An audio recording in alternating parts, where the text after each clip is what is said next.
ESPN. WHSQ and WCBS-FM HD2, New York. Got the number one pick in the NHL draft, but the men they can't seem to stump. Do something dumb, that's an observation. CLT make them need to run. That's Lawrence Taylor! Call them every trash, CMT for short. Wonder if we best once you peep the score. Up at the crack of dawn, top stories of the morning. While you're yawning, grab your coffee, rise and shine with 8:80 a.m. This is Drop Time. We provide highlights from your favorite teams. Got Dave and Rick making plenty of picks. It's Rule 76. Ah, wakey, eggs and bakey. I'm furious. About what? The show just started. I will let you know now, though. This is a robust open. Lots of drops. All right, You're listening to DiPietro I'll sit Rothenberg back. on this. Raymond better be in a good mood Thursday. That's what I've decided this Thursday is, because you stunk yesterday. I don't like your attitude at all. I'm Rick DiPietro. Greece, I believe they call it a fracas. Oh, is that right? I'm international. Yes, you are. My co-host, Dave Rothenberg. Where are his legs? They're right here. Our amazing producers. Hair looks terrific today. RJ Santillo. We had a hockey fracas yesterday. A fracas? Yeah. I think it's a fracas. What's a fracas? It's a fracas. How about very handsome, maybe no longer single, Raymond Santiago? For the express purpose to, and I quote, give him a show. Yeah, that's right. Big shout out to the companies. Thanks for getting up with us. You can listen to us every weekday morning, 6 a.m. to 10 a.m. right here on ESPN New York. And if you'd love to see Dave's new skinny face, you can see us on YouTube. Number to call, 1-800-919-3776. I'm of the can I say ASS on the radio? Yes. Well, you just spelled it, yeah. Yeah, go ahead. Because, Rick, you're a horse's ass. Well, he's not wrong. We have an awesome show planned for you today. Alex Rodriguez, part owner of the Minnesota Timberwolves. Minnesota. You, of all people, are going to do that to me? Don. The Knicks' 5-game winning streak is over. They dropped their first home game. And to make matters worse, Jalen Brunson left the Garden on crutches and in a walking boot. Great. Mike Brown spoke after the game. Let's just say he wasn't very impressed with his team. We'll hear from Giants' new head coach, and maybe we'll even hear from your new quarterback, and maybe a little singing. Oh, terrific. I love that. What else happened? Well, we got Week 11. That kicks off tonight in New England with Drake May and the Patriots hosting Justin Fields and my New York Jets. You're the same person, so I said the Jets could win that game. They can't win that game. I'll punch you in the face. They can't win the game. Jets are currently getting 13.5 points, if you were wondering. Brian Cashman spoke. Newly named NL Cy Young winner Paul Skeens might want to be a Yankee. Guess what? Graham Gano's hurt again, and this time it lands him on the IR. We have Tim Hasselbeck at 8:30. Guess who's back? Back again. Such a better song. And as always on Thursday at 7:45, we have Knobservations. Did it happen in Florida? RJ's world-famous stuff you missed around, let's call it 9:15. But before we get to all that, I think we need to clarify what my role as the big conduit entails. He's a wild horse. He's just out there It's prancing around. unbelievable. And here's the question. What do wild horses need? Do horses eat ore? Oh, I guess, but what they really need is freedom, and some people can't handle that. I get up one time to go to the bathroom. He's waiting for me like he's security. And I'm like, where's Rick? I don't know. Unfortunately for Dave, his feelings are not mine. For me, right now, my priority, I don't know why I said it like that. Still don't understand why I said it like that. I'm out there for the people, unlike Dave. Take out their wad of cash and pay me. He's about the money. I'm a giver. I Well, dry hump the glass over there for John. Give a little show. Oh, that's a good show. It's almost like he didn't have legs. Vanishing legs. That wasn't my leg. I wasn't until now. You lied. No, I did not. RJ, did he lie? RJ, he lied. How dare you? You don't believe me. That's Rich. I call it Jets, and Rich knows. What are the Jets, like 11.5 points? 12.5 now. That's Yeah. 12.5. Yeah. Yeah, Wow. they're a full Ron Jeremy. Oh, that's nuts. Yep, that's what those are. You want to give me a little Spin-a-rooney. Spinorama? Spin-a-rooney. Backhand? Booker T. Yeah. Oh, I knew you'd like that. And here he is, the one and only. We love him, Dave Rothenberg. Oh, that's nice. What a nice open that was. Robust. Yeah, that had a lot. Had a lot. It made you think. It made you laugh. It made you realize all that's on the docket for today. Tim Hasselbeck, of course, at 8:30. We've got Knobservations and Did It Happen in Florida around 7:45-ish. I'm told you have a big read around 8:25. 8:25. Yeah, big. Yep. It's going to be. I mean, listen, we can tease ahead. It's a fan duel. Yep. It's going to have some NFL principles to it, That's and right. it's right around, give or take a few minutes here or there, 8:25. Now, it won't be crazy because the clock integrity is very important to the show. So in that 8:25 range. Let's also say that it could potentially focus on tonight. Well, I think it should. Thursday Night Football. I mean, the spread. What did it open at? It opened it at was like not- it opened. I'm looking at it right now. It opened at 10.5. Yeah. And it's been bet up to 13.5. And maybe you think I'm wrong. There's no way I would even consider taking the Jets in this game. No. Like if I were to take this game, which I'm thinking about, 13.5, laying that number is the way that I would go. Yeah, I just don't know how the Jets are going to score points. I mean, that would be my biggest concern. I mean, if After you're what you New saw from England, their offense. well, I guess what would concern me a little bit is that Justin Fields doesn't stay in the game for the duration, and it winds up with Tyrod Taylor, and then they can move the football a little bit better because he's at least a competent thrower of the football. And maybe. I mean, who's to say that's going to happen, though? Right? I mean, the way that you would do it is either, getting a couple big plays on special teams like you had last week, or, creating short fields because, you found a way to turn over the Patriots. Right. So at least you get it out of the way. I mean, the negative is that the whole country has to watch it, but the positive is at least on Friday morning, you don't have to stress this weekend about watching your Jets, soil themselves yet again. Right, but we're getting it out of the way on a Thursday night. Right. which isn't great either. No, it's none of it is great. I mean, I get it out of the way on a Sunday. You get it out of the way on a Thursday. Right, but are you not battling to stay up during your game on a Sunday? Fair. Fair. It's going to be a late night. Jameis Winston, he's singing his way through Giants facility yesterday. Mm-hmm. And he's singing some Hamilton music. Yeah, greatest city in the world. Yeah. He's about going time, to. though. Have you seen Hamilton? Oh yeah. Yeah, oh yeah. Original cast. Really? Yep. Awesome. With Lin Juan Mel? Yes, that one. That one. Yeah, race hero. Uh-huh. Yeah. Juan Mel. Lin- Lin Juan Mel. Oh, I can't get that. Get it. cannot. I've never seen Hamilton. Never. You missed out. Yeah? Yeah, it was awesome. It really was. I'm not a Great Broadway guy. Why though? These shows are great. You like music. I'm not opposed to Broadway. It just feels like it's a large undertaking.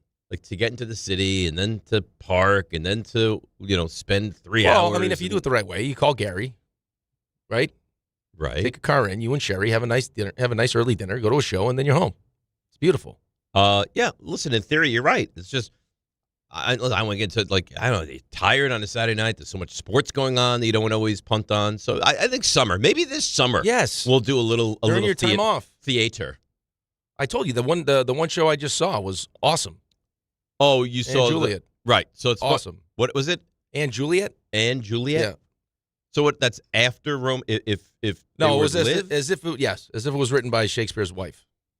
So I guess my mother-in-law and niece saw it. They loved it, right?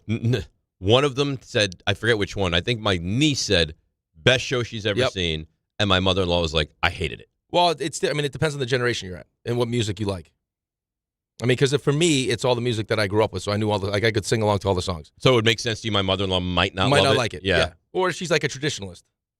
What I liked about it and the way they did it was, and I don't want to get too far in the weeds because yelled at, was that it was almost like the songs fit perfectly into what they were actually saying, like the dialogue. Right. It was awesome. Okay. Well, yeah. I'll take it under consideration. So last night, you watch the Knicks. They're crushing these teams. They're beating these teams up. I had a feeling last night wasn't going to go great, and it was going to be kind of a test. But, and again, I don't know how crazy you can get for a game, one of the first, 15 games of the season.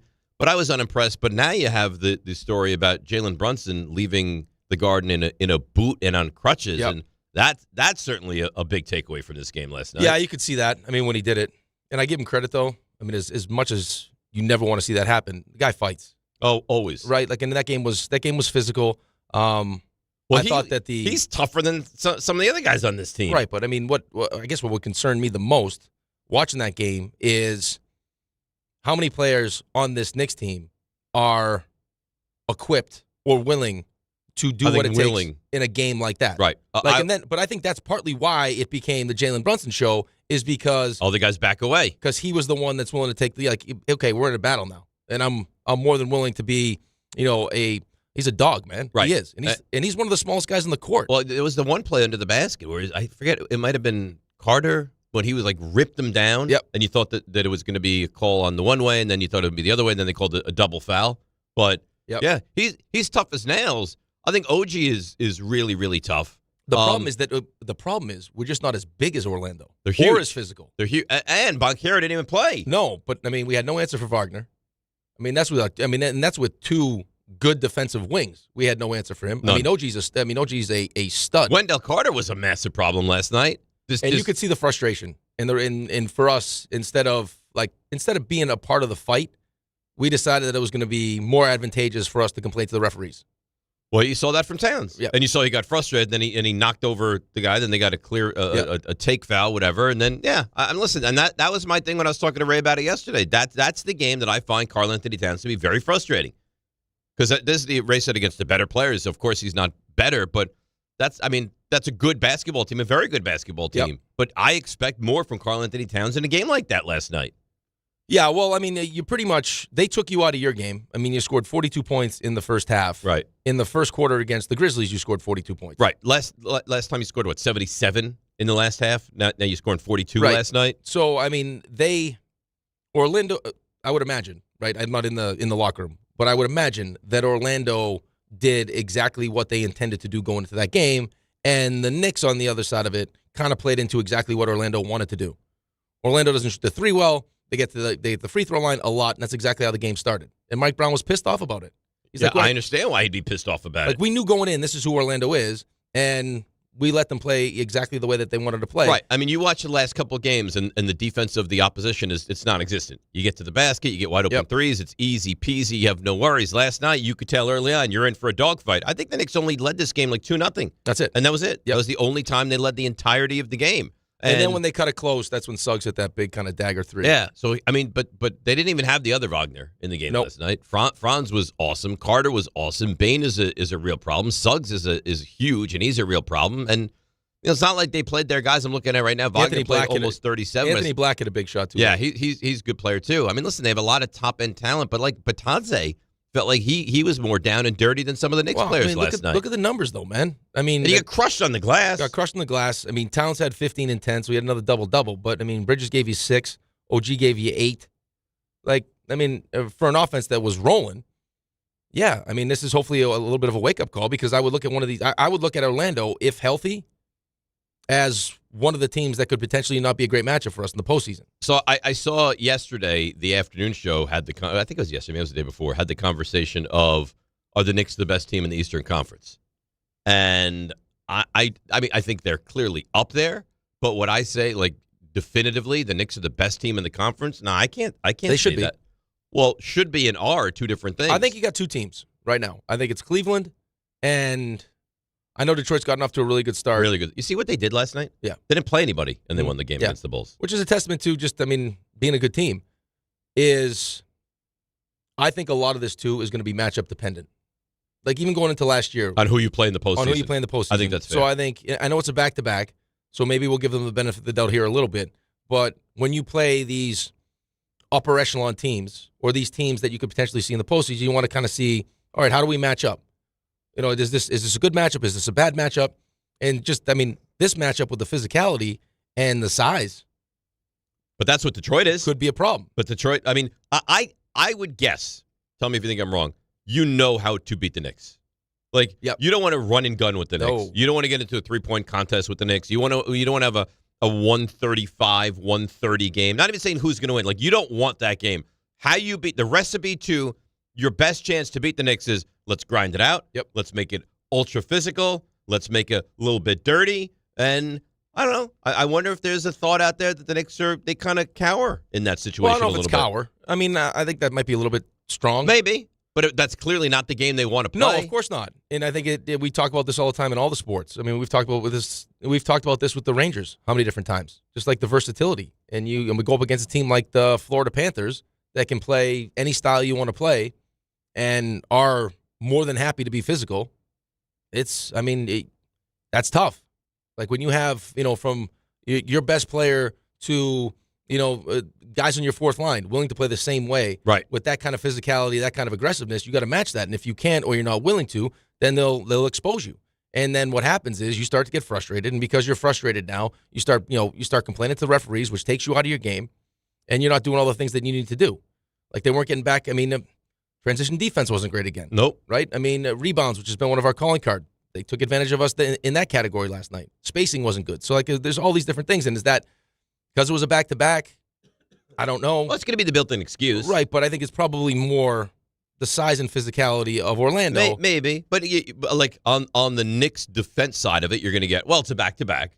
And, I mean, does it really matter? That's what you're going to get. Like, I mean, yeah. No, in the grand scheme of things, it doesn't. Well, but that's what people that are looking for an excuse are going to say. It was back-to-back, so now you're playing 2 games in 2 nights. I mean, you had no travel, and the night before was an easy-ish game, but whatever. And ultimately, does it really matter? I mean, yeah, I wasn't thrilled to watch that game last night, but ultimately, does it really matter? No, it ultimately doesn't really matter. No, it doesn't matter, but I think that there are certain games during the season, and I think you pointed to one earlier on in the season, but like especially in your own conference, that, I mean, I think you pay extra attention to. I agree with that. And last night was not really what you wanted to see. If you looked at last night as anything of a test, you failed the test.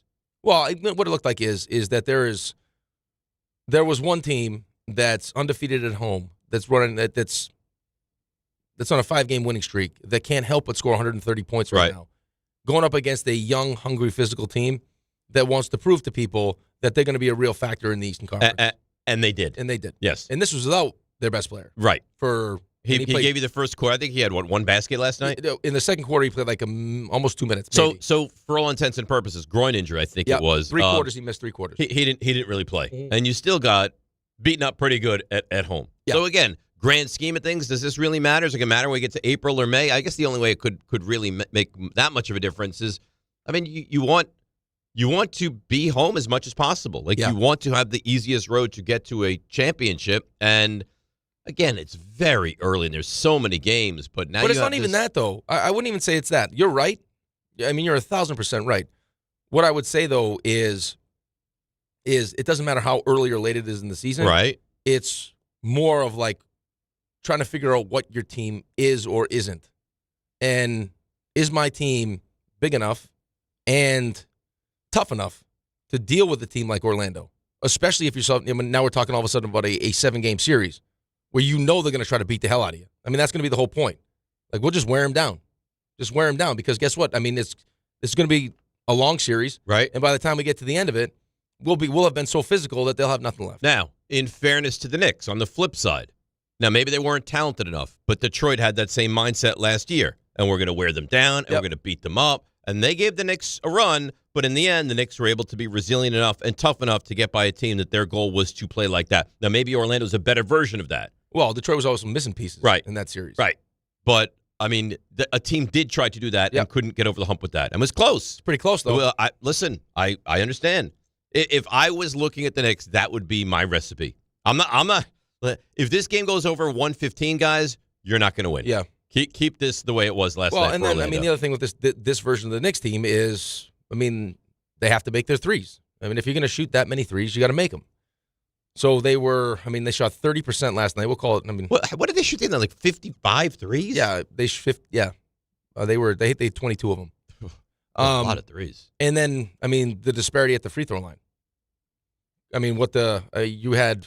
I mean, that's one of the things they do really well. Would you go like 23 times last night? They had 28 points from the free throw line. You went 23 times to the line. We went 23 times. Right. They had 28 points. Right. Yeah, they were 28 to 33. And you were what, 18 of 23, I think is the number? 18 to 23. How about that one weird time where Jalen Brunson went to the line for 3 and missed 2? Mm-hmm. Yeah. But listen, the better team won last night. Yeah, but I mean, listen, when you're a team like the New York Knicks or you name the team that knows they're going to be a playoff team, that has the expectations to make a run to the NBA Finals, I think you use these opportunities, if you're the coaching staff, to figure out, what we need to do to make sure that by the time, the playoffs do start, we have the answers to this. I mean, it's some of the things I don't think that Tibbs did a good job of last season, where he didn't use the regular season to kind of, tinker with things, try different things, knowing, hey, like, listen, this could happen in the postseason. Let's make sure we're ready for it. It was kind of like, you saw it. It's like, you got beat up. No, but it wasn't even beat up. It's like foul trouble. Oh, you guys are going to play now. It's like, well, we've never seen this before. And it works, so we have to keep going to it. It's like, use this opportunity to see what you need, what you don't have, how you can fix things, what works, what doesn't. Totally agree. It's a long season, so you want to get all your ducks in a row. Right, I'd be telling when you these get guys to the important. Hey, fellas, guess what? The game you just played tonight is exactly what teams are going to try to do to you. That's right. So, and if you can't learn handle from it, and when we get to that point, a best of 7 against a Detroit, an Orlando, a Miami, that you're prepared to go to battle like that. Yep. So, again, Tim Hasselbeck, 8:35. We've got Knobservations. Did it happen in Florida? The Rangers are so maddening. It's like they go games and games and games and can't even put the puck near the net, in the net, and then they just explode last night. Yeah, I don't know what was going on with Vasilevsky last night. I got my father-in-law who's a huge Tampa fan. What is he, drunk? That's what he said. That sounds like someone who just doesn't give a damn anymore. Oh, he was so mad. The guy is drunk. He came across the crease and the one he fell down. I mean, because for the most part, Tampa took the play to the Rangers in the second period. Yes. And they were right there, and then they scored that goal, and then that ended up being it. Trocheck matters. He's huge for their team. He matters a lot. Especially the combination of him and JT Miller. Yeah. Because those two are, they grew up together. So I think that when you have that kind of... Like 55. And the fact that he's one of those guys that we're talking about right now. No, I'm serious. Like that's the perfect transition because in a series like... He's going to do the little things. But he's willing to, he's skilled, but he's also has the ability to play physical and be gritty and all those different things. Trocheck would be a perfect fit for... Hell, he came from the Florida Panthers, right? that's... Oh, yeah. He played back in the day, yep. Yeah. Right. He'd be great on the Knicks. He would no, but that's I know. That's what Jalen Brunson did last night. And it's like, okay, fellas, who's coming along with me? Every team in every sport needs a Vincent Trocheck. Absolutely. Well, you'd like to have more than one of them. Yeah. Right. All right. So we got a lot going on. We'll get to your calls, 800-919-3776. Maybe a little baseball today. Oh. Maybe a little baseball. The Giants, the Jets, of course, very important. A lot to do. 800-919-3776. I'm not even going to direct you in a direction to go. Just call, and we'll be here for you. DNR with you, ESPN New York. Hey, bro, weirdest thing is happening at the game. This guy sitting next to me says, "You're our good luck charm." Every time I crack a Bud Light, we score a touchdown. Now his entire family wants to buy me Bud Lights. I think I'm some kind of a football prophet. Talk soon. The team needs me. Anything for Bud Light, the official beer sponsor of the NFL. Stock up today. Enjoy responsibly. Copyright 2025 Anheuser-Busch Bud Light Beer, St. Louis, Missouri. For over 100 years, Slomin's has been your trusted partner in comfort. When it comes to home heating oil, we deliver more than just quality fuel. We deliver peace of mind. With price protection, automatic deliveries, 24/7 service, and up to 30 days to pay your invoice. Our dedicated team is just a call away, ensuring you stay warm and comfortable all winter long. Slomin's, New York and New Jersey's largest heating oil provider, proudly serving our community for generations. Give us a call today at 866-GET-HEAT or visit oil.slomins.com. Hey, it's Michael K. talking to you about my friends at PC Richard & Son. They're local, family-owned, and I trust them, and you can too. Right now, get Black Friday deals throughout the store. And with their holiday price guarantee, your price is protected. If the price goes lower from now through December 24th, they will match it. You can't beat it. Plus, you get fast and free delivery. PC Richard & Son, the company you could trust for over 116 years. Free delivery excludes Manhattan. 1-877 Cards for Kids. KARS Cards for Kids.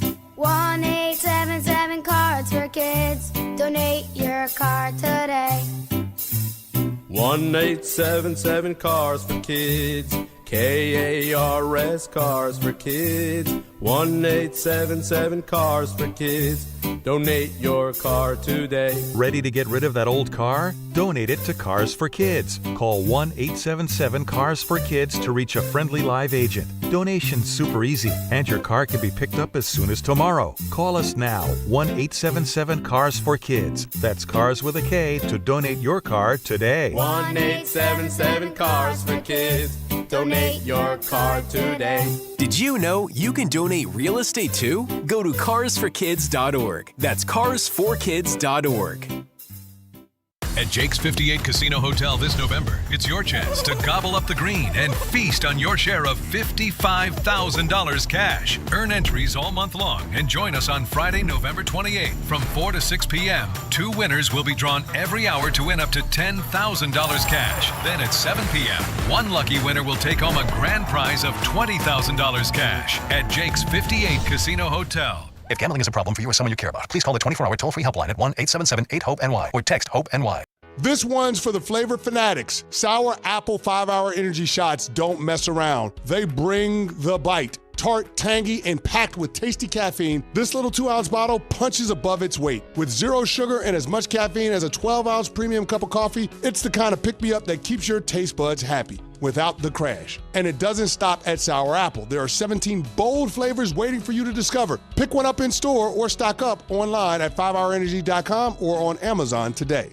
This college football season, show your school spirit every time you pay. Introducing college-branded Venmo debit cards. Rep your team on and off the field with custom designs that let everyone know who you're rooting for. Whether you're tailgating, grabbing stacks for the watch party, or celebrating a win, you can unlock 15% cash back at ESPN, 1 free year of Perplexity Pro, and more. This college football season, score more with the Venmo debit card. Get yours now in the Venmo app. Learn more at venmo.com/collegecard. Max cashback varies. Terms apply. The Venmo MasterCard is issued by the Bancorp Bank N.A.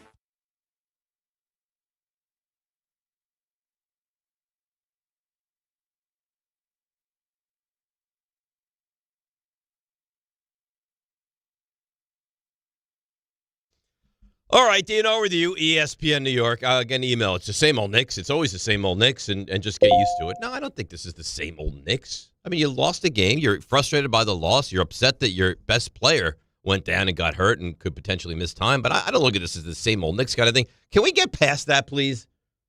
I mean, for God's sakes. No? Yeah, I'm past it.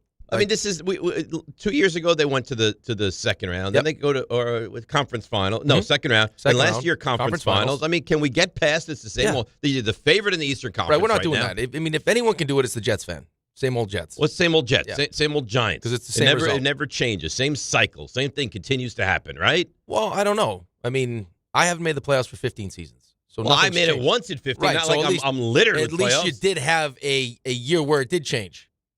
And now you're back to being the same old Giants. Right. Again. I mean, I was 7-2. Yep. So I had a great start to the season. Miraculous. Then I finished 9-7-1. I somehow won a playoff game. But other than that, little bit. Yeah. It's the same thing. You just got a little taste. Yeah. And that's the thing. Yeah. It's so Once addictive. you get the taste. Yeah. I don't even have a taste. You know what's funny? We'll get back to the Knicks in a second. I was talking to somebody yesterday, and I don't know that Mike McCarthy's the answer or not. I don't. But someone says to me, but Mike McCarthy, he falls apart in the playoffs a lot. Like, oh, yeah, how awful would it be sitting here now winning 3 games a year to be a playoff team and to even have to worry about falling apart in the postseason? Carpe omnia. Sees everything. Let's cross that bridge when we get to it. Like, let's be a playoff team that is like the 1 seed or the 2 seed, fall apart, and then make a change to bring in the finishing coach. I think it's the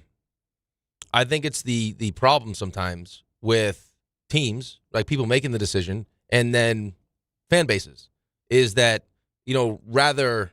rather than kind of go with the safe choice, the proven choice, the one that like what his floor is, you decide, I want to hit a home run. I want to get the guy. But you want all of it. All of it. Like, I want to get the guy that, hey, he's the up-and-coming offensive mind. We don't really know, but could you imagine if it's like. You want the Kyle Shanahan of the world. It's like drafting Anthony Richardson, right? Like, instead of, because, hey, I'm going to go on. I can turn him into this great quarterback, and the this upside is is through the roof. Right, but what's the worst case scenario? What's his floor? Right. Well, his floor is he's lost his starting job to Daniel Jones. He's never on the field. Right, and he gets hurt in warm-ups. He pulled himself out of a game. That's the floor. Right. I mean, he's hurt all the time. And John, the quarterback guru, knew like 2 drives in, this guy's a bum. I said that to you though when we made the decision not to bring in Mike McCarthy. Well, you can say it like that though. You can call him a bum if he's not good. How you guys chose. Just making sure. But I told you back when we had Mike McCarthy in, when they were making the decision for coach, and people said the same thing about Mike McCarthy. Oh, that's not inspiring. Right. The guy won a Super Bowl. The guy says, he's a track record working with young quarterbacks. Right. It's an adult. You know that there's going to be accountability, and he, at a minimum, is going to get you to a certain level. If you want to say you can't really get past that upper echelon level, let's cross that bridge, like you said, when we get to it. Let's get to that level. I agree. And then if we need someone to come in, you bring in the finisher. Right, which is exactly what the Knicks are trying to do here. Right, exactly what the Knicks are trying to do. All right, speaking of the Knicks, let's hear from Mike Brown. Orlando, they just kicked our ass last night. First of all, you got to give them credit. Jamal Mosley and the rest of Orlando Magic, they kicked our ass. This is as simple as that. They came out with a physical presence that we didn't handle well. We talked about them getting to the free throw line. They've done a really, really good job at it. They've been averaging around 34 free throws a game. They basically hit their average. On top of that, against a good team, you have to win the possession game in order to give yourself a chance to win the game. We got our ass kicked in that, 30-19. Basically, that's about free throw attempts plus offensive rebounds minus turnovers. So give those guys a lot of credit. No excuses last night. By the way, you just got beaten by a better team. Anyone that's paying attention and has heard Mike Brown consistently. You're going to say he sounds like? No. That is, for him, probably the most important thing I've heard so far is the possession game. And every time he says the possession game, he explains exactly what it is. That might be the fourth or fifth time I've heard him say that. Well, because there's always new people listening, so they need to understand what the possession game is. That's clearly something that they really focus on. Well, right. If it continues to mention it, over and over and over, it's obviously a big deal to him. He also said last night, a lot of stupid fouls from his guys. The thing that I was most disappointed in was in the first half, everything that happened on the court, we blamed the officials. And that was disappointing to see because we're the culprits of a lot of stuff that happened out on the floor. 6 of their first 8 points came from the free throw line, and we fouled them. I couldn't even use a challenge because we were fouling. One of our keys is to play physical without fouling, but the first 6 points or first 3 or 4 possessions that they have start at the free throw line, then we're not giving ourselves a chance, and we're letting them feel comfortable with the way that they play. I mean, he's right in everything he says. You can't argue with any of No, that stuff. I was actually surprised that he was so annoyed. Well, no, I would be annoyed too. Honest? Yeah, and he was doing a good job, I thought, of explaining exactly, what was going on.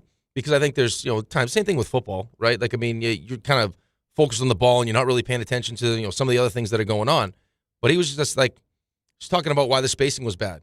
And it was why, about his rules on defense where, part of the reason why they want to go fast and most teams want to go fast is because, defense can't set up. But if the defense does set up, sometimes the matchups aren't what you want. So you got a small guy and a big guy, and if the small guy's not doing his job, which is for them one of their rules is that you got to establish yourself early, because we know you're going to probably going to need help at some point. The guy's going to bully you, so the further out, the longer it'll take. Maybe you'll get some help. But our small guys weren't doing that. He's talking about by the time they actually tried to initiate it, they're already so deep that it's okay, now all of a sudden we got to come bombing over and help, and guys are open. And so, I thought he did a good job of explaining that stuff, but you could clearly tell that he was pissed. And he should be pissed. Well, because you can't control what the referee's going to do, right?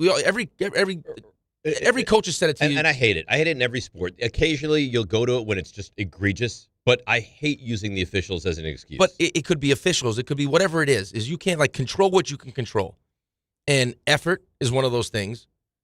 How much physicality you want to bring to a game is one of those things. So coming in.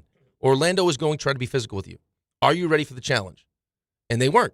Correct. And if you're the coach, that would piss me off because I'm sure that's something that he talked about. And you could see how frustrated he was too. He's they average 34 free throw attempts. That's their average. I'm sure they were saying, hey, fellas, we got to be physical on defense because they're going to be physical. We got to keep them off the line.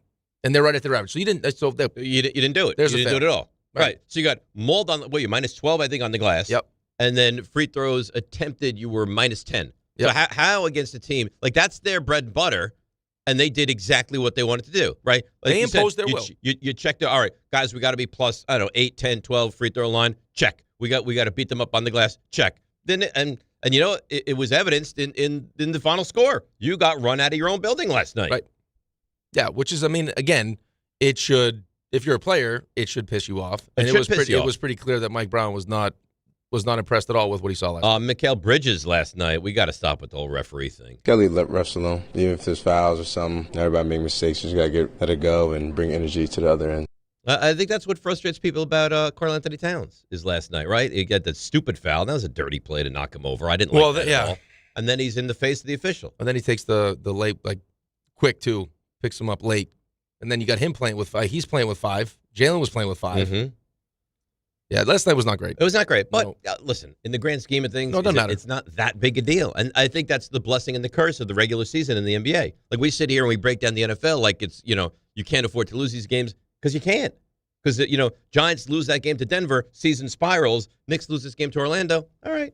Yeah, but your hope, my hope is that what you see now is not what you're going to be. Well, you can't. Because if this is what you see when you get to May and June, then you're not going to see a lot of the Knicks. Yeah, they're going to have some issues. A lot of issues. So, You don't lose, you learn. I got good news. We might have won back Olaf. Olaf's back? I don't want to get too premature here, but he might be. Olaf says, congratulations. Turned on the radio and you fellows were talking Rangers. Hallelujah. Praise the Heavenly Father. So we might have won back Olaf. I have the hardest time with hockey people. I love them. Uh-huh. I love them. You know how I feel about hockey. I played hockey. What they don't understand is, thanks for sharing that you played hockey. In this business, if we were allowed or encouraged to talk hockey, we would talk hockey. Yes. So if you want to talk hockey, you need to take it upon yourself and call in to talk hockey. Correct. We can't start opening shows. Today, Nobody gets angrier that you don't talk about hockey than hockey gatekeepers. Right. And nobody gets angrier when you talk about hockey than the hockey people that hate. Yeah, if you hate hockey and you hear hockey, well, no, then, I can't believe you guys are talking There's hockey. people who supposedly love hockey who get mad at you. They don't like people that don't talk hockey, that all of a sudden when hockey becomes a topic to talk about, try to talk hockey. I understand. Make that make sense. Well, no, I understand understand it, but we have you. Well, no, they don't get mad at us. No, but I'm saying, they would want to hear us talk Don hockey. in the afternoon, Al in the afternoon. They got you. I mean, we have the best hockey guys in the business. So here. if you'd like to talk hockey, please call in and we'll talk hockey. I just don't understand how you would get mad that people finally want to talk about the sport, and then you get mad like, oh, you know what? You shouldn't talk about it. Like that bothers me. Well, always did. Whatever. So yeah, big Rangers win. So nice many goals. Yeah, it's nice. What, they have like 4 goals on 5 shots at some point? It was quick. Yeah, it was quick. I mean, we were watching that and it was like, oh, what? There's one. There's nothing. Then by the first 3 at least. Yeah, and then it was all of a sudden it was 4-3. Oh, and then Tampa's bringing was the third goal the shorthanded goal for Tampa? That got me upset. And then Tampa's pouring it on. Foxy should have gotten an assist from you could see, Gensel. hey, but you could see Igor was pissed at one point.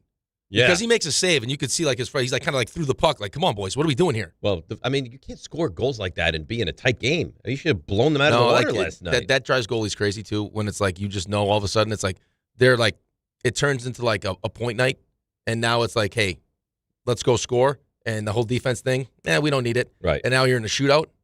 For no reason. And all of a sudden it's 4-3. You're like, what the hell just For no happened? reason. I mean, 4 goals should be we got enough to win a month. Right, but it's like the Rangers. No, but like as far as the goalie's concerned, it's like we got enough to win. Like, we don't need to, let's not take chances, right? I mean, they're going to have to be more aggressive because they're chasing the game. As long as we're smart, we'll get all the opportunities that we need. And you can say that till you're blue in the face. And guys are still going to come out to the point, try to chip by the defenseman up, still in our zone. It's just. I had a lunch yesterday, and the person I went out to lunch with, he says to me, he goes, Rick's just a really good guy, isn't he? Oh, that's nice. I was like, yeah. Why do you say that? What do you mean? Why couldn't you just say, yes, he's a really good guy? Well, I did. Oh, that's nice. I was like, yeah, really good guy. Thank you. He sounds like such a really good guy. I was like, but does he really sound like? And apparently, your persona to the masses is that's really, why they would probably really good guy. I think that's why I turned some people off last week when I was getting a little feisty. Right, you hurt people. Yeah. I think that might have been this week. Well, that was just I 2 days ago. I had the blow up with I had the Jets blow up, and then the Robin, and then the Robin thing. Yeah. See, I don't think the Jets blow up is bad. I understand why people would be. I think the Robin thing was not great. I think of the two, I think that was the worst. it was less about Robin and more my level of frustration with the Giants right now. As a non-Giants fan, like their decisions. Is Kafka going to call defensive plays, or is he calling offensive plays? Is he going to make Shane Bowen better? No. So why would you mess around with the offense? Why would you have Kafka, who's doing a good job? Okay, stop. That's not protecting Dart, though. Kafka's not. I hate that. That's making what it worse me off, for Jaxson Dart. What did she say? That's what he's trying to. He's going to protect Jaxson Dart from himself. No, he's not. He's the one calling the plays. The scheme is Dable's. He's calling the plays. Jaxson Dart. You heard? I'm sure you heard the John Gruden. Yes. Wait, it's like I love it. He goes. So what is your goal when you're running? He's like, oh, I want to get the +2. He's like, the what?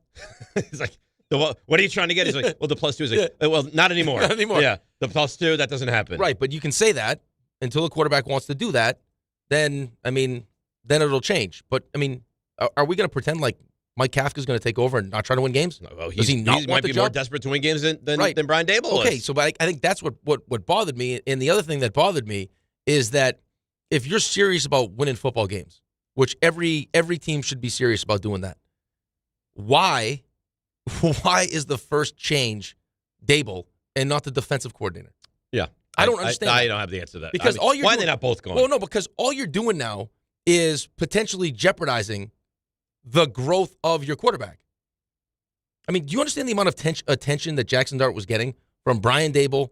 I mean, hour-long meetings. Yeah. And then, because now Brian Dable's freed up, because I got Mike Kafka handling the offense. And I the can play focus on calls, the right? quarterback. Now Mike Kafka has to take this whole thing over. So who's actually focused on Jaxson Dart? Yeah, but I think there was an expectation of you got to get to certain places to get. Now it's just like, all right, it's done. Like, I don't think the fan base is going to care as much that you're losing these games because I think but you're I'm not looking even for saying the I'm not different even coach. like. But that's the least of my worries right now. In a perfect world, you don't want to win any of these games because you'd want the higher draft pick to keep surrounding Jaxson Dart with more talent. My point is that I saw it happen with the Jets. Now, could Mike Kafka be better equipped to handle being a head coach than Jeff Ulbrich?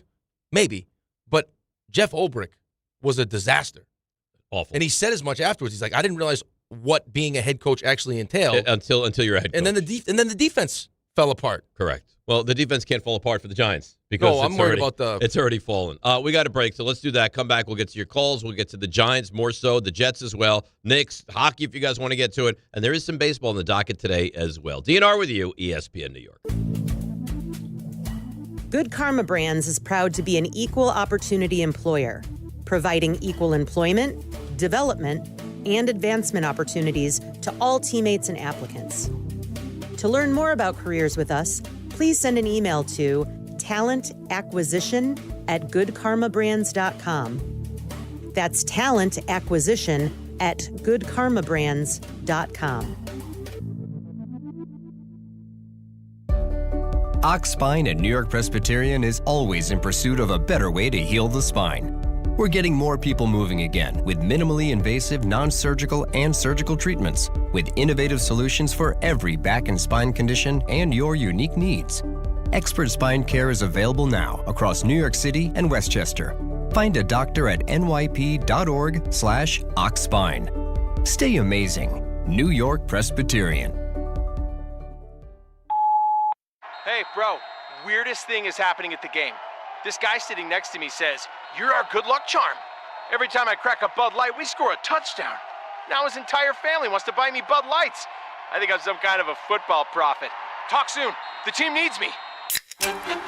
Anything for Bud Light, the official beer sponsor of the NFL.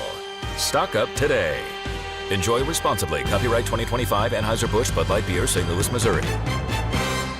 All the way over Barzell, score! New York Islanders hockey is back at UBS Arena, and it's time to bring the family and make some noise. With more afternoon games this season, the Islanders have special kids-themed games and activities for young fans. Play games pregame at the park and head inside for fun on the concourse and on the ice. Tickets for the 2025-26 season are on sale now. Get your tickets at NewYorkIslanders.com. For over 100 years, Slomin's has been your trusted partner in comfort. When it comes to home heating oil, we deliver more than just quality fuel. We deliver peace of mind. With price protection, automatic deliveries, 24/7 service, and up to 30 days to pay your invoice. Our dedicated team is just a call away, ensuring you stay warm and comfortable all winter long. Slomin's, New York and New Jersey's largest heating oil provider, proudly serving our community for generations. Give us a call today at 866-GET-HEAT or visit oil.slomins.com. Surprise! Your expenses this month were way higher than you expected. Also, you forgot to renew your website domain, and now you're in a bidding war. You should see the look on your face. At Progressive, we know small business owners don't usually like surprises because they cost you money. But a good surprise that could save you money? Getting a commercial auto quote from Progressive. Plus, the fridge died in the break room, and now everything smells weird. Surprise yourself. See if you can save in as little as 8 minutes at ProgressiveCommercial.com. Progressive Casualty Insurance Company and Affiliates. From kickoff to cash out, ESPN Bet has the tools you need to score more on game days. Bet smarter with stats at your fingertips. Get personalized parlays built just for you. And with your fantasy team synced right in the app, you can back your squad. Right now, new customers get $100 in bonus bets when you bet $10. Sign up with promo code USL to get started. Must be 21 plus. Gambling problem? Call 1-800-GAMBLER. Terms and conditions apply. See app for details. Offer not available in New York. New York Lottery's holiday scratch-off games are the perfect gift for everyone on your list. Like me, your Aunt Jules. I told you I didn't need a gift this year, but I secretly really want one. Or me, your neighbor Frank.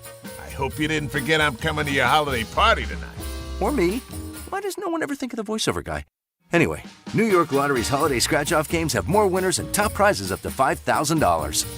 Please play responsibly. Must be 18 plus. Gambling problem? Call 1-877-HOPE-NY or text HOPE-NY. From the regular season to the Super Bowl, ESPN New York is your destination for football. We've got crazy fans. If the Giants somehow beat the Cowboys, I'm going to take a dump on your head. You can feel good because you're a damn football team. Expert analysis. Marcus Spears joins us now. ESPN NFL analyst Damian Woody. Mel Kiper Jr. The Hall of Famer Steve Young. He's kind of our resident general manager, Louis Riddick. We got Mike Tannenbaum right now. And all your fantasy and wagering needs. This is ESPN New York. We are football.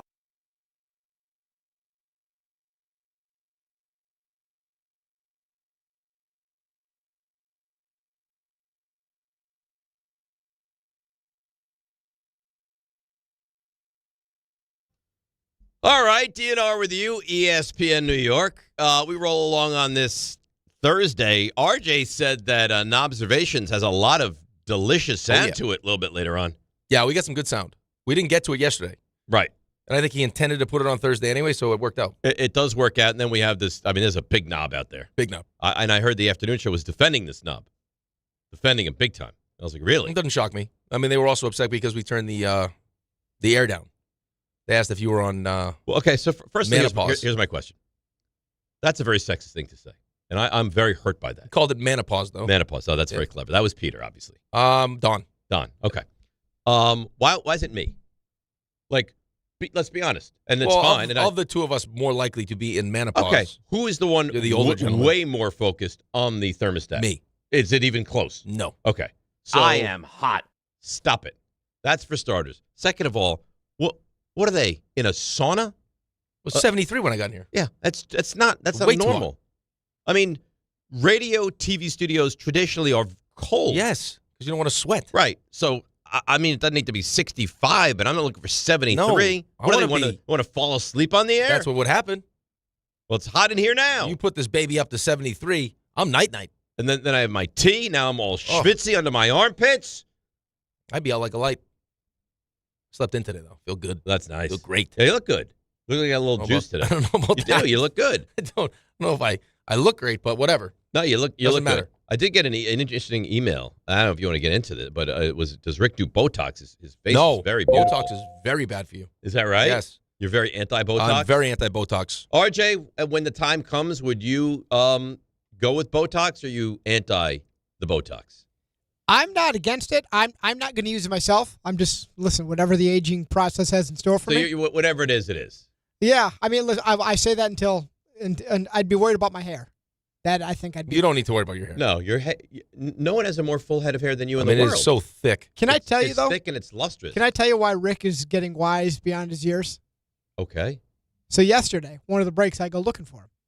I don't see him. Which is incredible. Even the meeting after the show yesterday. It was mostly the meeting after the show. We had to find you and drag you out of your little coffee clutches that you have. Well, it's unbelievable. All you guys were like little ducklings leaving because Ray and I were trying. So we're trying to find Rick. We finally find Rick. And then you and John have flown the coop. I was in the meeting by 10:05. You were, but Rick took so long. The meeting started, and finally, RJ just infuriated, gets up, goes to get Rick, comes back, and still no Rick. There was a point in the meeting where it was just me and Justin on the virtual screen just chatting with each other. Nobody else was around. So here's where Rick has gotten wise. All right. So he knows when I walk out of here or I'm looking for him for a meeting, I'm just looking for him over by whomever he's speaking with, standing between the cubicles. He realized that if he sits down in the chair, you can't see him. I can't see him. So I did a couple laps. I'm like, where's Rick? Where's Rick?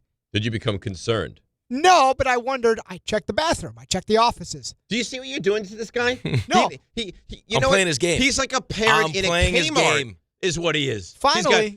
Antonio. He's walking up and down the aisles, going to the bathroom. He's going to go to the police soon. Well, that's exactly it. I go row by row now, cube by cube. There's Rick sitting there. Oh, and he's eating it up. Oh, the swoosh on your Nikes matches your sweatshirt. You're such a fashionista. This is why the meeting was delayed 11 minutes. People like the little added touch. They had a pink sweatshirt on, and my shoes had a little pink in them. It's awesome.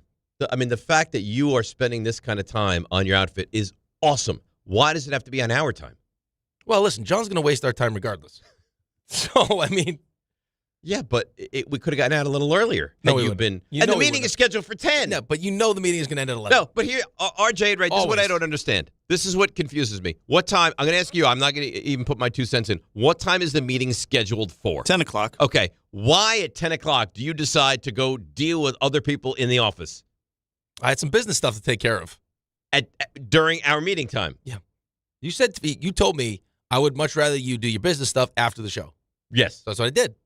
No. After the meeting. No. Today, 10 o'clock, I'll go crazy with it. No, really. Take your shirt off, walk around the office, do flex your pecs, do whatever it is. I don't care what you do. He's got something for everybody. Oh, no, Gina's got a new phone number. Jordan's eliminated from guillotine. Oh, Maggie stubbed her toe on the escalator. He's got This is all I'm hearing in these moments. You got to get to know the people. Half the people, if you said to me, whoever, I'd be like, I don't know who you're talking about. And he's got he knows this, everyone. This personal relationship. Well, Maggie with also had the nice touch of her. She actually matched the sneakers up with the sweater she was wearing. All right, so I'm going to get yelled at. Well, you're an awful teammate. Fine. Which one exactly is she Maggie? Just started. Oh, so I don't think I've met her. Superstar. Yet. Yeah. Is she the one Yes. that I got an email about that she makes many calls? Yes. Yes. Yeah, that's broke her. the record. Yeah. So she's a Guinness record holder for Yes. most calls. But yes. But the point here is, Rick is. This is going to have to be a team effort. This is like a box in one situation. Like we got to really pay. You know attention what I think to I'm going to start to do? When he's not here, I'm not going to be here. That's not good. When he goes that happened wandering, yesterday. when he goes one, I went to the bathroom. Yeah, You understand why that's problematic, though, right? No, but you know what? If the rules work for him, then the rules work for me. Okay, see how far that gets you. Listen, every team has like a Paul O'Neill type. That's him. We just kind of let him do his thing. But we need you to be. What does that mean? Paul O'Neill is allowed to do whatever he wanted? I mean, he's out there throwing things and smashing stuff, and he kind of had a different set of rules. But we need. Listen, you're allowed to go to the bathroom, but when it didn't feel like it. When it gets down to you should see when I walked out of the bathroom, he's at the front door. He's like, all right, let's go. I'm like, are we time? We're close. Let's go. Third base coach. Rounding home. Get there. Yeah, he's not going to make the same mistake that the Blue Jays made. He wants me to have that lead. Yeah. Yeah. Your secondary lead needs to be where it needs to be. I mean, why are you acting surprised? I'm just, you know what? There's a different set of rules for different people. You need a third base coach for Rick that'll put up the stop sign for him. We should have a spy for him. I don't believe in stop signs. He'll run right through it. You believe for whatever reason that our boss, John, is going to not blame you for everything. Everything. I mean, yesterday, RJ and Ray said something they shouldn't have, and you got blamed for Correct. it. Now it's freed RJ up to do whatever he wants now. Right. Now, RJ has carte blanche to do whatever he wants, and I'm under this microscope. We should spy him. Like, you know, an athletic quarterback is on the move. We should put a linebacker on Rick. We need Jefferson. You know what? Let's get Jefferson in here. Every day Rick is in studio, and he stands right out there. Matter. He stands right out there. He's very ticklish. Very ticklish. I found that out yesterday. Really? Very ticklish. And he said chirpy, too. He get real chirpy with me. Yeah, because you disarm them with the charm. No, so but then they feel comfortable. He's like, and he's showing me pictures of the YouTube. He's like, this is embarrassing. All I am is Giants. That's all. I walked out yesterday. Jim, he's like, Dave, I'm like, can I talk to you? Yeah, what's going on? I want to talk to you about the Giants. I want your opinion. That's all I am. It's like matching outfits and Botox. Got to do a better job. But ask questions. I don't really care. You disarm people by asking them questions about themselves. Oh, okay. I'd like to learn about people. Build relationships. Here's the difference. The people that like me love me. Yeah, but you're an acquired taste. And that's fine. But John, yeah, but you're like loves me. You're like a serial killer, though. How so? Because I don't think a serial killer is an acquired taste. That's the kind of relationship that you develop with people. How so? Whereas they become obsessed with you. Like there's an obsession. Yeah, people love me. They love you, and they can't explain it, but they love you. Yeah. Why do you love them? I don't know. I don't know. I can't. But I do whatever he told me to do. That's right. Yeah. I mean, Emily loves me, even despite my awkward handshake thing. Still loves. You try me. to kiss her. I didn't know what to do. Yes, right. It was very awkward. It was unbelievable. You weren't even there for it. We're sending. What are they? GIFs, whatever the hell they're called, in the group chat of awkward hugs. Yeah. It was.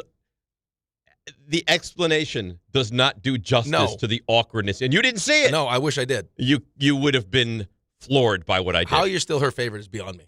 Because when you develop a deep relationship with someone, even if you have a faux pas along the way, it how doesn't, about this it doesn't guy, by ruin the way? it. Speaking of this, how about this guy in the meeting We have our 5.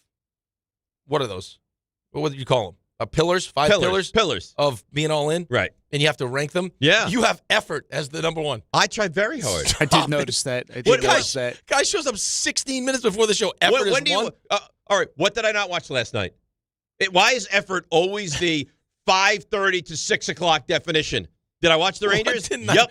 Did I watch the Knicks? Yep. Yeah. Okay. Hey, did I watch Georgetown? Yep. Tomorrow we're going to play. What is it a real college? Well, when are you going to do that? During one of the breaks. So? That's not effort. So what? That's not number one. You know what it is? 2 maybe. What did you have as that you needed to improve on? Yeah, what was your improvement? I didn't put anything for that. Nothing. Yeah, I don't feel like I had. He gave himself all ones. Yeah, all ones. Everything. Do you think the commitment as a teammate? Also great. Yep. Yeah. Also. No, I had some. I don't remember what they are. Resilience.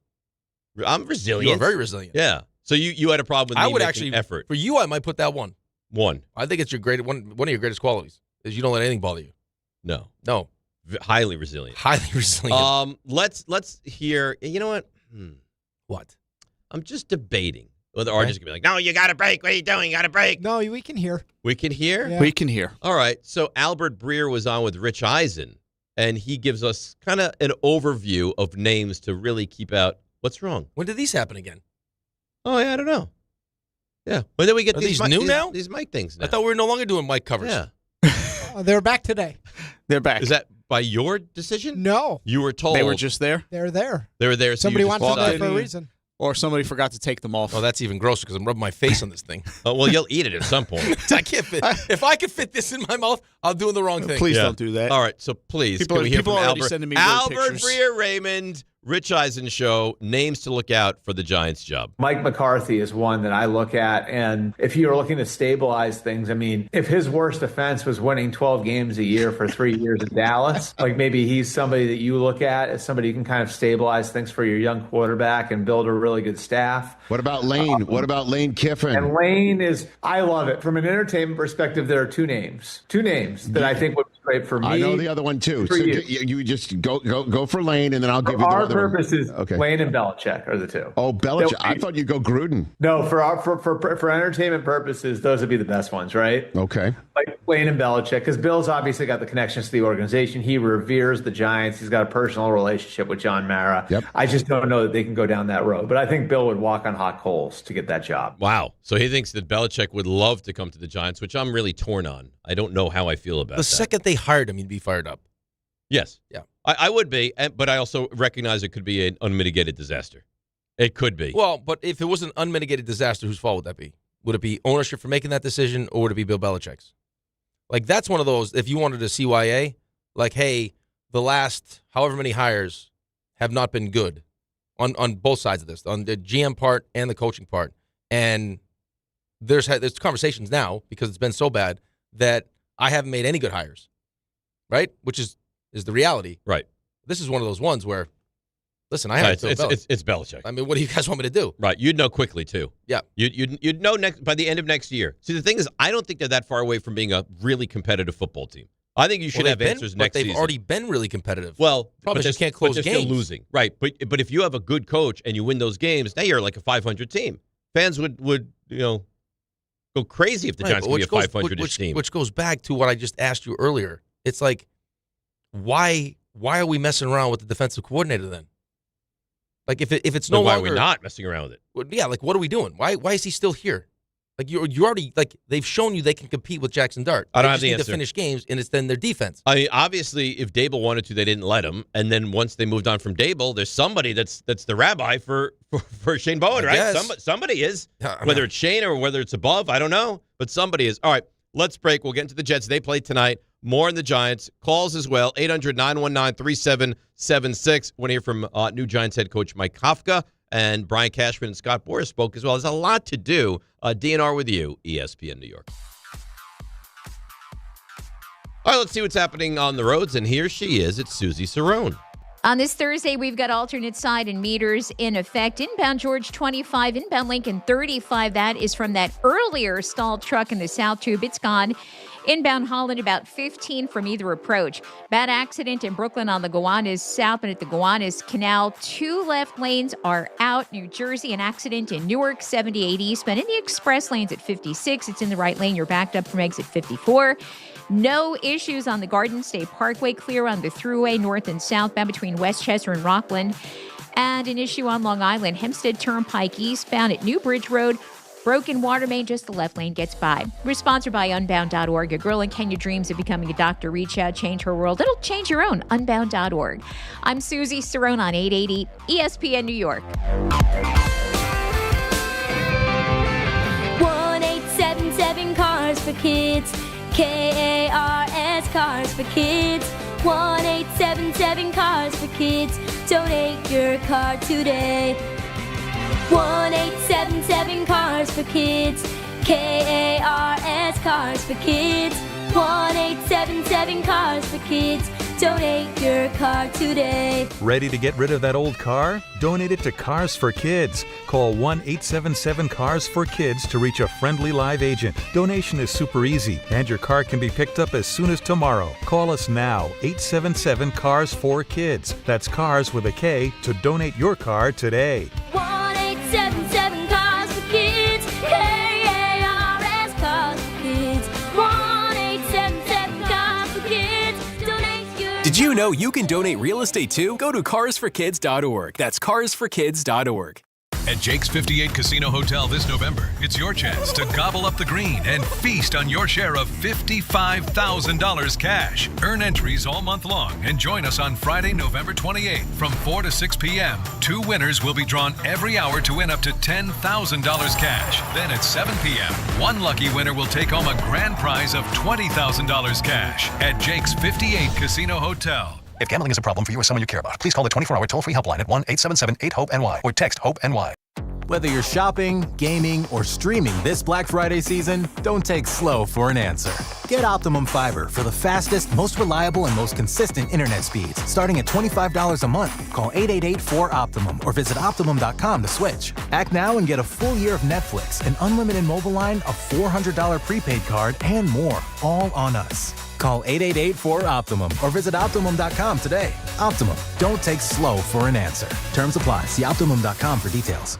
Tire care shouldn't come with extra costs or surprise fees. It should be simple, straightforward, and stress-free. So at Midas, they're rolling out the limited lifetime tire guarantee, included with every tire purchase with paid installation. You'll pay nothing for flat repairs, nada for flat replacements, zilch for tire rotations every 5,000 miles, and 0 for other preventative maintenance. So with this limited lifetime tire guarantee, you'll pay a whole lot of nothing compared to what the other guys charge for tire care. That's the limited lifetime tire guarantee, only at Midas. Some people just know you can save money on car insurance by checking Allstate first. Like you know to check Kirk Herbstreit's pregame analysis first, before talking to your brother-in-law. In this game, the key thing to watch will be the offensive line versus their front seven. If they can get pressure without blitzing, this could be a long night. Okay, Kirk. I know stuff. Ooh, checking first is smart. So check Allstate first and see what you could save. You're in good hands with Allstate. Potential savings vary, including based on how you buy, subject to terms, conditions, and availability. Allstate North American Insurance Company and affiliates, Northbrook, Illinois. 880 ESPN, WHSQ, and WCBS-FM HD2, New York. A Good Karma Brands radio station. This is DiPietro and Rothenberg. That'll do it on the Knicks' undefeated home record this season. Instead of being a part of the fight, we decided that it was going to be more advantageous for us to complain to the referees. They kicked our ass. It's as simple as that. They came out with a physical presence that we didn't handle well. They took you out of your game, and the Knicks on the other side of it kind of played into exactly what Orlando wanted to do. I just didn't think we did a great job doing what we're supposed to do to set the tone, especially at the beginning of the game. This is DiPietro and Rothenberg on ESPN New York and streaming live on YouTube.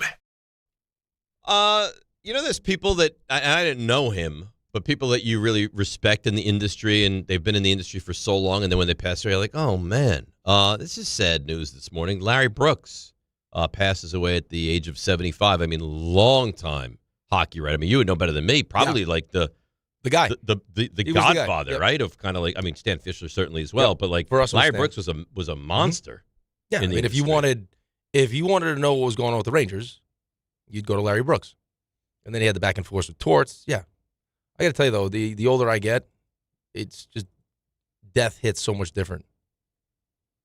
You know what I mean? Like, it's just because every situation is obviously different. But still, like, just, I mean, my parents are getting older. Like, the whole, like, that, it's scary, man. And the weird thing is, like, when you're younger, and I don't want to get into a morbid, weird conversation, but, like, when you're younger, you're like, 75 is just, that's old. 75 doesn't feel that old anymore. No, my parents. Like, you know what I mean? That's the scary part for me is that, they're getting up there. Of course. And you want to make sure that, you're spending as much time with them as possible. I mean, it's just, listen, death is undefeated, man. Life happens, and then it's like, you got so many different things going on that you don't get to spend I know he as much time wasn't as you well. like. And I think he stepped away recently to take kind of some time. And, so he had a brief battle with cancer. And obviously he loses that battle, passes away at the age of 75. But he was at the Post forever, I think almost 40 years. And great and highly respected. Well, Highly respected. the article you were just reading, I mean, you have to be highly respected to have, meetings with the owner. Right. Like, it's not meetings like, hey, why would you write this? It's meetings say, hey, tell me what you think. Right.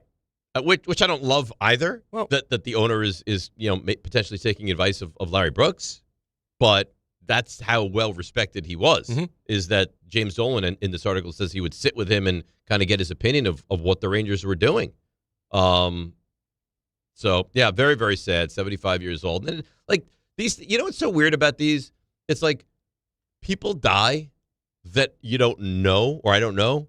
And you feel like this real connection to him or her or whoever it happens to be. Well, but I mean, I think especially when you start talking about, I mean, you're a huge Rangers fan, right? So it becomes like this is something I was taught when I first started doing this, is that you become, like, the goal is to become part of someone's routine. And we know how everyone feels about their routine. So if something that you grew up with, or as a Ranger fan, like, hey, how do I feel about the Rangers and where they're going? I would really, Larry Brooks would be a part of that. And you knew it was going to be unabashed, right? You knew it wasn't going to be like slanted towards the Rangers take or anti-Rangers. You knew you got like the good on it, the goods. From Larry. And it sounds like Torts actually got a chance to speak to him before he passed. Oh, that's good. And that's the kind of, I mean, so and I wonder what their relationship was like, if they kind of mended fences. And Torts is one of the most. You say he's a great guy, right? He might be one of the most thoughtful people I've ever been lucky enough to be friends with.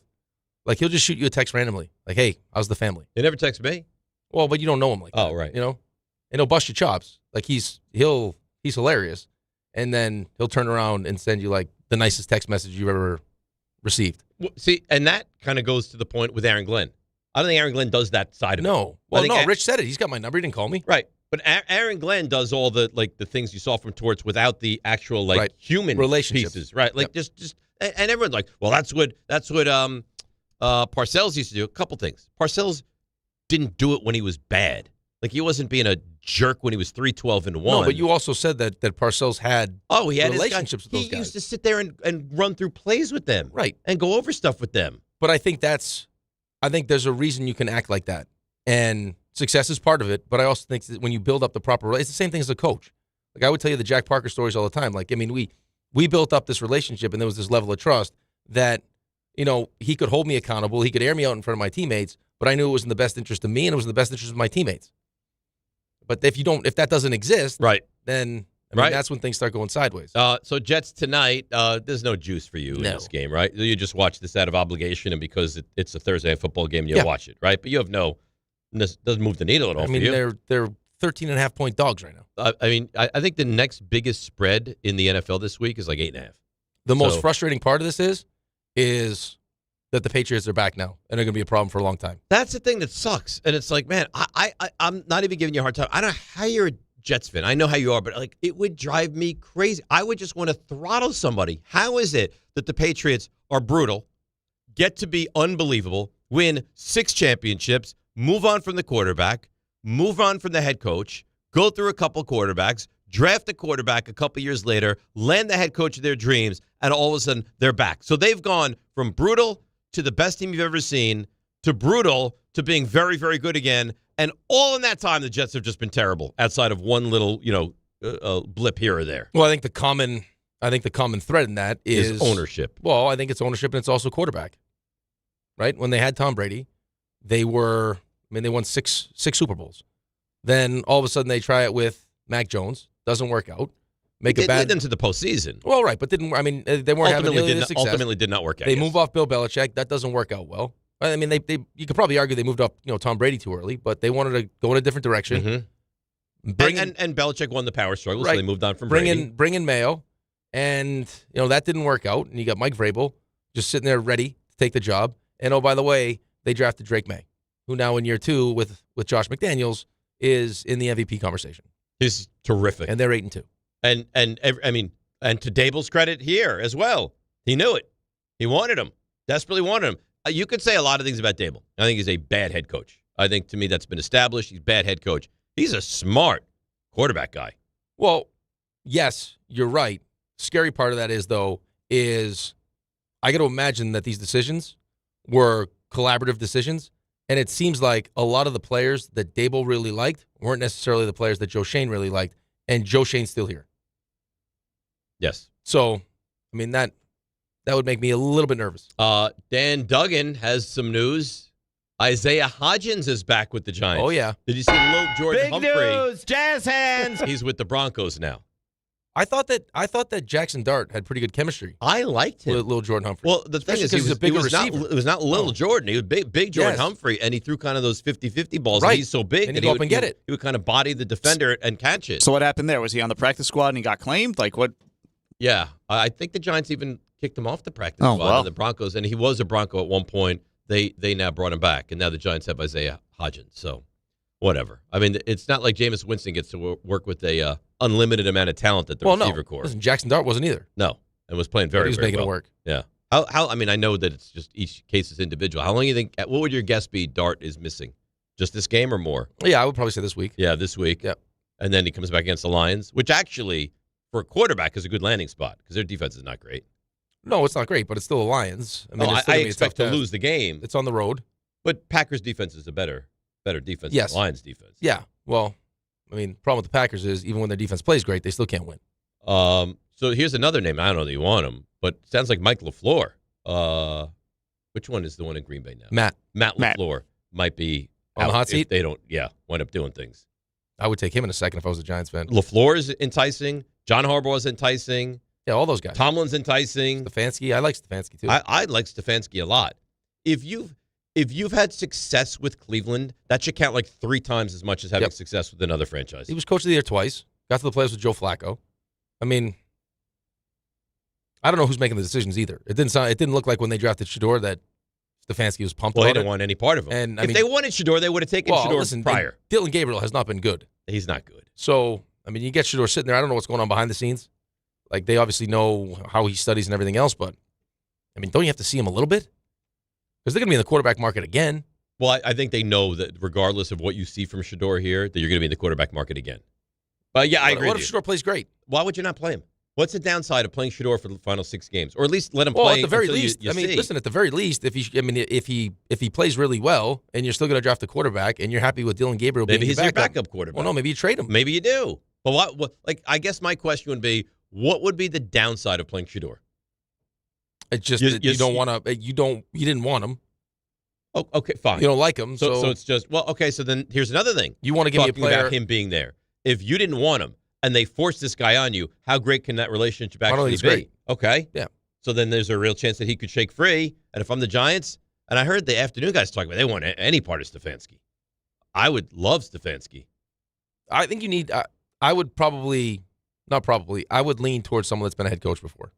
I was reading Ian O'Connor had a tweet, and he said to him, and I respect Ian a lot. I think he's really good and really dialed in. He said they need a head coach with experience. Yeah. They need it. How many times are you going to do the same thing, have the same results, and keep doing the same thing?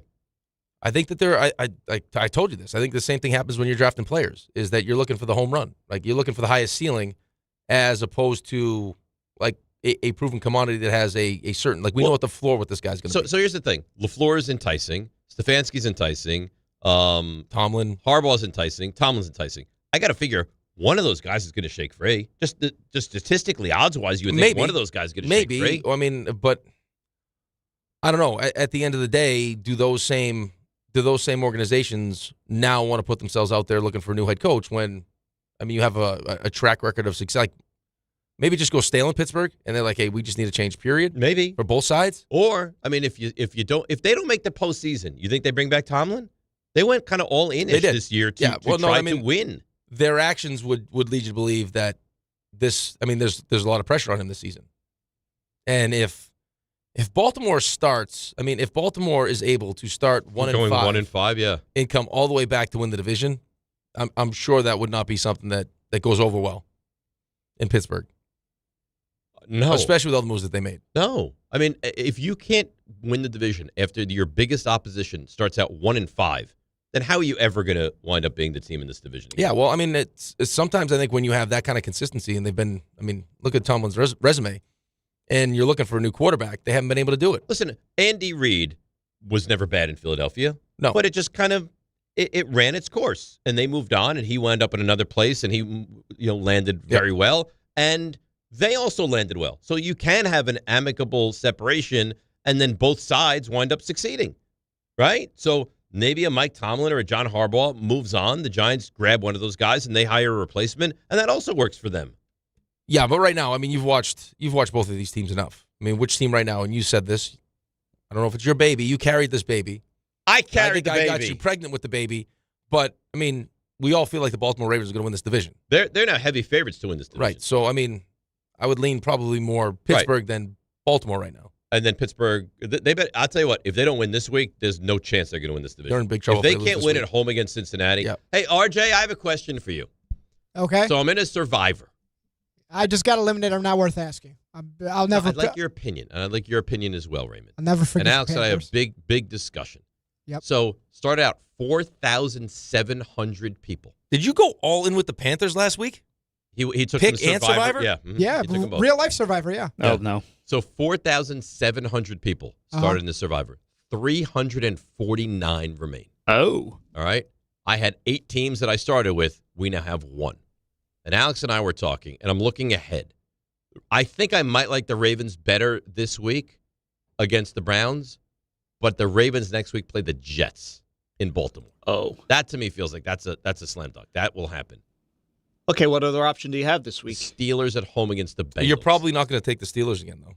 I don't know that you can take the Steelers and feel safe. So I think I think the Ravens win, but it's in Cleveland. It is right? in Cleveland, and Cleveland has beaten some teams in Cleveland. Things get a little weird sometimes in Cleveland. Yeah, and Baltimore and Lamar's banged up So again. do you agree with me that Pittsburgh beat Cincinnati at home? If they don't beat Cincinnati this week at home, they're done. Well, they've already lost to Cincinnati. Yep. But who was the quarterback? They lost 33-31. So, the Cincinnati was sweep? that Flacco? Was he the quarterback of that No, game? I don't think Flacco was the quarterback. That was Burrow? No. No, it was not Joe Burrow. It was It was Browning? No, it was Flacco.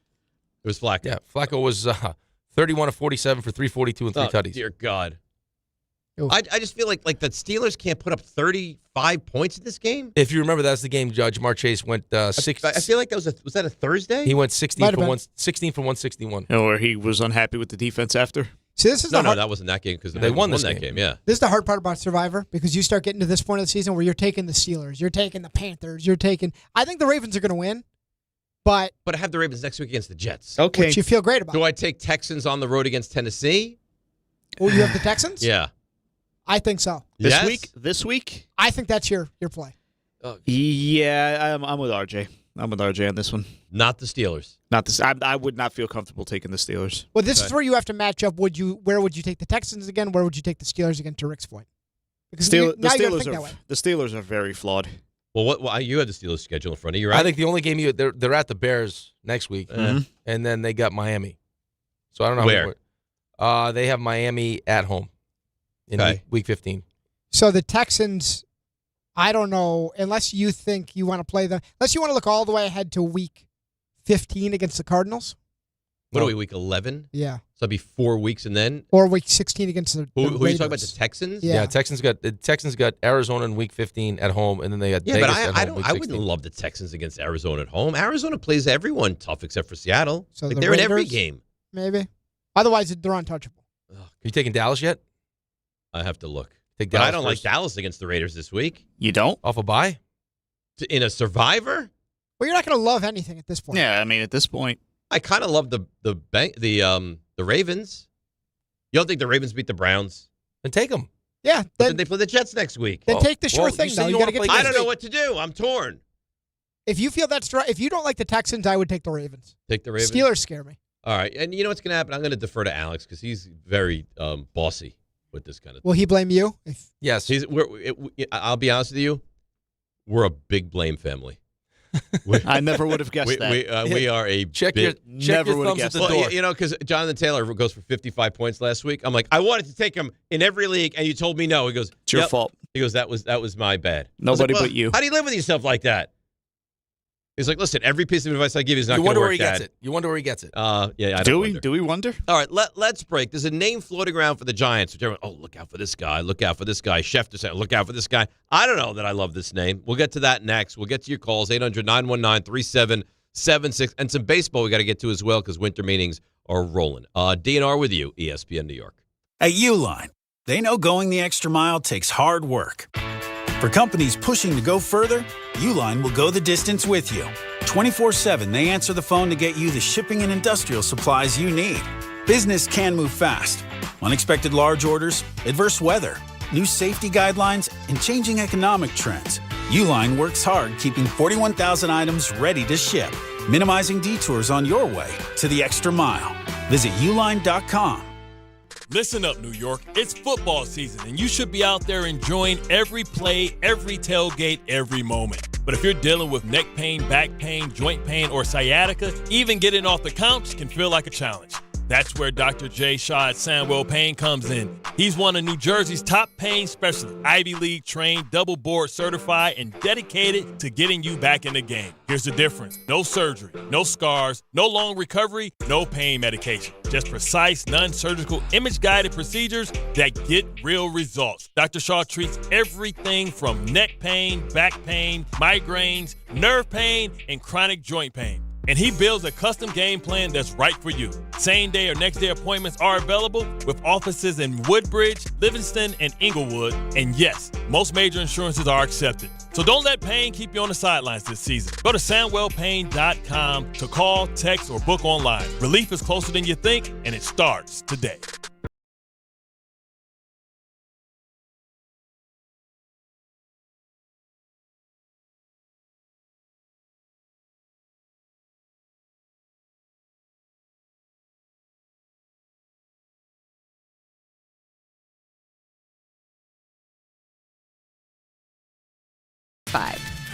Gambling problem? Call 1-800-GAMBLER. 21 plus only. Must be physically located in New Jersey. T&Cs apply.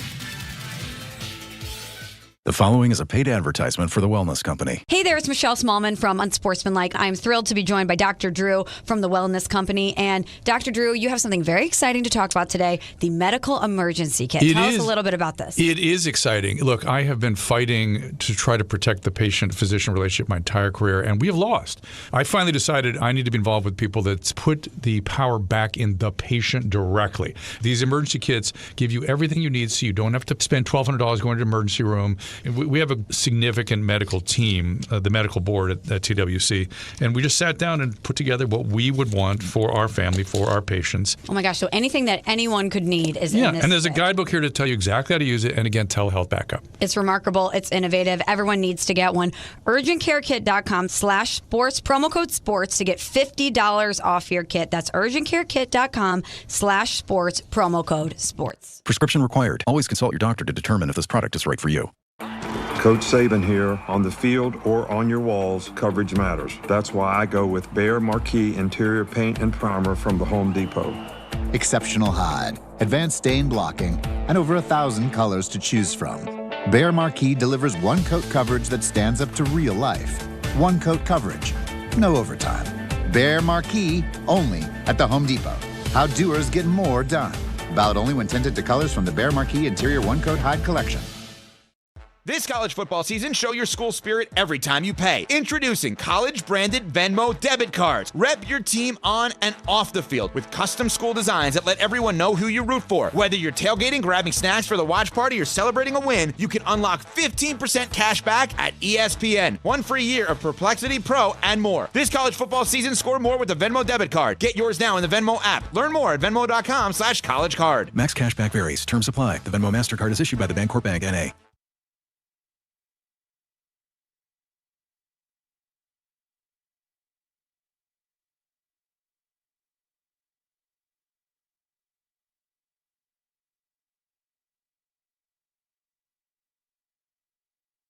All right, DNR with you, ESPN New York. Phone lines are kind of buzzing here, 800-919-3776. So I told you there's a name that, and for whatever reason, and again, you never know, right? You truly don't know. Same like quarterbacks. There are certain quarterbacks that you think are going to be bad, and they're good. There are certain coaches you think are going to be good, they're bad, and vice versa.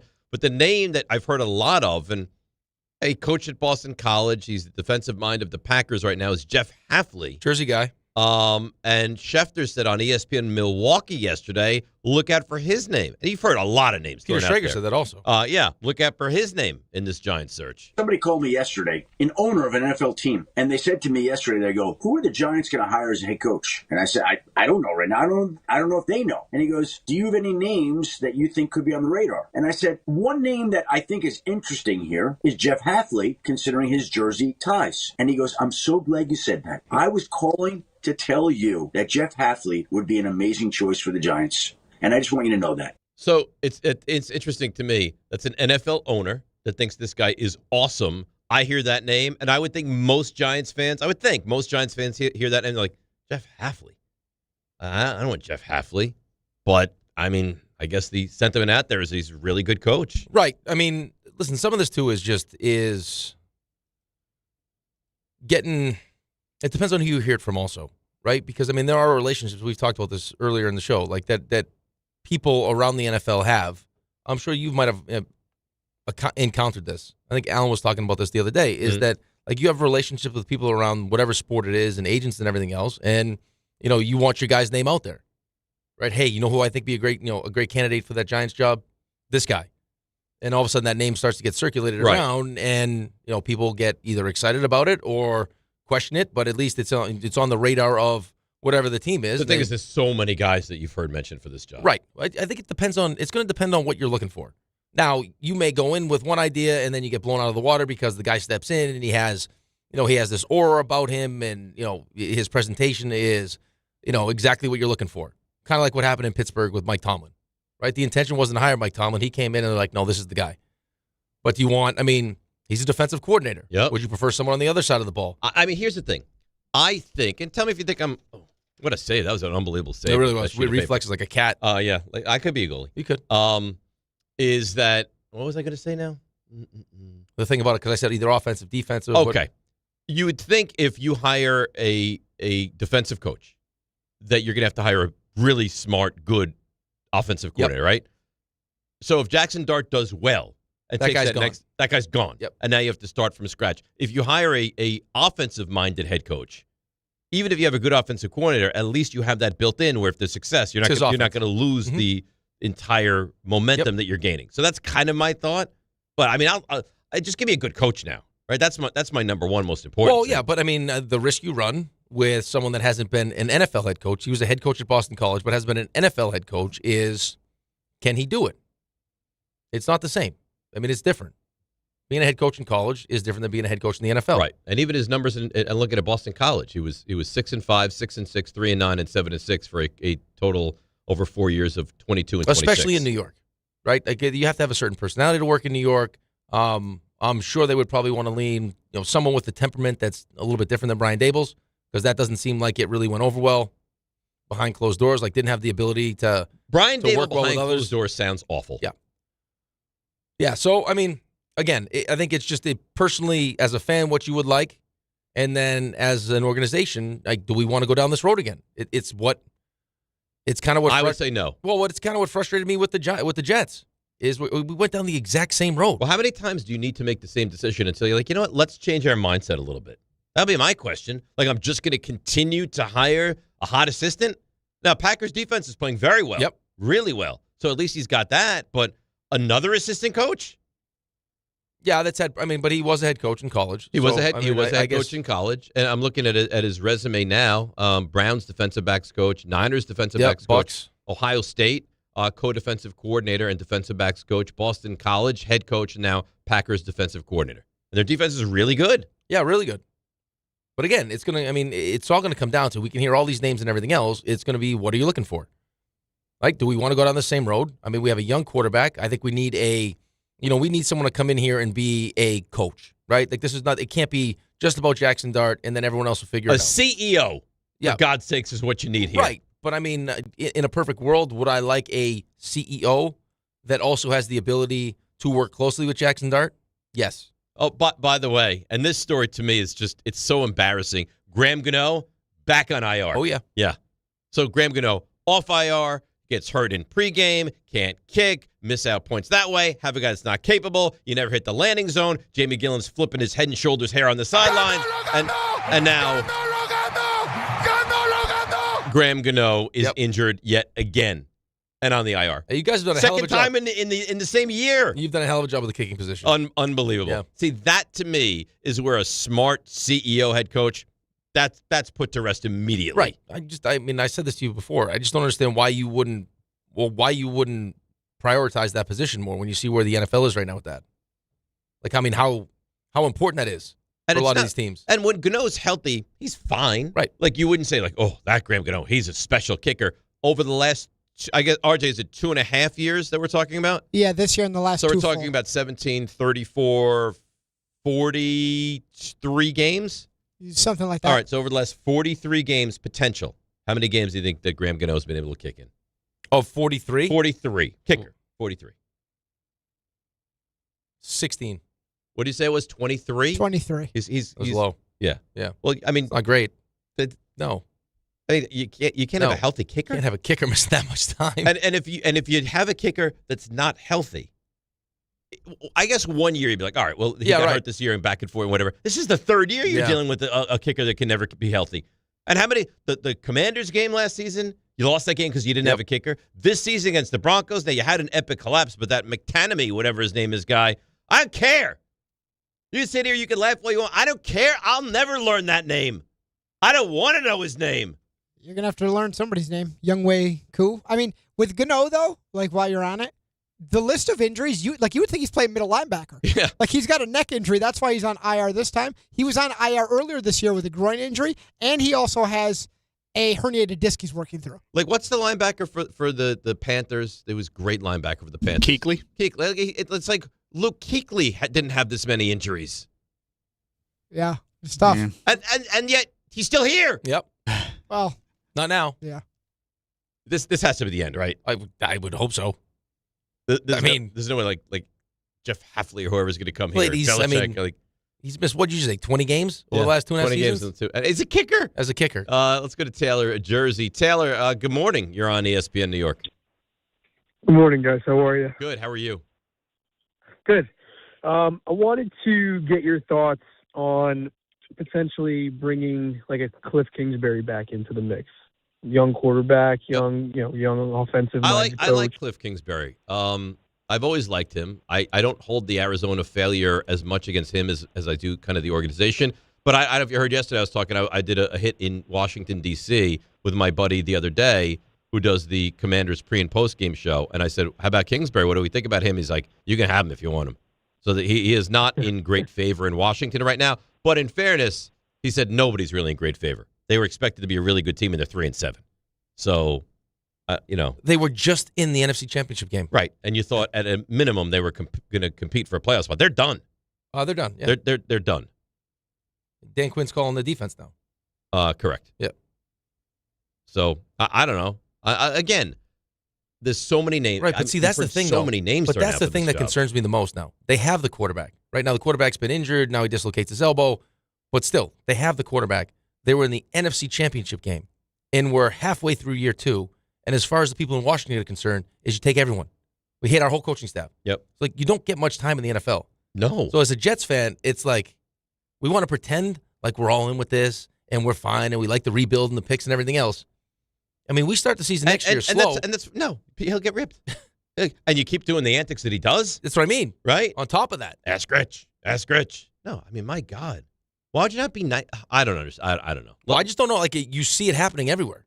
Like, even when you have success. Brian Daboll didn't make it through year 4, was a coach of the year, won a playoff game. He's already out. Like, it's just, it happens fast. Well, it's relentless.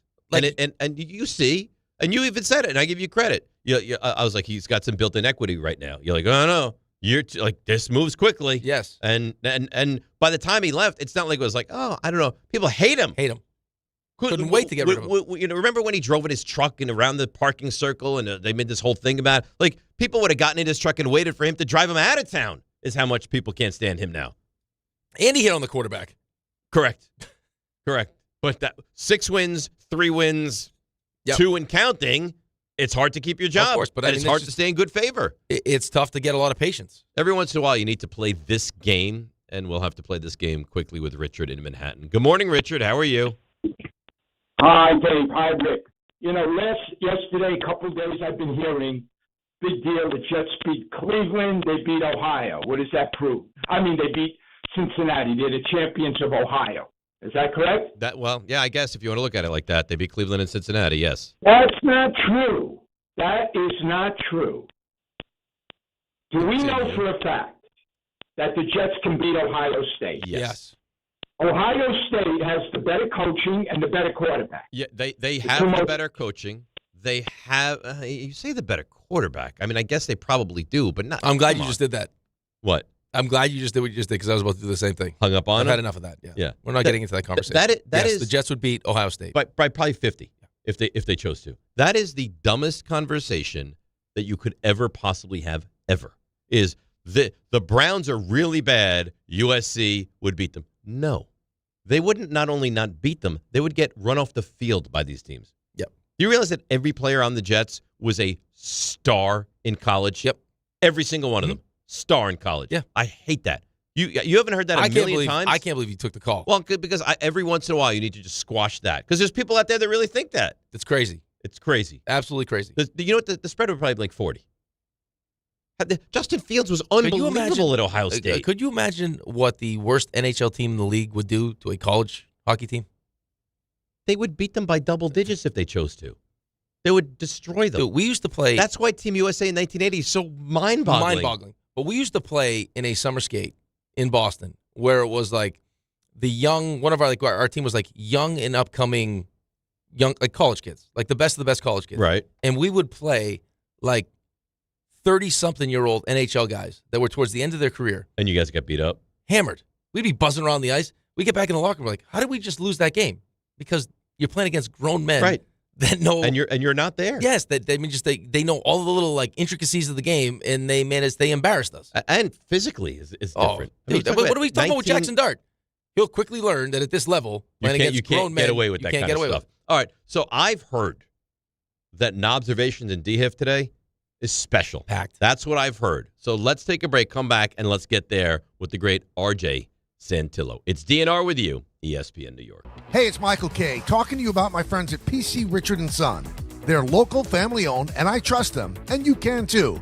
Right now, get Black Friday deals throughout the store. And with their holiday price guarantee, your price is protected. If the price goes lower from now through December 24th, they will match it. You can't beat it. Plus, you get fast and free delivery. PC Richard & Son, the company you can trust for over 116 years. Free delivery excludes Manhattan. Health surprises can change your life in an instant. You've seen it happen to others, but it doesn't have to be your story. At Princeton Longevity Center, we customize actionable and proactive health plans to maximize your lifespan and take control of your health. Our Cancer Check program combines cutting-edge technology with top medical expertise to keep you ahead of potential risks. With advanced full-body imaging, genetic testing, and multi-cancer detection blood tests, we look for even the earliest signs of problems. Results are analyzed by expert physicians who craft a personalized plan to safeguard your future. You're not just a patient, you're a partner in your health journey, backed by a team committed to helping you live longer, healthier, and more vibrantly. Our programs have saved hundreds of lives and empowered countless others to take control of their health. Be proactive with your health for the ultimate peace of mind. Call 888-8000-PLC or visit PrincetonLongevityCenter.com.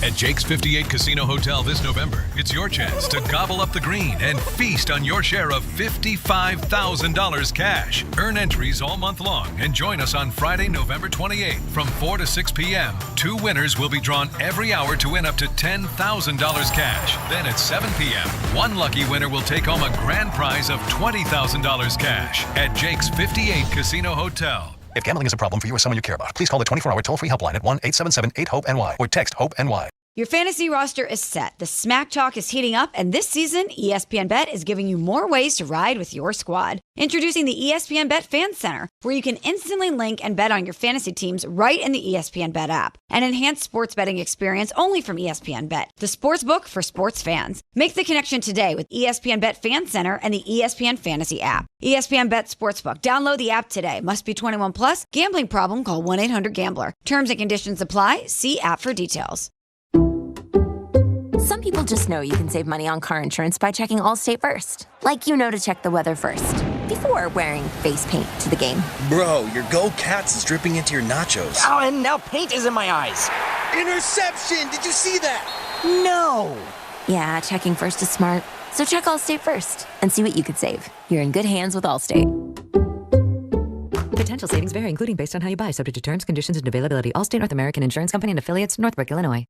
Coach Saban here, and let me tell you, every second matters. Preparation is everything, and that's why I trust Kidde Smoke Alarms. And as North America's #1 home fire safety brand, they're built to respond over 25% faster to smoke detection. Kidde helps protect what matters the most. Find it at the Home Depot. How doers get more done. #1 claim based on total household installations as of December 2023. 29% faster average smoke detection based on internal testing of smoldering wood fires for Kidde 9th edition versus leading competitor 8th edition products. Hey, I'm Mike Slater. My dad passed away at the age of 63. It's out of nowhere. Had a stroke. Super hard, obviously, for the whole family, but my dad had life insurance.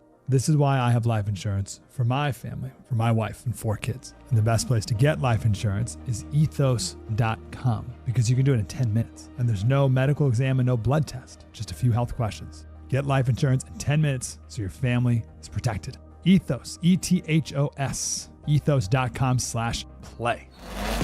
NBA fans, the race for the Emirates NBA Cup is on.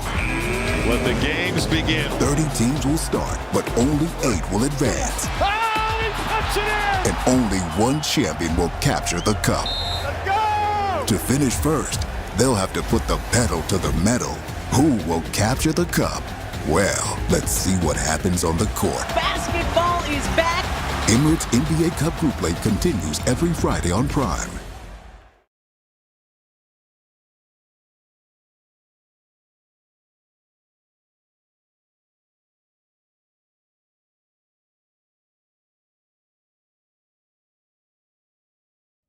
All right, DNR with you, ESPN New York. Game time brought to you by Tullamore Dew Irish Whiskey. When it's game time, that's exactly when it's Tully time. The Jets take on the Patriots tonight, 8:15 up in New England, while the Islanders take on the Golden Knights out in Vegas. A nice late 10 o'clock start for that one.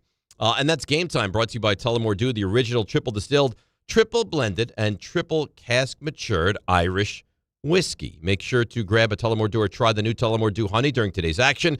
Glasses up to enjoying Tullamore Dew responsibly. We haven't really had an update on Jaxson Dart, right? We don't know physically how he's kind of doing right now. No, I mean, listen, with the concussion, it's kind of just all dependent on... It's a wait and see, right? Your symptoms, yeah. I mean, the perfect person to ask. Do you, like, take 3 steps forward and then could take 3 steps back? Yeah. Well, as you progress, through the protocols, like, as you get to finally, like, okay, I feel good, I'm not... There's no dizziness. I'm not sensitive to light. I don't feel groggy. I'm not irritable, like all the different things. It's kind of like, I mean, when you have a concussion, it feels like you're just like you're hungover. And when that kind of goes away and now you start doing physical activity, do my symptoms come back? And then once you can get so through you that, slowly ramp up. So it's kind of like benchmarks of like, okay, so now you feel pretty good. Now do you feel pretty good when we add exercise into this? But the problem is contact into this. Yeah, but here's the problem, though, is that like as you progress through it, there'll be days where you feel like, oh, I think I'm coming out of it, and then you wake up the next day and you take a step back. Well, but you're not like it's easy to convince yourself that it's, well, I'm just tired, right? I just didn't sleep good. And it's like a real mental struggle because you want to make sure you're doing the right thing, but you're also like dying to get back out and play. Sure. And but then you got to be careful. Oh, dude, I went through it. I had the concussion. I came back because I pretended like I felt good. Got hit again, not nearly as bad, and then it was like. But the next hit doesn't have to be as bad. and then it was like months of post-concussion syndrome. So it's like if you think about a bruise on your forearm, Same thing. right? If you get hit on an existing bruise, it's going to hurt more than if you don't have a bruise. Essentially, a concussion is you bruise your brain. Exactly, that's exactly what it is. I would equate it, and I don't know because I never had one, but I would kind of equate it to having a newborn baby, like the way you feel. Awful. After like 5, like a week long of a new, you're like, oh God, I don't know if I'm coming or going here. And then on top of that is that you can't see the concussion.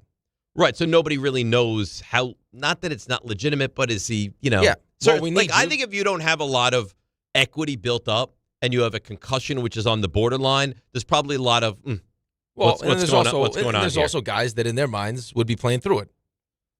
Like, hey. I don't think Jaxson Dart has to worry about I don't that think so side of and I think that we all recognize that, and hopefully he recognizes that he's already proven to everybody that he's tough and probably too tough. Because we don't need you to be taking those chances. Too tough for his own good. Available is more important than you gaining 2 extra yards for us. I don't care. I guess I probably should to know. I've heard both. Is it Kafka or Kafka? I think it's Kafka. I think it's Kafka as well. And you're a Kafka guy? I'm a Kafka guy. I guess I could ask Jordan. Kafka? Send him Mike Kafka? I go Kafka. Kafka. So he was asked yesterday. Now, if he's going to wind up being the long-term coach, then obviously we'll need to define how it's said. But he was asked, how is Does Jaxson it matter, Dart? though? What do you mean? We all knew it was, he said it's Dayball like table, and we still have everyone going Dayball. Dayball. But even like guests of that we have on our show, like Brian Dayball. No. Mike Kafka, how is Jaxson Dart doing right now? He's in the middle of it, and to be honest with you, like I have a lot of trust in our medical staff and our medical team. They're taking great care of him. So each day I get a little bit of an update. He's right on track and right on pace in the program. What does that mean? He's in the middle of it? He's in the middle of the protocol. Protocol. Yeah. Okay.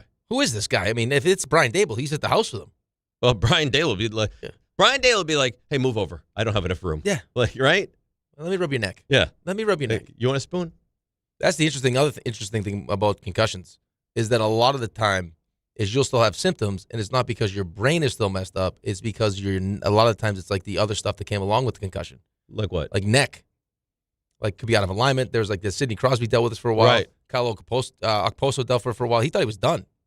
Well, neck stuff is weird because Sherry has a bad neck. Yep. And she'll wind up getting these like massive headaches from it, and then she winds up getting like physically ill from it, like throwing up. So it's like, and not from the head, just from the actual pain probably of the neck. It's probably your vagus nerve.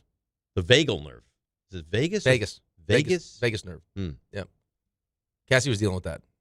And then whenever it would act up, she'd get sick to her stomach. Yeah. But that's not like a concussion at all. But you get those kind of but you get the same symptoms. That's what makes it so hard to deal with. Is because like you have like some days you feel good, some days you feel terrible. But then when you have a concussion, you don't want to sleep too much, right? Is it at the beginning stages of a concussion? Aren't you supposed to not sleep? No, you're supposed to like keep an eye on a person to make sure that they're still. It's so weird. It's so like the whole thing is weird because, like you said, like there's no really like test for it. Like it's just a symptom. And how us you're idiots, feeling and most of us idiots do like on purpose do bad on our baseline test. So that when we do come back, it's easier to pass. I mean, you think it's still like that? You think that athletes are still like, all right, yeah, bad on it? Really? Probably. You don't think that Jaxson Dart knew when he met with the third party that he was concussed? Of course he did. He went out. It's really upsetting. Just want to play, man. You know, I have a lot of respect for. Have you seen Chris Nowinski, who is the former player? Now he's like, up at I don't know if it's Harvard or you're at neck of the woods. Yep. And he's like the concussion guy. He's not a doctor, but he's involved in the whole concussion game. And he's just the long-term side effects for a lot of these guys, like once they retire, has been really detrimental to their health, like to their mental health, because of all the damage that they've taken with their brain. So Raymond's telling me Chris Nowinski is now a doctor. Yep. He's a PhD. That's awesome. A neuroscientist. Those guys are so impressive, man. We had why do I always forget his name? It was like one of the coolest experiences that I've had, and I forget his name. The greatest speed skater of all time. Eric Hayden? Hayden. Yeah. There you go. Was our team doctor. Yeah, right. He's an orthopedic surgeon. Right. We got to spend time with him, and he is one of the most impressive human beings. Amazing. He told us all about like his training, and like one of his training sessions for the speed skating was he would do 300-pound squats 300 times. What? So he said he would watch TV with 300 pounds on his back. He must have had legs like trees. They were like 33 inches around. And then once he finished, he won, 5 gold medals? I think he ran marathons. Oh, Tour de France. Tour de France. Yes. And I think he might have run marathons and then in addition to that. So he finishes up with that, and he's like, you know what? I want to be a doctor. All right, and goes to medical school, and is now like one of the most renowned orthopedic surgeons. At the time, he was the team doctor, I think, for the Sacramento Kings when we had him. And didn't just like do really well as a speed skater. I think won like 5 gold medals. 5 gold medals. Yeah. Was the greatest. Yeah. In that the same 80 Olympic Games up in Lake Placid. Yeah, and then he was done with that. He's like, you know what? I'll go ride in the Tour de France. It's just, it was. Some people just, they're different. He was different. Where like anything they touch, they succeed at. Some people are like that. Mike Kafka, his reaction, and this can't be an easy conversation, his reaction to the firing of the former head coach, Brian Daboll. I certainly didn't anticipate it, but it was one of those things that happened in this league. And again, I'm appreciative of what Dave's has done for me as a professional, as a coach, as a person, and getting to understand and know his family. And these things are, there's a human element to it too. So I'm very sensitive to that, and I wish him nothing but the best. And we'll continue to stay in touch with him because he's a great friend of mine. But there's a time for us in this group to continue to move forward and go enjoy this process and this journey. That stinks. I'm surprised, actually, that they're close friends. Why? After how tumultuous it feels like the relationship was. Like maybe there was that friendship was already in place. Yeah, but I think that if the friendship is so strong that you can kind of hit those boundaries, I guess. Right? Yeah, although you're calling plays now, I'm calling plays now. It sounds like the ownership was involved in that a little bit of saying like, no, you're not calling plays anymore, or yes, you are calling plays. But it sounds like there's a lot of coaches around the NFL that don't like Brian Daboll. I think it takes a certain type of person to be on a staff where the coach's belief is, I'm going to coach my coaches harder than I coach my players. Like, I'm going to be buddy-buddy with my players, and then I'm going to rip my coaches. Yeah, I don't like this, and you've heard it from a lot of people, country club atmosphere.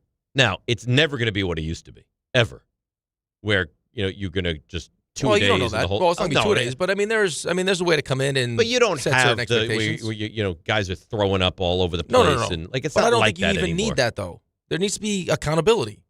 I think in certain places, look what just happened in Baltimore. Like that's important for the coach to do that, but it's important that the coaches put the right players in the building. That's why losing Saquon was such a big deal. That are going to hold everyone accountable. Like Lamar's like, no, ping pong tables out, all the fun games out. Mm-hmm. Like, so if you have that right mix of players, every situation is different. Like, what our show needs is different than what some other show needs. Sure. You know what I mean? So, like, you need to assess what that show. If I have a young team that doesn't have much leadership, I got to make sure I step in. Right, but it sounds like Daboll just was an easy head coach with the players. Right. Well, I think his mindset was, if I get the best players on my side, they can take care of everything else. All right, but that has not worked. No, clearly. Now, I think it's a talent issue as well, but it's a talent issue, and it's a fact that along the way, you can't say he was a good head coach. Here's the thing, though. I don't think it's necessarily a talent issue. The defensive side of the ball is not a talent issue. I think the back end is not very good, but you haven't really seen, outside of Brian Burns, the real strength of this team. And I don't know if it's a lack of motivation. I don't know if it's, hey, another season of losing, so I'm not going to – why would I give – I'm just not going to give my best, because there's no excuse for Dexter Lawrence to not be one of the best defensive tackles in the NFL. Right, unless he's still hurt. Like, for Abdul Carter, as much – I think chaos, or whatever the word is, the pressures, and I think he's done a good job of helping Brian Burns, because it seems like, whenever they're on the same side and they're running, stunts and whatever it is, Brian Burns ends up being the recipient of the actual sacks. Right. But there were people expected more from Abdul Carter. I was sure he was going to be a double-digit sack guy. So I think you can blame a lot of that on coaching. I think you can. I think it's fair to do that. And the fact that you have wins and you're somehow finding losses out of these. I was thinking about this the other day. He should thank God Lawrence Taylor said you can't wear this number. He would be getting killed. If he was wearing 56 and sat here with half a sack right now in the season, he'd be getting crushed. See, that's the thing, though. It feels like that was working against Brian Daboll, and why I would have walked away after last season is that when you watch players in your building immediately go to different situations and have the kind of success that they were having, I think, yes, some of that is you're being surrounded by more talent, but I also do think that there is a different level of coaching in different places that have a better understanding of how I get the best out of certain players. It was the secret sauce for Bill Belichick for how many years? Like, that's what he did the best. Forever. He couldn't draft a player necessarily, but he could tell you, when I played against this guy, you're not using him right. And I can put him in my system and use him the right way. I'm not going to ask you to do things you can't do. I'm going to have you focus on the one thing you can do. I'm going to make you the best version of you. And he was able to strip down every player specifically and turn them into the best. That's teacher, coach, you name it. That's the best. But on the flip side of that, that's actually what concerns me the most maybe about what's going on with the Jets right now. Is especially when it's your side of the ball. Mm-hmm. This team defensively had enough talent to be much better than it is. And I don't want to hear its scheme and everything else. That shouldn't matter. I don't care what Steve Wilks wants to run. You're the head coach. If what Steve Wilks is running is not getting the best out of the players that you have already, of course, because you're not going to get rid of all the players, then you need to fix something. And, it hadn't looked fixed yet. I guess, there have been glimpses of better. They responded well last week. But that offense stinks. It's like when Justin Fields played well against Cincinnati. That's the thing. Of course the defense is going to play good against Dylan Gabriel. That's the thing. If you're the Jets and you go out there tonight, forget about win. Yep. I don't even look at this as a winnable game. But you lose 27-20, you'd come in here tomorrow and you'd be doing backflips. But if you go out there and you lose 35-3, and Justin Fields stinks, and we got to listen again. And we got to listen to him talk about, hey, I know who the quarterback is. I don't need to tell you. And that garbage again. Yeah, it's childish, it's immature, it's unnecessary, and it's embarrassing. What are you doing? It doesn't feel like what a CEO of a billion-dollar business I should could act be like. wrong, and you tell me what you think. RJ and Ray, you as well. I could be totally wrong. I would be very surprised if Aaron Glenn ever wound up being a good coach in this league. From what I've seen, and maybe I'm wrong, but I would be having seen what I've seen. On the quarterback.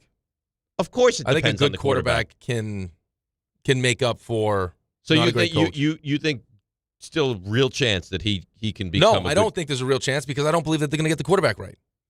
And if all of a sudden now there's this level of desperation that we need to go get the quarterback, and they make some stupid decision this year where it's like, hey, let's go trade draft picks for Kyler Murray or something like that. Well, you tell me, can he endure 4-13 next season? No.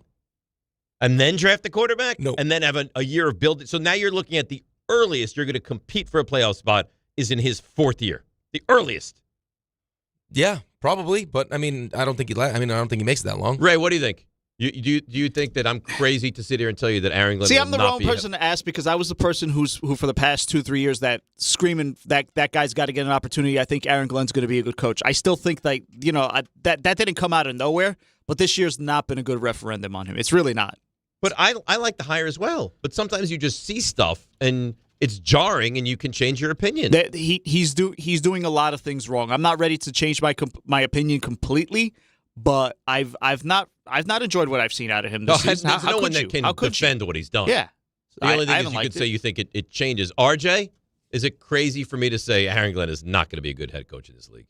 No, not crazy at all. Are you with me? I'm closer to you than the other side. Yeah, okay. I don't really see. He feels like he may fall into the much better suited to be a defensive coordinator. Yeah, like the way he wants to act, and not as forward facing.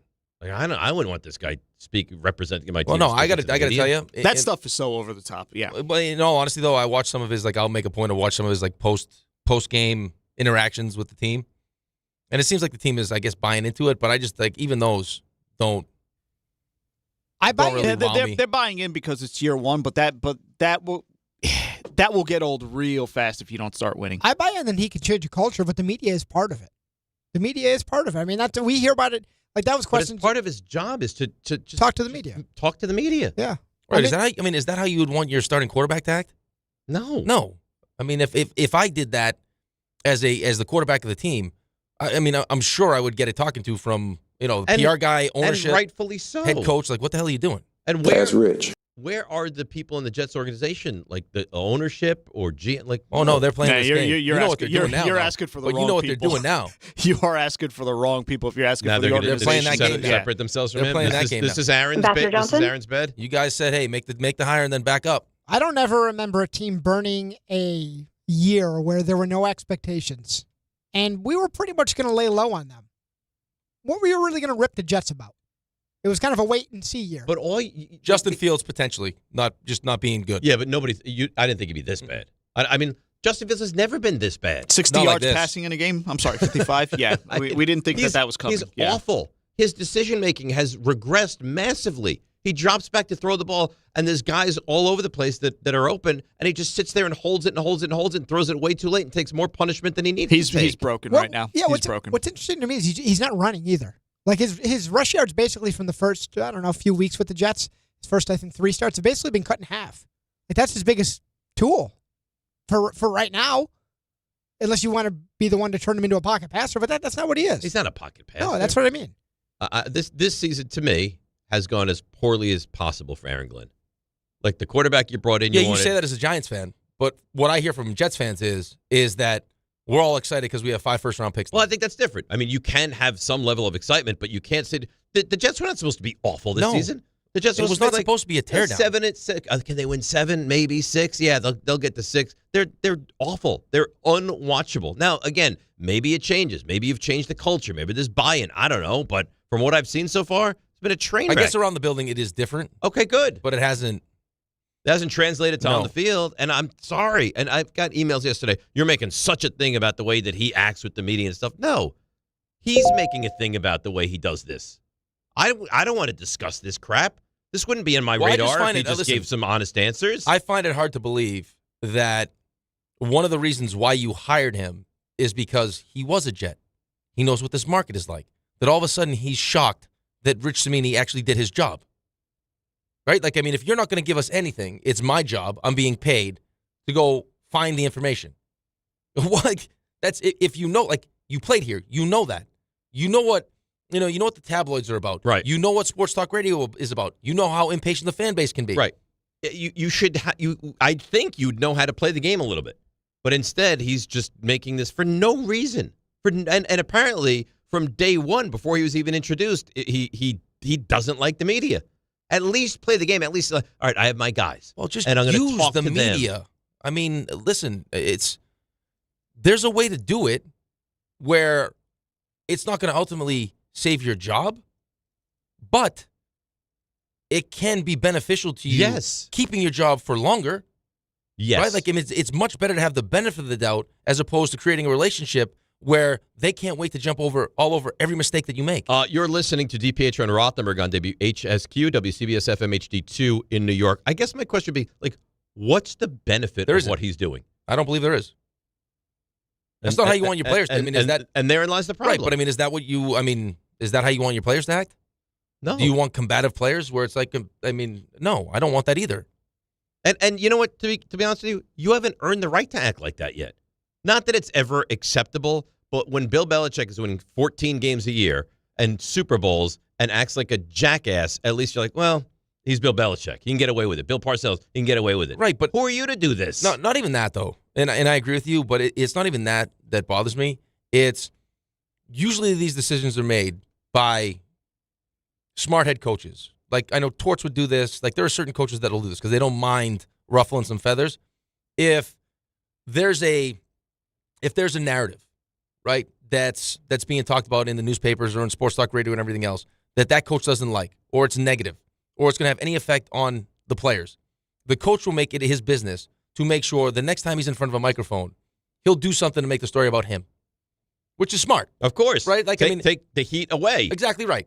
That's not what this is. You've won 2 straight games. This doesn't need to be that. Like, the narrative should be about, hey, look at us. Right. You don't, when you think about the Jets, it doesn't even feel like they've won 2 straight games. It's just like the circus continues and continues. I don't know. I don't like it. And this is not a me Jets thing. If this was the Giants, it would drive me crazy as well. It's hard enough in this league to win.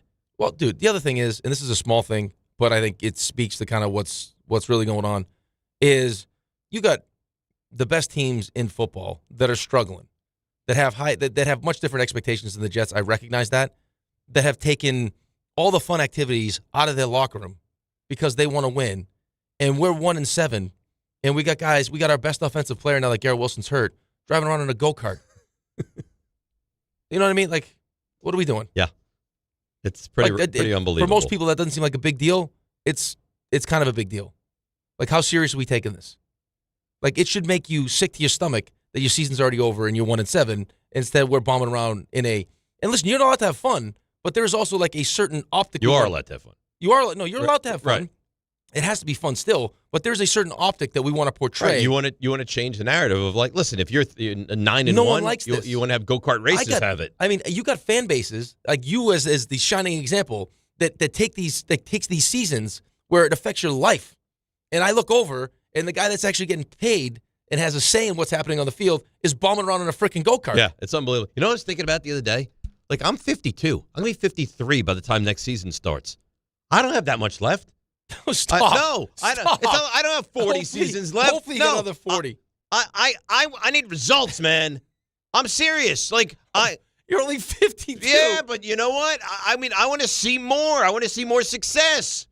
Oh. Am I going to see more? I don't know. I need to. Depending on who you hire. You got the quarterback, now you got to hire the right coach. Immense for this organization. Immense. I got to tell you, the more I think about it, there really is only one that makes the most sense. And you know he'd take the job. You're going to say Belichick? Oh, God. And if it doesn't work, it just doesn't work. It's his fault. They gave him the quarterback. He would if you're Shane, Mara, Tish, whoever is ultimately running point on this, you'd have to do something about the girlfriend. You'd have to. It would have to take a back seat. Or you'd have to win right away. I mean, he'd have find to you a new start one. winning. We'll find you a new one, Bill. She can't be forward facing. She can't. She likes working with computers. A little click, click, click. No, give her the website. But come on. Yeah, but give her the website. But being serious, like Yeah. you could. I mean, it's New York. It's a bad look. I don't think it matters if they win, but it matters. You're right. It doesn't matter if they win. Early on, that would be probably something that you say, "Hey, Bill." But going in, I'd need to know. Yep. Like, yeah, if North Carolina was 8-1, you'd be like, all right, it's a weird thing. Here's the thing. The one thing I don't like, I say that, but there is one thing I don't like. The idea that someone that was all about football all now day, has every day. This. No, I'm not even saying that he should, because it's just not healthy just to be that focused on one thing. Like the whole idea that during the bye week he's off in Nantucket and no one can get a hold of him. That's not okay. That's not Bill Belichick. And that's not okay. Right. So if that's the version of Bill Belichick you're going to get, I'm good. But like, just to, if my response to all of the criticism that I can't make the right decisions is Bill Belichick. Yeah. You can't. So to be two things. You've got to figure out, and I don't care if you date her, that's fine. It's got to be a quiet thing with her. And number two, and I think Raymond will agree with this. I know what you know about this. Michael Lombardi is not coming along. This guy's a disaster. 100%. I mean, you laugh all you want. The respect or lack thereof around the league does not exist for him. He's bad at his job, and he does not come along with you. So if I could get those two things ironed out, Lombardi stays wherever or just goes away, fine. And Jordan Hudson or Jordana or whatever her name is at the moment, if she is not involved, stay with her. I don't care. But she's not involved. I don't need to hear from her. I don't need to see her. Then that's a conversation I'm willing to have. I think the reality of the situation they're in right now is no matter who you hire, the fan base will find a way to be upset about it. Like, there'll be flaws in everyone. I think the only two that you probably don't find flaws in are if Mike Tomlin is let go and you bring in Mike Tomlin or Bill Belichick. It's tough to argue either of those. I mean, if you want to start poking out, well, he's got the girlfriend and what happened at UNC. No, but I think the girlfriend is a big deal. But as far as Bill Belichick's success in the NFL, I know it's directly tied to Tom Brady. And when Tom Brady left, wasn't nearly as good. Well, guess what? He's got a quarterback. And he's shown you with the quarterback, he can have lots of success.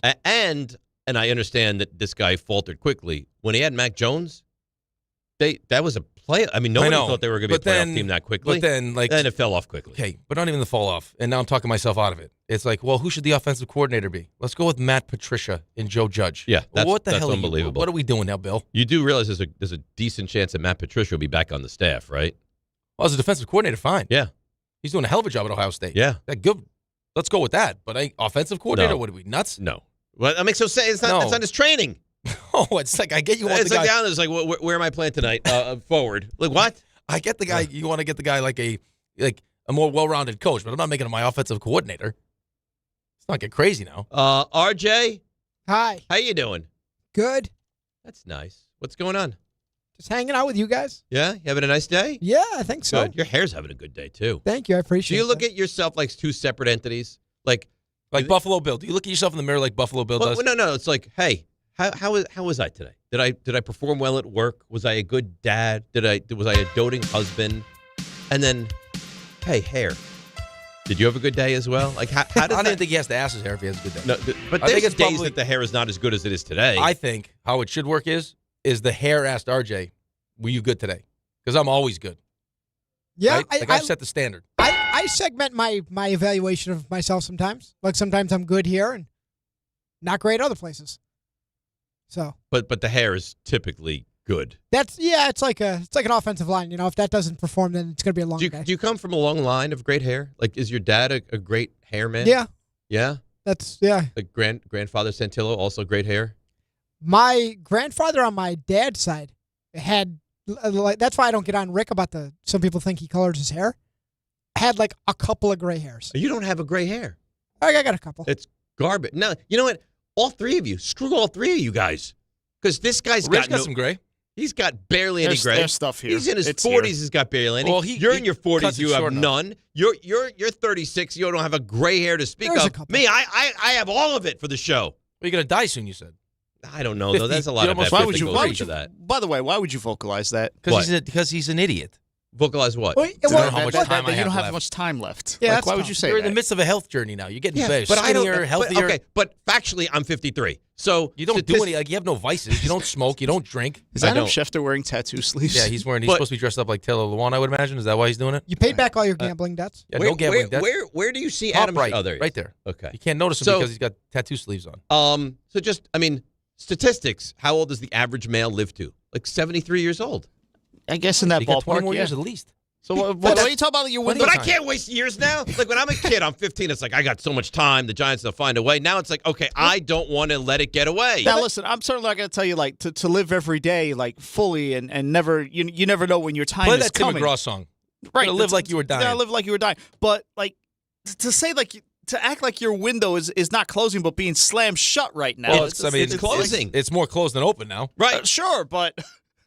Right. There's some fresh air coming in, but it's not fully open. It reminds me of, especially in light of other things we've been discussing this week. It reminds me of that beautiful morning I spent with a lady I didn't know in Chicago. The older she was lady? Playing Come to My Window and made me eggs. And I woke up in nothing but dress socks and don't remember anything that happened. How's that possible? No idea. But that was on you. It was a rookie party gone sideways. Okay. But you Come to were... my window. I don't remember any of it. None of it. But it was from you. Like you weren't drunk, right? I don't know. I have no idea. So it was like the hangover? I went from the restaurant where they thought it was funny because it was the rookie dinner because I was the only rookie. They had like this beautiful meal. Did you have to pay for all of it? All of it. And they brought me a Subway sandwich. That was like the hey, funny. How much did that cost? A lot. I don't remember. Like thousands of dollars. Yes. Oh. I had 2 rookie parties that year. Then I had my NHL rookie party that year. What's the NHL? Which is the other rookies? Yeah. So then I was in Dallas. All the rookies. So I had 2 in 1 year. And then from there we went to a place. And then once that place happened, then I went dark. And then you just woke up to socks and eggs. Yeah. And then puked. The next morning? Oh, yeah. I don't know that I've ever puked the next morning. Only happened to me twice. It was that night, and then it was when I almost got arrested on my visit to BC. What did you say, Raymond? Oh, so you don't like the conversation? Is that what you're saying? No, the conversation's fine. It's just, we made a specific effort, didn't we, before the show to give RJ a nice runaway here?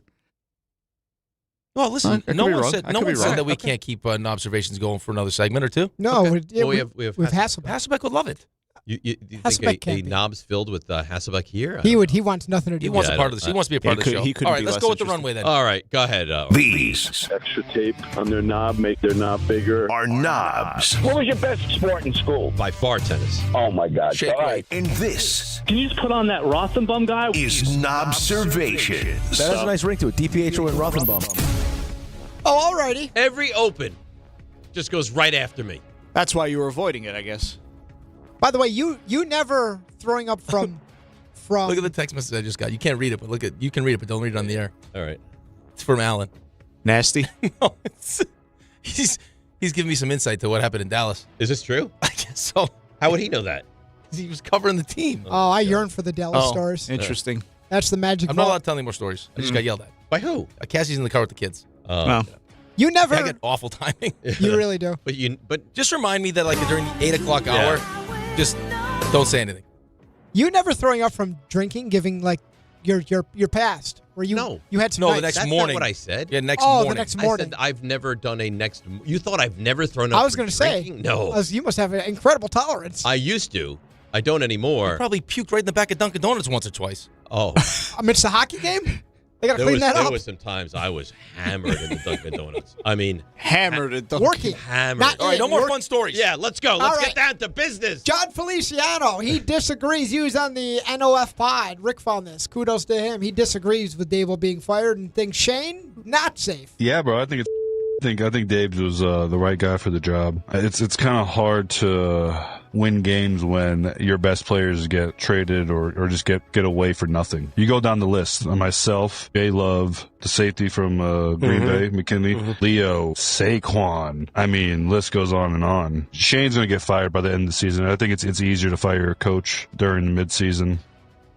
Well, that's interesting, but the only thing that's weird is like he's leading the search for the next head coach. Yeah, well, he is. So Feliciano wanted to say that he thinks that David and Dart could have been a special duo. Your best receiver out, your best running back out, your defense is not playing well. I think the back end of their defense is terrible. That also goes with Joe Shane. Why we let J Love walk out that building for nothing? You let X walk out that building for nothing. And those two guys are on winning teams, leading like X led the league last year in pick, or was it last year? Yeah, last year in picks. J Love has been playing great over there in Seattle with Leo as well, a guy who was one of the heartbeats of that team, the best friends with Dex. And then you also force Dayball to play Russell Wilson the first whatever games of the year, and then you finally let him, the guy he banged on the table for, to get Jay Dart. I think Dayball and Jaxson Dart could have been a great combination, a great combo.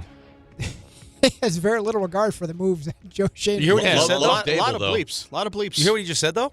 When we asked Jordan that question yesterday, he said no, but about Russell Wilson. Yeah, about Russell Wilson. Yeah, Jordan said not even a thought. Well, maybe, not according to him. Yeah, maybe some of it gets lost in translation because of the beeps. And by the way, the beeps are not. It's a lot. There's a lot. The beeps are not a good. Or they're not kind words being said about Russell Wilson. And finally, Feliciano talks about his relationship with Joe Shane. All these guys are my friends. Joe Shane's my friend. We definitely had some rough patches, especially after, I had a pretty good year as a center over there. And then, just be all full disclosure. He offered me a little more than vet minimum. San Francisco comes in and offers me $3 million to be a backup, which I eventually became the starter towards the end of the season, starting in the Super Bowl. My boy got the bag going on. I didn't want to leave New York at all. I wanted to stay with Dabes and Bobby and help them, lead that team. But obviously, it worked out for me going somewhere else, making more money. Interesting, he still considers Shane a friend. Yeah. Probably not anymore. I don't know that he knew what to say there. What are you going to say? I don't consider Shane a friend. Like, maybe doesn't want to burn bridges. But you don't talk really about friends like that, do you? You rip every single move they've ever made? Rip everything that he does, everything he's about. Be like, no, he's a friend. Well, maybe they're close enough to do it. It sounds like Kafka and Dable are still friends. Jordan got back to me. Kafka.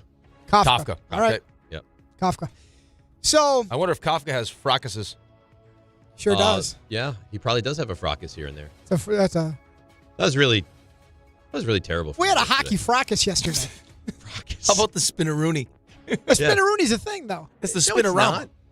Denny Savard does the spinorama, not the spinneroonie. Spinneroonie's a Booker T thing.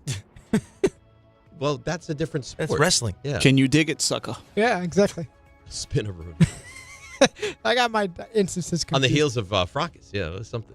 You know who used to I should have got the spinorama correct, because you know who used to do a dandy one of those? Brian Campbell. Remember him? Yeah, defenseman, Buffalo Sabres. So AJ Brown, he was a redhead, I believe. He was. AJ Brown was playing video games he was on Twitch, and a friend of him, Janky Rondo, was streaming things. This usually goes well. What's the friend's name? Janky Rondo. Jakey Rondo? Janky Rondo. Oh, This usually goes well when you're streaming, and then just kind of like streaming of consciousness comes out. That's when really good things happen. Yeah, so AJ Brown was just asked, kind of a throwaway question by his buddy, how's things going, pal? Hey, but look, everything be good though. Like you know what I'm saying? Everything be straight. You know what I'm saying? Mental good, kids good. You know what I'm saying? Wife good, everything. Hey, let's go. Trimmer. Where have you been? No. I'm just checking up. You my dog. Like, I still got, you know what I'm saying? I got to check up. You know what I'm saying? Like, you know what I'm saying? Like family good, yeah. Yeah. Everything else, no. Man, everything gonna click, bro. Chat to look. Everything gonna click, bro. Trust me. Show. It's a bleep show. So this guy's unbelievable. Well, they're 7-2. They just won the Super Bowl. And you are sitting here complaining and trade me in fantasy football. I never touched the football. Oh, awful. Two things. One, he's 100% aware of what he's doing. Two, the Eagles are fully aware of what he's doing, and they just sort of deal with it. He's going to end up in New England. I will add, let me know when he's chasing Hurts up and down the sideline like T.O. did to McNabb. Then you got that. I will give you two things I promise you right now. Okay. The tush push will be gone, as will A.J. Brown.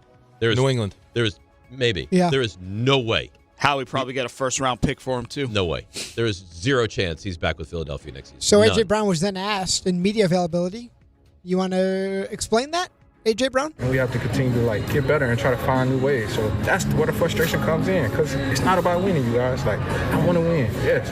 I want to help contribute as well, do our thing on offense as well. I think that's fair. He went on to say, well, I could use this platform to apologize, but... So me making light of my situation on Twitch with my friend, that's something I'm not apologizing for.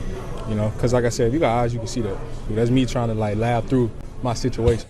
They're 7-2. They're right down Again, the number one seed in the NFC. Right, but don't get me wrong. I hope it implodes for obvious reasons, but you just picked the Eagles. I don't think it's there yet. You just picked them. I want them to suffer. Disgusting. I don't think I can be as clear. You can say what you want about Nick You didn't want them to suffer on Monday. Well, I needed to win, and I made the right choice. That's not the point. This is the rare right choice that I made this weekend. The point is, what is your soul worth? Exactly. You're willing to sell yourself for a victory. You guys play fantasy football. Don't pull all that a on loss me. means. All a loss means for you is that you could actually have to dress up as one of us on the show. Is that bad? That you're willing to sell your soul to the Eagles? I'm only a game behind you. It's way better than supposedly walking a fake dog and barking for it. But that's not your punishment anymore. Yeah, you know what? You had to bark? I didn't. Yeah, he was going to have to bark. First of all, I didn't even agree to that. You guys just forced it upon me. You were going to have to walk. Oh, come on. No, you were going to have to. No, I knew. No, Can you I knew. finish the statement? No, you knew. You knew. I'm not.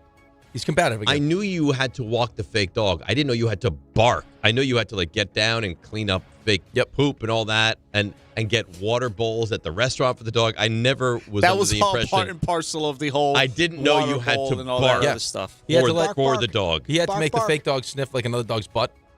I don't know that we mentioned that. Yeah, we did. Couldn't you see him walking down the street and him having to hold back the big dog? So I'm sorry. He always he always does this.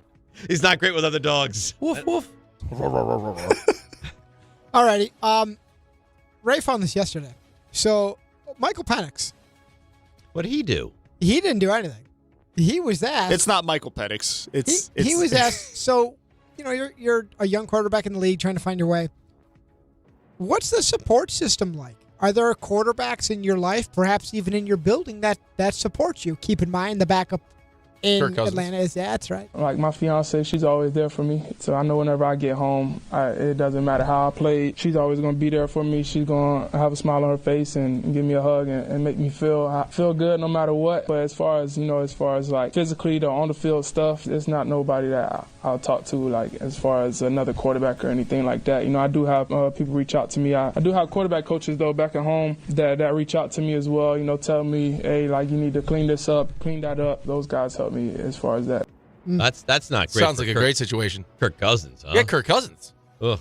That's what they were going for. Well, no, but I have quarterback coaches from people from my past, high school. What about your quarterback coach on this team? DeBoer, I hear from him. Now remember, Kirk Cousins signed there with the expectation he was going to be the guy. Doesn't matter. A month later. you can be a decent human being to the kid, no? No, clearly not. I wonder about Kirk ever since. I've always had questions about Kirk. Yeah, that quarterback series.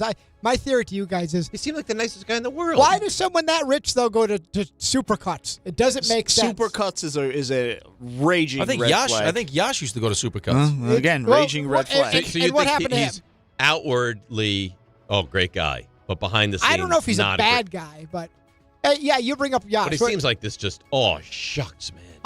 How'd Yash play in the locker room? Oh, not great. Yeah. He might have had an exercise bike thrown at him at one point. They picked up the bike? Yeah, someone threw one at him. Oh, okay. We made him captain. I think. Wasn't he dating Carol Alt? That's not. Look at that. You remember that. Yeah, I do. She went to my high school. So, I just saw him not long. I saw him last season at an Islander game. So, Robert Kraft, yesterday, he's up there at the podium because Gronk officially retired, a Patriot. Nice story, too. I believe it was a promise to someone he made in his life that has since either sick, has passed on, but goes back to New England, retires a Patriot. And Robert Kraft he just couldn't help himself. Since we play the Jets tomorrow night, how about a 2-day contract? Let's do it. It's a signing bonus. Double. Nothing's changed. Oh, some good media chuckles. And then we'll in go there. for massages. What? It's amazing how much everybody involved in that organization. Tom, Kraft, they can't. They love dunking on the Jets. Why still. do they hate the Jets so much? They love every opportunity they get to dunk on the Jets. They hate the Cowboys. Yeah, but the Cowboys are typically pretty relevant. Doesn't matter. The Cowboys usually beat the Giants. Right, well, they always beat the Giants. You hate who you hate. It's the other way around. Why for the Patriots. why would the Patriots hate the Jets? it's the bully. Well, Yeah, could it have been any team though? Is it Step Brothers where they? Was it about the Jets, or was it about the fact that they're playing on Thursday and they could use it? I think it's about the Jets. Rick, is it Step Brothers where the bullies beat him up and make him lick the white dog poop? Yes. Like they constantly do that to the Jets and they laugh at them. Like if that's I know you guys tell me if that's the Dolphins, if that's the Bills, I don't think that that's saying like laughter at the. I don't think so either. I agree.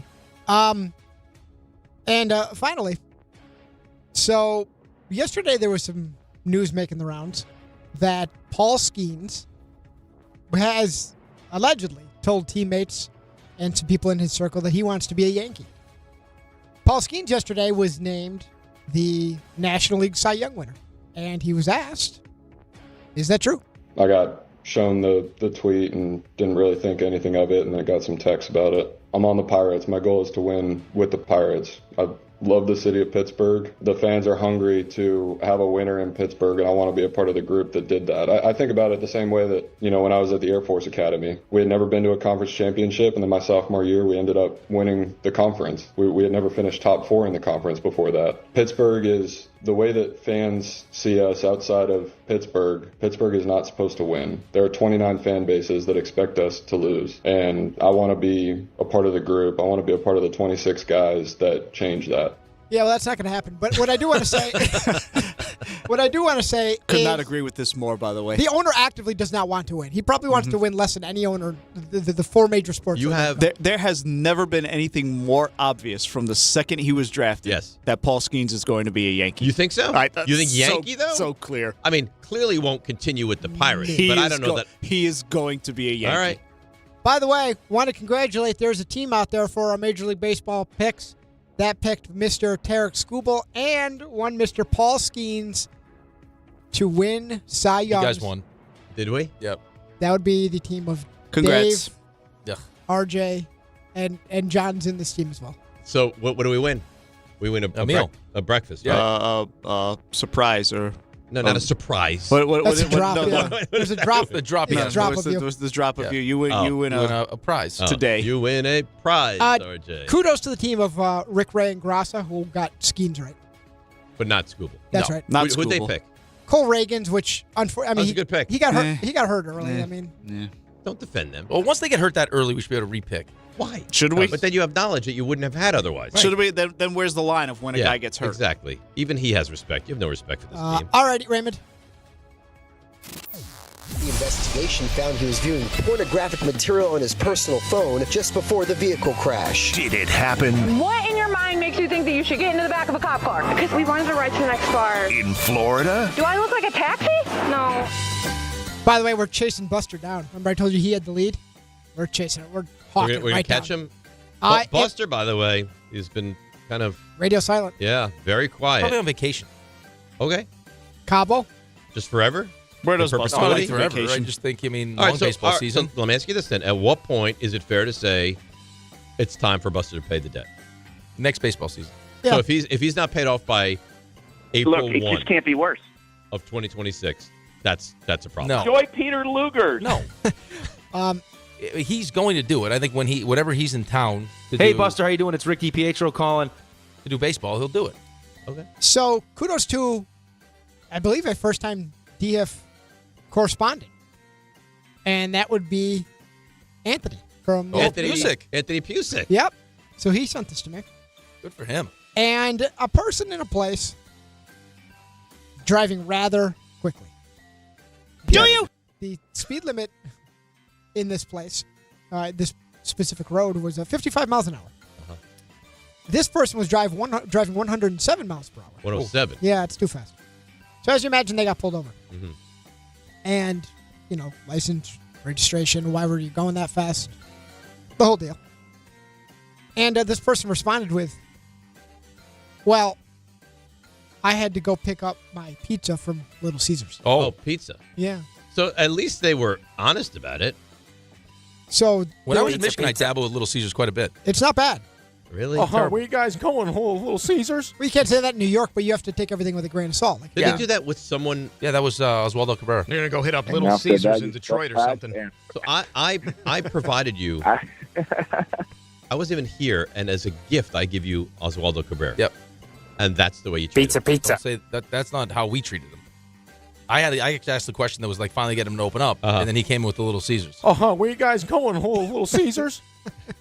He said that was the audio. No, you can hear it. He jumps all over him to bring to make the Little Caesars joke. I'll play it for you one more time. Hang on. Listen, you're gonna go hit up Little Caesars in Detroit or something. Oh yeah, he jumped him. The nervous laughter is what. And then he had no idea where he didn't know what to do. He had no idea where to go. That's not disarming someone. That's weaponizing someone. Right? That's weaponizing the pizza. But I asked you, did this happen in Florida? Yes. Okay. Wow. Quick. Why so quick was that? Snap. Don't know. Yes. Rick? This has I gotta Florida. say, I have to say Florida. This now. has Florida written I have no choice. all over it. Okay. I have no choice. I gotta say All over Florida. it. They have Little Caesars in Florida? We'll go with Yeah, it. they have Little Caesars. Pizza. Well, pizza happened in St. Petersburg, Yes. Florida. I thought you were gonna say Russia there for a second. Little Caesars? All right. That'd be quite the twist. So that's a win for me. Yeah, good job by all of you. I don't think I've ever had You hear Little that? Caesars. You hear that slip? Yep. Yep. What? Freudian slip. It wasn't Freudian. It's a win for me. I won. We all won. So did everyone. And you could say it's a win for you. I would say we all won. We all It's a we win all for us. we all win. You know what else is a win for people? When you do the read the way you now do the read. Oh, yeah. When you should have seen the look on Brownshaw's face yesterday how proud he was. he's like a parrot. Yeah. The way you're able to do a read. All right. Listen. So Mike tutored Rick, and Rick can now do this. Yes. I'm going to start like you like to start. Hey, it's Rick DiPietro here. I like it. I love it. Every NFL Thursday is your chance to hit the jackpot on FanDuel, because with FanDuel's Thursday Touchdown Jackpot, you can win a share of $2 million in bonus bets each week. To get in this Thursday's action, all you have to do is place an anytime touchdown score bet before the game kicks off, and if your player scores the first or last touchdown of the game, you'll win your bet plus a share of bonus bets. Just visit FanDuel.com/Rick to take a shot at the jackpot. That's FanDuel.com/Rick for your chance to win a share of $2 million in bonus bets. Play your game with FanDuel, an official sports betting partner of the NFL. Must be 21 and older and physically present in New York. Opt-in required. Must apply profit boost token on select market. Prize pool to be split equally among all eligible participants who made the correct first or last touchdown pick. Bonus issued as non-withdrawable bonus bets that expire 21 days after receipt. Restrictions do apply. See terms at sportsbook.fanduel.com. For all the gambling problem, call 1-877-8-HOPE-NY or text HOPE-NY at 467369. That was very well done. Another one. I yelled at him yesterday. I was like, why would you teach him how to read that well when he screwed up continuously, it was great fodder for the show? Just trying to get better. And he said, did you say that on air? And I said, yeah. He's like, I respect the fact that you would say that on air. All right, so let's take a break. Come back. Tim Hasselbeck on the Giants and the Jets and all things NFL. And I think we've disarmed him, unlike the whole pizza thing. So it's a really fun spot. It's DNR with you, ESPN New York. All right, let's see what's happening on the roads on this Thursday. Here's our friend Susie Cerrone. On this Thursday, we've got alternate side and meters in effect. That accident on the BQE southbound by the Gowanus Canal is gone. Now a problem in Queens. BQE southbound at Broadway. 2 lanes are out. That is a collapsed manhole cover. Inbound George, an hour for the upper 30 at the lower. The Lincoln is 40. The Holland is 20 from the Turnpike, 40 from 1 and 9.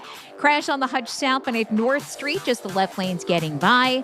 And a crash on Sunrise Highway westbound near Hospital Road is in the left lane. This report sponsored by Unbound.org. A girl in Kenya dreams of becoming a doctor. Reach out, change her world. It'll change your own. More at Unbound.org. I'm Susie Cerrone on 880 ESPN New York. 1-877 Cars for Kids. KARS Cars for Kids. 1-877 Cars for Kids. Donate your car today. 1-877 Cars for Kids. Donate your car today. Ready to get rid of that old car? Donate it to Cars for Kids. Call 1-877-CARS for Kids to reach a friendly live agent. Donation's super easy, and your car can be picked up as soon as tomorrow. Call us now, 1-877-CARS-FOR-KIDS. That's cars with a K to donate your car today. 1-877-CARS-FOR-KIDS. KARS, Cars for Kids. 1-877-CARS-FOR-KIDS. Donate your car today. Did you know you can donate real estate too? Go to carsforkids.org. That's carsforkids.org. Friends, it's football season, the best time of the year. You should be out there tailgating, cheering on your team, and enjoying every Sunday. But if you're dealing with neck pain, back pain, sciatica, or nerve pain, even getting off the couch can feel like a challenge. You don't have to live like that. There's help. Dr. Jay Shaw at Sandwell Pain is New Jersey's top pain specialist. He's Ivy League trained, double board certified, and is dedicated to helping you get back in the game. Here's what makes the difference. No surgery, no scars, no long recovery, no pain medication. Just precise, non-surgical image-guided procedures that deliver real results. Dr. Shaw treats neck pain, back pain, joint pain, migraines, nerve pain, and sciatica with a plan that's customized for you. Same-day and next-day appointments are available, and with offices in Woodbridge, Livingston, and Inglewood, relief is always close. So don't let pain keep you on the sidelines this season. Visit SandwellPain.com to call, text, or book online. Most major insurances are accepted. That's SandwellPain.com. Relief is closer than you think, and it starts today. Fight fans, it's time for UFC 322. The action starts Saturday at the Rutherford with Team ESPN and Bud Light. Whether you need a pregame spot or you're looking for the right bar to watch the fight, the Rutherford is your destination. The party kicks off at 6 p.m. and Team ESPN will be giving away plenty of ESPN and Bud Light prizes. Join fellow UFC fans Saturday at West 33rd Street. Cheer on your favorite fighters, enjoy Bud Light draft and bucket specials all night, and cool giveaways at the Rutherford. Serving contractors, builders, and homeowners in the tri-state area since 1987, Brooklyn Window & Door is New York City's largest stocking dealer of quality Andersen window and doors. The professionals at Brooklyn Window & Door will help solve any of your window replacement needs or applications. Visit Brooklyn Window & Door's award-winning showroom to see the complete Andersen product line, including the 400, 100, A&E series. Andersen, built, backed, and serviced like no other window. Visit Brooklyn Window & Door at 185 30th Street in Brooklyn or call 718-WINDOWS. We all hear the radio ads about the IRS. They tell you to be afraid, to be scared, and they try to frighten you into calling. I'm not here to do that. Tax Relief Advocates is different. TRA is here to tell you that if you owe money to the IRS, whether it's $5,000, $50,000, or $500,000, we have a solution. It doesn't matter if you're sitting in your car, at work, or with your kids. No matter where you are, call now. 800-575-6759. Don't lose hope. TRA can eliminate or reduce what you owe to the IRS. Generous programs are now available that can give you a fresh start. Our passion is taxes and helping individuals fix their IRS problems. We have over 1,000 5-star reviews on Google and an A+ with the Better Business Bureau. You don't need to be afraid of the IRS any longer. End your tax nightmare today by visiting us online at TRA.com or call 800-575-6759. That's 800-575-6759. Tax Relief Advocates. Real solutions for real people.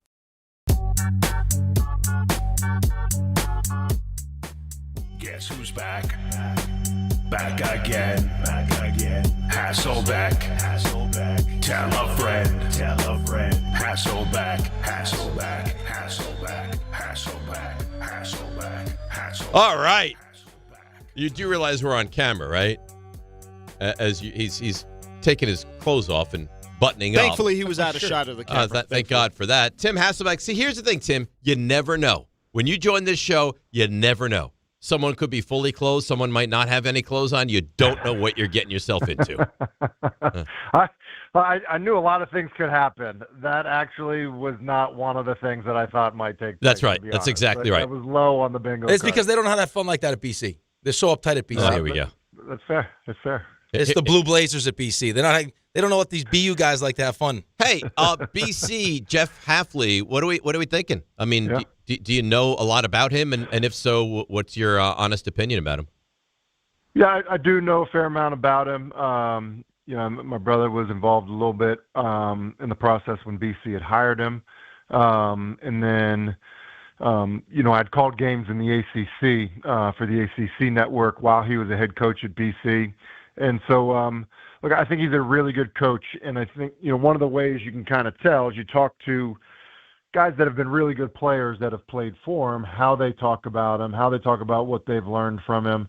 And I think it says a lot. So, if when Richard Sherman, says like, look, he's the best, defensive back coach I've ever had, then I think that, that at least you'd be like, wait a second, tell me about this guy. So I think he's a really good coach. I do think, as you're seeing right now, anyone following it, like Bill O'Brien is a good football coach as well. And he's really struggling at BC. So, like, it is hard, to win there, especially in the current environment of college football. So, for Hafley to do, kind of like what Chip Kelly did, to be honest, which was, look, I'm the head coach at a Power 4 program. I don't really feel like I'm getting the resources I need. I'm going to jump to the pros and coach. And then he, gets to the pros. He's on a, coaching a defense that's got really good players. And you're seeing how well they're playing. It's certainly a defensive-led team in Green Bay right now. When you have a young quarterback like Jaxson Dart, do you lean one side of the ball or the other, or you just focus on getting the best candidate? I think you have to be concerned about his development. So if you hire a defensive-minded head coach, I do think you have to say, like, all right, well, like, your most important hire is going to be your offensive coordinator, quarterback coach. So I don't think that there's a problem saying, not narrowing it down where you say, all right, I have a young quarterback, or our head coach has to be an offensive-minded guy. Because I don't think you have to, I just don't think it's fair to narrow it down that way. Like if the Ravens, would have taken an approach like, look, we've historically had a good defense. We need to hire a defensive-minded coach. They would have never hired, Harbaugh. And look, he's been a great coach in Baltimore. So I don't think it's a good idea to do that. Now, I do think, okay, well, like, who are you hiring? What's the plan? And I do think that matters. So, look, and, when somebody comes in, I think this is a trick about it, Rick, a little bit is, so, when you interview somebody and you say, okay, like, well, who's the staff? The proposed staff, like, you better be able to get them, right? But it can't just be, your Christmas wish list. And it's like, yeah, but you really don't have any shot to have him as your offensive coordinator. So I think that would be more, my approach. I don't think I would narrow it down. But I would be very concerned about, okay, what are you doing on the offensive side of the ball? Are you surprised that Joe Shane was kind of, for lack of a better term, empowered here now, and he's going to be running point, and it sounds like he's going to be back, although he's had equal failure to Brian Daboll in his 3.5 years with the Giants? Yeah, I think that sometimes these decisions on head coach and general manager get made simultaneously, I think because of really the way that the Giants, do things, which I don't think is, I don't think that they're too eager on moves in general, right? Like, and I mean across the board. I think generally speaking, the Mara family is patient and has discernment, and I think they operate a certain way. So just because things haven't happened, now doesn't mean that they might not happen, in 4 weeks. And I'm not predicting that, reporting that, or anything like that. I'm just saying, they are not like a knee-jerk reaction operating, group. And so with that being the case, I think you could get down the road on potential candidates that you like. And if they, are not necessarily on board with working with Joe Shane, then I think that the fact that, he's still, is the general manager, in November really is immaterial. Tim Hasselbeck joins us here on the show. Tim, last one about the coaching for me. Do you look at having previous head coaching experience in the NFL as important in this situation? And second part of it is, do you think there's a real chance that a Mike Tomlin or a Matt LaFleur or Stefanski or one of these guys gets let go this offseason? Stefanski for sure I could see happening. Tomlin would feel a little surprising, but Schefter always kind of says, like, and there'll be a surprise. and he's, every year he's reporting on, some of the guys that are safe or maybe on the bubble, but there does always seem to be a surprise. So, the interesting thing I think in today's, landscape of it, with so many of these coaches, and many of them sharing agents, I do think that, there may be knowledge about the surprise guys or the guys that could be a surprise. I do think that they're, like, sometimes that's information maybe that, an employed coach maybe has because he's represented by the same guy that is representing, I'm making this up, Jeff Hafley, to go talk to an organization, and all of a sudden it's like, oh, okay, like, got it. Like, this is what's going on. So, do I think that, do I think there'll be a surprise, firing? I do, because there always seems to be. Could it be Tomlin? I think it absolutely could be. And then, on the other side of it, in terms of the head coaching experience, I do think it's valuable, but I don't think that it's necessary. All right, speaking of a head coach with a lot of experience, Tim Hasselbeck is with us here, ESPN New York. Bill Belichick, all right? Been around for a long time. You've heard the name thrown out there. A, is it smart for the Giants to even consider that? And B, would you be a fan of them hiring him as the next head coach? Okay, I think that he's probably a better coach than, what we're seeing in Carolina. Like, I think maybe we would all agree with that. And again, here's what I would say. I think, look, there are some relationships that he has around him. I'm not referring to like his girlfriend or anything like that. That I think has made people concerned. I mean, maybe the girlfriend thing has, but like, look, I think there were a lot of people when he hired the GM Lombardi at Carolina. There were a lot of people that didn't understand it, and thought, really? Like, going into this spot, the pool of candidates that you could choose from, that's the direction that you went. Same thing, quite frankly, at offensive coordinator when he retained Freddie Kitchens, who was the tight ends coach in Carolina, when he kept him to be his offensive coordinator. A lot of people were like, wait a minute, what? Like, you're the, in people's mind, the greatest coach of all time. And, there are people that you are surrounding yourself with that it, like, just plain and simple, like, this is true. It raised a ton of eyebrows just around football circles that it was like, those are your choices? Like, that's who you decided to be with? It, in some ways it'd be like if Andy Reid were to go be the coach somewhere else, and then the people that he was hiring, everyone was just looking around like, wait, what? Like, that's who you chose? Like, you're Andy Reid. Like, you really should have been, your sights should have been so high in terms of who you were putting around you to have success. Because I don't care how good you are as just like one coach.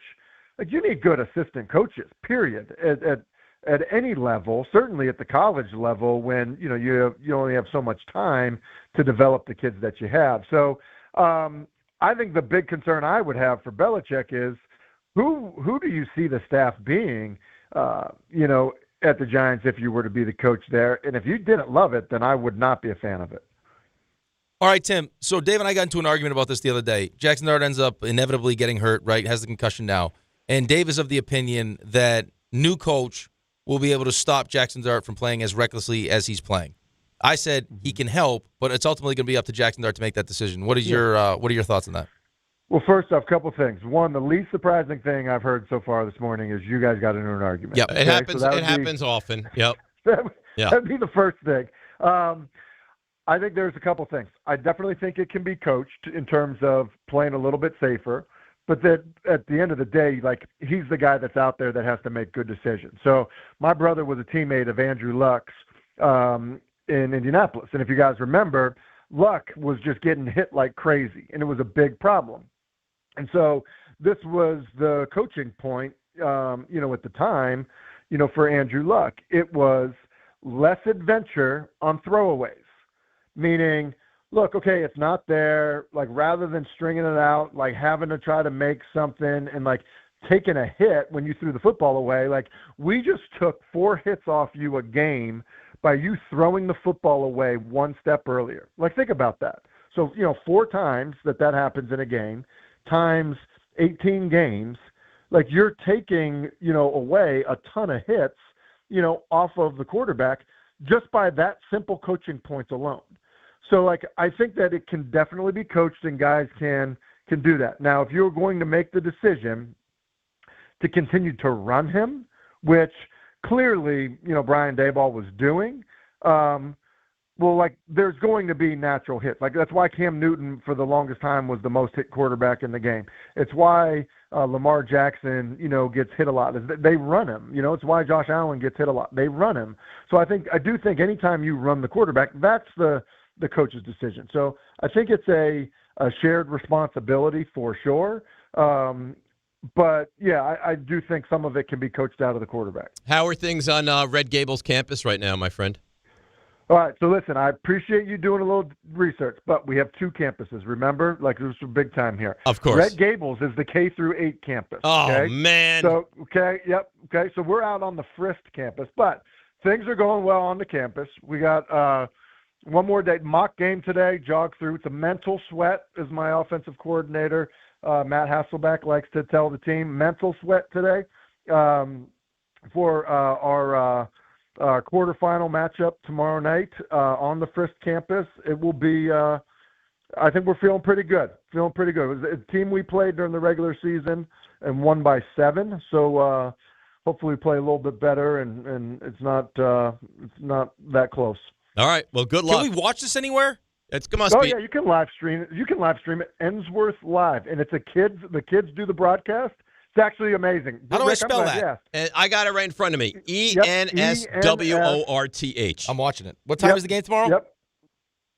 It's 7 p.m. Central. Done. Central. So 8 o'clock here. I got to explain it to him. Otherwise, that would go right over his head. Yeah, I was going to say, you know what? He did good. Yeah, I got you. He went to BU.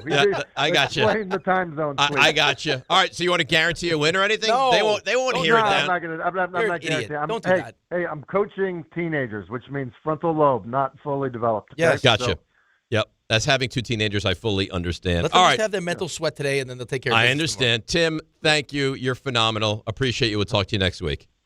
See you, fellas. All right, there you go. That, of course, is Tim Hasselbeck. Let's take a break, come back, kind of unpack what he said, some of the coaching names we've heard for the Giants. Dino, with you, ESPN New York. Hey, it's Michael Kay, talking to you about my friends at PC Richard & Son. They're local, family-owned, and I trust them, and you can too. Right now, get Black Friday deals throughout the store. And with their holiday price guarantee, your price is protected. If the price goes lower from now through December 24th, they will match it. You can't beat it. Plus, you get fast and free delivery. PC Richard & Son, the company you could trust for over 116 years. Free delivery excludes Manhattan. This is an ad by BetterHelp. Shorter days don't have to be so dismal. It's time to reach out and check in with those you care about, and to remind ourselves that we're not alone. As seasons change and days grow darker sooner, it can be a tough time for many. This November, BetterHelp's encouraging everyone to reach out, check in on friends, reconnect with loved ones, and remind the people in your life that you're there. BetterHelp does the initial matching work for you so you can focus on your therapy goals. Short questionnaire helps you identify your needs and preferences, and our 12-plus years of experience and industry-leading match fulfillment rate means we typically get it right the first time. If you aren't happy with your match, switch to a different therapist at any time from our tailored recommendations. This month, don't wait to reach out. Whether you're checking in on a friend or reaching out to a therapist yourself, BetterHelp makes it easier to take that first step. Our listeners get 10% off their first month. Just call pound 250 and say the keyword timeout. That's keyword timeout after calling pound 250. Listen up, football fans.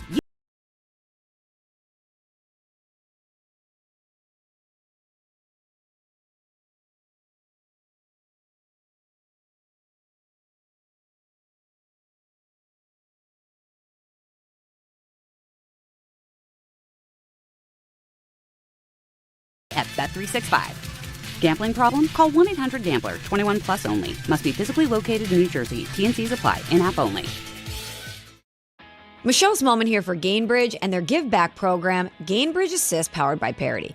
Gainbridge and Gainbridge Assist, powered by Parity's goal is to empower girls and women through sports and education. providing 32 organizations in 21 states $222 of grant funding during 2025. These grants aim to level the playing field and expand access to sports and education for girls and women across the country. Here's to a future with no limits for women's sports with Gainbridge and Gainbridge Assist powered by Parity.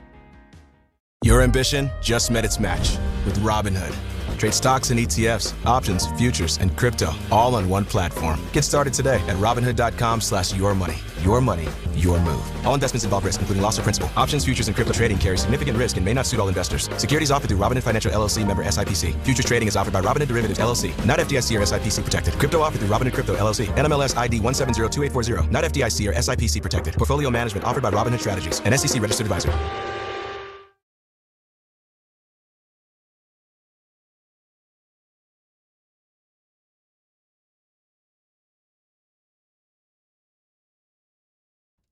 All right, DNR with you, ESPN New York. So, of course, Rick's not here because why would he be? But, Ray, I'd like to bring you in because RJ's now on the hunt for Rick, and Rick's not here, so I can talk to you for a moment. I'm getting barraged with emails, and I don't know. Show's officially been cut in half now. That's where we're at. Yeah, that's just right. Me and you. That's right. I don't know if you think this. I don't know if this is something that is out there in the public view. But I'm getting a lot. Maybe they could even put this up as a poll on YouTube. A lot of belief. And I'm not saying yes or no, one or the other, because I don't know, that Rick is getting Botox. That he's getting it now? Or not that like he's out there now getting the Botox, but like that Rick is in the process of getting Botox. The reason I don't believe that is because Rick himself said that he thinks it's bad for you. Okay. So if I don't feel like Rick would say Botox is bad for you, right? If it was something he was. No, there are a bunch of studies coming out now. So here's the thing: I'm getting a barrage with emails that people are convinced, and RJ, you can chime in on this as well, that Rick is getting Botox. No chance. No, that's rough. That's not true. Who's my mom? Cheryl's. Yes. Yeah. You think Botox? You think AKA Mick Jagger, according to no, Mickey Rourke. Yeah. Well. There's no way that you wouldn't do it because you're concerned that you could look freakish. Yeah, but I'm also concerned, what that actually does to you. With the repercussions. Yeah. They haven't done studies long enough to know. No, I think the new studies are now be careful of Botox. Yeah. Well, that's one fine-looking coat you're wearing there. Yeah, I'm good. I like to age gracefully. I'm just like his face doesn't you got to take care of your skin. I stay hydrated. I do a lot of. I actually don't moisturize. Do you have as much as I a routine at night before bed? Nope. It doesn't include my face though. Surprisingly. Really? Yeah, I don't moisturize. I moisturize. I don't. You should. I take the collagen, which is nice. I also take resveratrol every morning. Ballpark, how many emails you've gotten about that? Over 5. Okay. Now, I'm out there doing work for you, by the way. Oh, here we go. Ask RJ. What do you do? RJ, tell him. The wild horse is loose. It's brilliant. You know what? Kudos to you. It's genius. Do you see the way he just changed the topic? So it's Rothenberg and Botox here on ESPN New York, and all of a sudden it's like, I'm doing work for you. Ask RJ. So now we slowly morph into. Go ahead, RJ. Tell us. Deflect. I mean, he's out there. It's getting worse. No, it's the not. problem's getting worse. What's going on, RJ? Because now he's throwing me off the trail again. He's sitting in a different row now, or as opposed to where he usually sits. And again, is he slunking? Do horses eat ore? He's like sitting in someone's chair too, like at somebody's desk, as opposed to just kind of being amongst the people. So he's trying to avoid you. Yes. I don't know that he's trying. It sounds like he's succeeding. So were you not able to find him? No, he found me. He's like a. So what is this conversation I have to hear about? The work he's trying to do for me. Listen, he's pushing your name. It does come up. Yeah. But I think him being out there, well, here's the problem. He's got other people working for him too. Because I walk up. What's trying to be done for me? There are people out there that would like to meet you, and I'm trying to facilitate those meetings. That is true. Yes, thank you. What do you mean, people out there that want to meet me? Out there. All right, well, I'm very readily available. RJ, there's a good point. Ryan Summers, he says he's not getting Botox. But remember that massive lie he told last week. How do we believe I ran that thing yesterday. anything? I ran that thing yesterday. I believe that to be true. I swear. I believe that to be true. No, I swear with the Botox. You lied. No, I didn't. I swear, no lie. RJ, did he lie? No RJ, lie. I would tell you lied. if I got Botox. I'm talking about getting free hair. That if I got Botox, I would tell you I got Botox. Yeah, I think that's true, but I'm just telling you. Not shy. That lie you told last week, though, was... Yeah, that blew up right in your face. That was not good. And it was for no reason. It did blow up in his face. That's the thing. Nobody knows besides us. Right. Yeah. Right. And then I told my story. Like, oh, that's right. I go fishing. I'm a fisherman. Yeah, you're a blue fisherman. Bluefish. Yeah. All the fish you could catch. What kind of? Well, I don't know. Tuna. He scared me. I mean, tuna, striped bass. This is a real man. I was talking to a real man, like a hunter, a gatherer, a fisherman, like someone out on hikes, all that kind of stuff. He's like, you fish? Yep. What kind of fish you go after? A bluefish. Yeah. Here's the problem. I go out there. You're citing Dr. Seuss over there. Yeah. It's like they're running plays. Because Gabby's like, oh, you as well, along with Rick, have been coordinating your clothes. Like, we're getting off track. Rick has to go back in the studio. I think We had a nice conversation. They're running a cadence out there. Here's what we need to do. We need to set a watch for him or a clock for him. You have 5 minutes. There's no way he'll come back. No. And when it hits 0, Then then his arm blows up. It's what it is. That's what we do. Well, like a real punishment. This is the problem, like he was talking about with Jaxson Dart. We can't coach this out of him. No. He has to want to do it. Or maybe there's like a deposit where he leaves 100 because he obviously money doesn't matter that much to him. Again, today he didn't park in the $8 spot on the street. He's parked in a $65 lot. Speaking of, you panicked at 502. Read the meter. Yeah. Yeah, I panicked. Listen, I it's don't know what to okay. do. It's okay. I don't want to be the only car there. You want to use your fun coupons in the garage. It's okay. I don't. It's not that fun. Some people, it's status for you. Sam Nelson says his face is oddly stiff. Some people call them. My face is not stiff at all. No. Some people call them $100 bills. You call them fun coupons. That's right. You're like Jordan Belfort is what you are. Yeah. Yeah. That was actually my favorite movie I put up there. There you go. Yeah. All right. Let's take a break. We'll come back. We'll get back into the Giants. I want to get to this baseball as well because the whole Paul Skeens and then some of the things Yankees and Mets may do this offseason. DNR with you, ESPN New York. Health surprises can change your life in an instant. You've seen it happen to others, but it doesn't have to be your story. At Princeton Longevity Center, we customize actionable and proactive health plans to maximize your lifespan and take control of your health. Our Cancer Check program combines cutting-edge technology with top medical expertise to keep you ahead of potential risks. With advanced full-body imaging, genetic testing, and multi-cancer detection blood tests, we look for even the earliest signs of problems. Results are analyzed by expert physicians who craft a personalized plan to safeguard your future. You're not just a patient, you're a partner in your health journey, backed by a team committed to helping you live longer, healthier, and more vibrantly. Our programs have saved hundreds of lives and empowered countless others to take control of their health. Be proactive with your health for the ultimate peace of mind. Call 888-8000-PLC or visit PrincetonLongevityCenter.com. Hey, this is Jalen Brunson. Jalen Brunson for 3. And this is your home for New York Knicks basketball. This is 880 ESPN. WHSQ and WCBS-FM HD2, New York. The Hess truck's back and it's better than ever. Roaring engines this year. Hess race cars are here. The Hess stock car racers are loaded with lights, sounds, and a powerful racing motor. Only at HessToyTruck.com. Free shipping and batteries included. When you're hiring, have you ever felt like you're missing out on meeting great candidates? Well, they're not hard to find when you go to ZipRecruiter. ZipRecruiter helps 10 million people with their job search every day. People who are actively looking for jobs like yours. So it's easy to find the right person fast. 4 out of 5 employers who post on ZipRecruiter get a quality candidate within the first day. Try ZipRecruiter for free at ZipRecruiter.com/free. That's ZipRecruiter.com/free. With Black Friday savings at the Home Depot, you can get up to 40% off, plus up to an extra $1,000 off select innovative appliances like GE Profile. Add a touch of ease to your holiday with the all-in-one combo to wash and dry your laundry in one machine. And refrigerators with built-in convenient features like the dual dispense autofill water pitcher. Shop Black Friday savings on select GE Profile appliances, plus get free delivery now at the Home Depot. Free delivery on appliance purchases of $396 or more. Offer valid 11/5 through 12/3. U.S. only. See store or online for details. eBay has reinvented vehicle buying. From click to curb, everything's covered. Ever try to buy a car online and end up in a parking lot with a stranger and some blind trust? That era is over. Now with Secure Purchase, eBay isn't just where you find your car. It's where you buy it, start to finish. Title, financing, registration, delivery, it's all built in. This is the modern way to buy your next ride on eBay. eBay. Things people love. Secure Purchase is powered by Caramel Dealer Services, LLC, an eBay subsidiary. This college football season, show your school spirit every time you pay. Introducing college-branded Venmo debit cards. Rep your team on and off the field with custom school designs that let everyone know who you root for. Whether you're tailgating, grabbing snacks for the watch party, or celebrating a win, you can unlock 15% cash back at ESPN. 1 free year of Perplexity Pro and more. This college football season, score more with the Venmo debit card. Get yours now in the Venmo app. Learn more at venmo.com/collegecard. Max cashback varies. Terms apply. The Venmo MasterCard is issued by the Bancorp Bank, N.A. Fight fans, it's time for UFC 322. The action starts Saturday at the Rutherford with Team ESPN and Bud Light. Whether you need a pregame spot or you're looking for the right bar to watch the fight, the Rutherford is your destination. The party kicks off at 6 p.m. and Team ESPN will be giving away plenty of ESPN and Bud Light prizes. Join fellow UFC fans Saturday at West 33rd Street. Cheer on your favorite fighters, enjoy Bud Light draft and bucket specials all night, and cool giveaways at the Rutherford.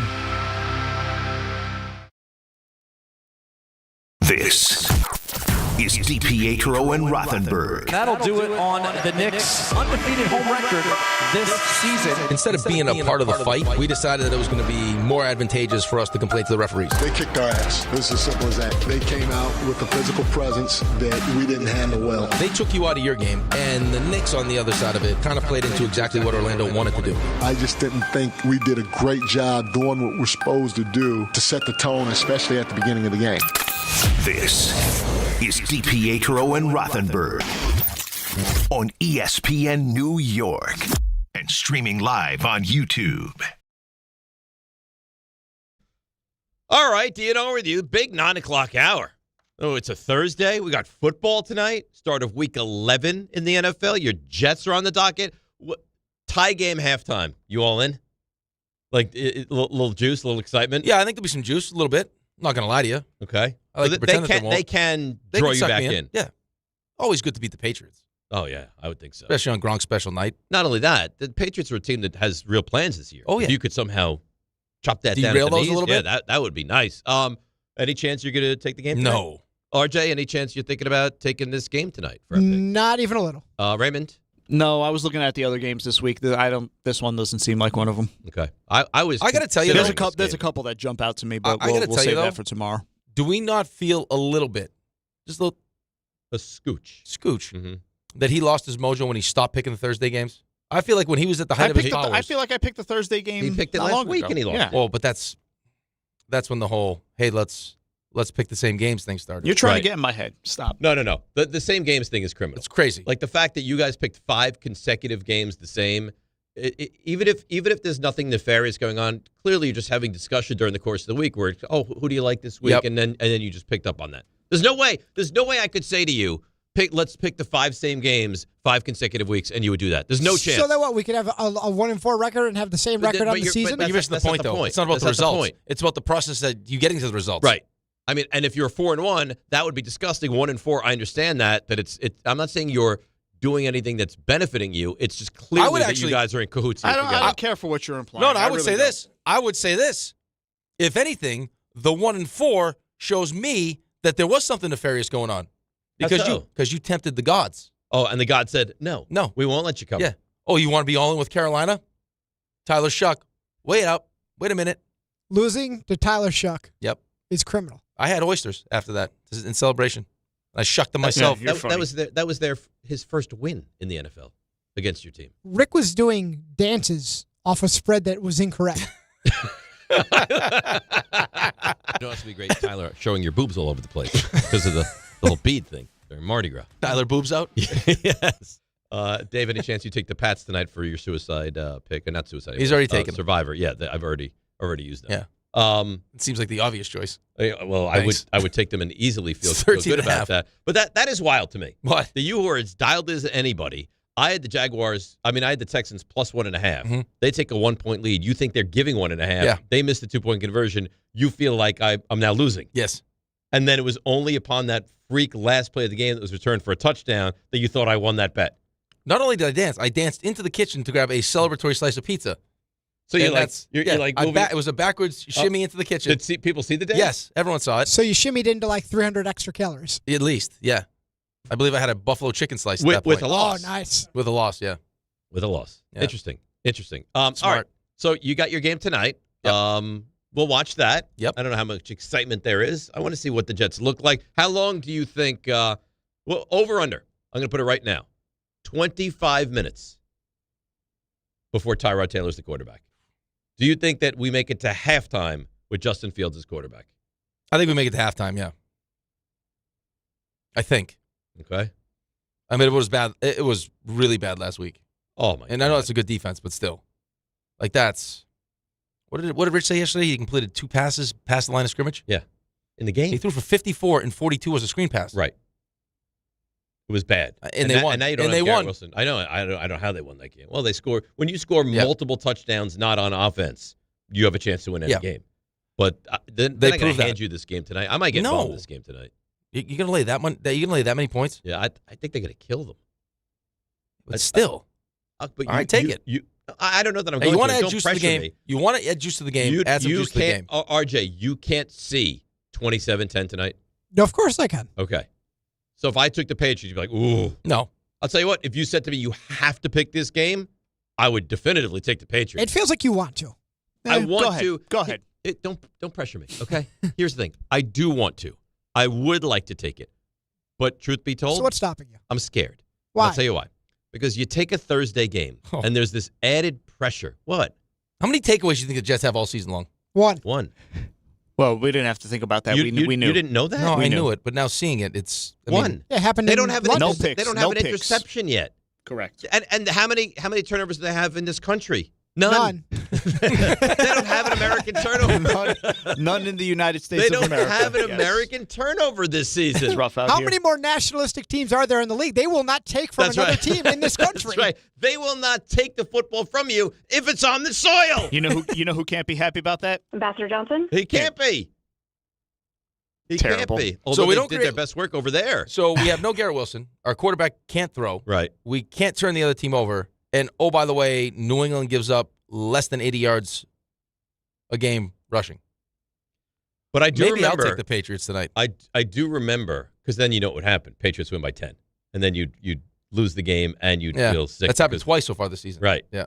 Remember that game? This is the only thing that I was thinking about. I was like, oh, God. Remember when the Bears went into New England and Justin Fields went crazy? He was awesome in that game. And I think Belichick was still actually Right, but have you seen that version of Justin Fields this season? No, I haven't. I'm leaning. All right, well, let's It's get a back division to this. game. Let's revisit this. Division game also makes you nervous. Yeah, right. Because you feel like the other team always plays a better version of themselves. Right? I try to avoid the division game. But I gotta Browns imagine, though. Ravens is a division game on the road. Hey, listen, I got to imagine also, though, like on the heels of what just happened to Buffalo, like the emphasis that, hey, we can't afford to have a slip up here. Right. So you're pushing me to take the Patriots. No, not necessarily. I'm almost pushing myself to take the Patriots. I might. We'll revisit this in about 40 minutes from right now. We will revisit this. Let's take a listen to Jameis Winston. I'll tell you what. He's an interesting fella. Whether you think that he's going to make the Giants a better football team or not, it'd be better than Russell Wilson, because Russell Wilson was just brutal. I can't even believe it. But Jameis Winston is certainly an interesting fella. What he wants fans to know about him. I'm going to do my best. Obviously, I'm going to have fun, but I'm going to execute, have a surgical execution, and just play ball, man. Like, this is something I've been doing since I've been 4 years old, and I just get to do it in the greatest city in the world. I'm going to be saying it with my son. It's the greatest city in the world. Yeah, that's a Hamilton reference, if y'all don't know. Yeah, 10-year reunion. Do you think he's well-liked, or do you think people look at him and are like, oh, my God. Finally made it, huh? Finally made it. I think that Jaxson Dart really likes him also. How could you not like him? Outside of the outside of the interceptions. There are guys who I know this. They're phonies. Like, they have this persona. Yeah. And I think a lot of people think Russell Wilson's a phony. Okay. So I dealt with Russell Wilson, and I don't know. A lot of people that I dealt with down there thought that he was kind of a phonyish. So I wouldn't say that that's not true. I'm just wondering, is Jameis Winston behind closed doors this guy and looked at favorably from his teammates? Yeah, but I think that so? would Okay. probably depend on his role. Like, I think if you're the front-facing CEO of your organization because you're the starting quarterback and are out there throwing 30 interceptions, like you're a 30 and 30 guy that's affecting my ability to win, I don't necessarily need to see you eating W's on the sideline. Like, I think it probably can. I think there's a line, and then he'll occasionally kind of cross that line where it becomes more of a we're laughing at you as opposed to with you. Right, like eating the W's, the whole thing. Which But- they made a fun joke about. Like him and Jaxson Dart are hilarious Right. doing it. And listen, if you look at him as a good backup quarterback or starter, if and when Jaxson Dart's not able to play, and he's going to be working with the kid and kind of like tutoring the kid, I think that's great if they have a good relationship. It's exactly what you want from the backup quarterback. Especially for the amount of money you're paying him. I mean, Jaxson Dart has gone out of his way to say how important Jameis has been for him. And we heard Michael Penix before. Who do you Yeah, no rely one. on? Like, And you have coaches. No one here. And you have coaches no one in this here. building. Well, I mean, Kirk Cousins doesn't give you that. So the fact that it sounds like this Well, kid is getting that from Jameis Winston, I know Cousins signed with the Well, thought that I'm he not was even going to be saying the that. starting quarterback. No. But I'm not even saying that. I think in fairness to Kirk Cousins, I think certain people are built certain ways. I think just watching, and I don't know Kirk Cousins at all, but watching Kirk Cousins on the quarterback show, he's focused on Kirk Cousins. Like the amount of things he does to get himself ready probably doesn't line itself up well with also trying to worry about what Michael Penix is doing. So Jameis Winston, in your mind, he knows that it's done. This is he's, his he's role. not going to be a starting quarterback with the Giants. There's no chance of that ever happening, and he needs to embrace His the value role. to this team. And in fact, was brought in as they didn't pay him like a starting quarterback. If was he's he making $4 million bucks? He's going to be Russell's backup, or he's going to be if they drafted a young quarterback. And by the way, I love him as a backup quarterback. Yep. I love him, and did when they made the signing. I loved when the Giants brought him in. I did not feel the same way about Russell Wilson. Well, I think the smart ones recognize what their value is now, right? And his value is, hey, I'm more than capable of going out there and helping you win football games, but that's only when given the opportunity because of whatever happens to the starting quarterback. So my job is to be ready, be a professional about it, and at the same time make sure that I'm adding value to how Jaxson Dart is developing. Now, what I will say, in fairness, is, and I don't want Russell Wilson to play, he's actually handled himself well, too. Yep. Like you heard what he said yesterday. If you didn't hear what he said, he was asked about, do you still want to be here in New York? Yeah, I love it here. I love my teammates. I want to see us turning around. I know God's got a great plan for me. I don't know what it is today, this second as I stand here, meaning that, I just want to wake up and have a great practice today. That's why, I wanted to have a great practice today, zoned in on that. And, I want to see it through. I haven't asked for a release or anything like that. I want to be here, but I think for me, I just want to get better every day, and I still want to keep playing football. I love it, obviously, and I feel like I still got it. So that's what I want to be able to do. You know what I always found amazing? That guys who have still got it played, I don't think he has it at all. I don't think he has any of it. But he's been in the Super Bowl. He's been a starting quarterback on a team that's playing in massive games. That he could be here in New York at 2-8, get a chance to start, get removed, be the backup. Now he's the backup to the backup, and he still says he wants this. Like I find that to be pretty remarkable. Well, I think he wants to still play. Right? I don't think he's happy with his situation. Like you heard him. Like I don't know what God's plan is for me now, because I thought it was to be the starting quarterback, and now I'm the third string essentially. So that's exactly what he wants to still play, and I think he's probably at that point of his career where he's going to have to make that decision. Do I want to take on a role like Jameis Winston now, where it's maybe I'll play, I'm probably not, unless something happens. Well, and I got to really put all of it into whoever the young kid is. But the issue that I have is he's just not good. No. Like to start, Washington, he was awful. The Cowboys game, which doesn't even make sense to me, he was awesome, and then he was awful. And you could argue they lost that game against the Cowboys because of him. I know that they're not sending pressure and all that, but like overtime, he was brutal. And he's not good. Every time he comes into the game for Jaxson Dart, which has been numerous times, he's been bad. He was bad against the Chiefs. Like, he shouldn't get a chance to play anymore. No, I was actually shocked that he continued to be the backup. Knowing how often Jaxson Dart ends up in the blue tent, I don't understand why that would be the guy you go to. Like, is that even a debate for you? Well, no. Jameis Especially when Winston you're is clearly a better quarterback. Especially when you're trying to save your job. I just don't. Those things don't line up for me. It doesn't make sense. It doesn't make sense at all. But like he's smart enough. Like Brian Daboll is smart enough to recognize who he wants. Like in a world of this being a crapshoot, where even the greatest minds have a hard time identifying the quarterback. He's the one pounding the table for Jaxson Dart with the third overall pick. Right. And yet he can't watch Russell Wilson go into games and be like, Jameis is probably better. Well, and how much sense does that make? And he's going to run Jaxson Dart no matter. Like I'm not even going to care about this kid physically. I'm going to run him. Well, I don't totally agree with that. But they ran a right, lot. Well, Kafka was calling the plays. But my point is, he was all in. Yes. To try to win. Yes. He's all in trying to win games. To the point that the narrative has been created that I'm risking this kid's career exactly for my that. own. Whether you believe it was over the top or whatever, but you would agree he was all in. Like, he bounds the table for the quarterback. He gets the quarterback. He has the kid doing things that other coaches may not have him doing because he's that desperate to win. But he looks at the backup quarterback situation and says, Russell Wilson, Makes that's no my sense. guy. It makes no sense. I don't understand And it. then you heard Feliciano go, yeah, he was forced to play with Russell Wilson. So I don't know. And then I asked Jordan. He's like, no, come on, that's ridiculous.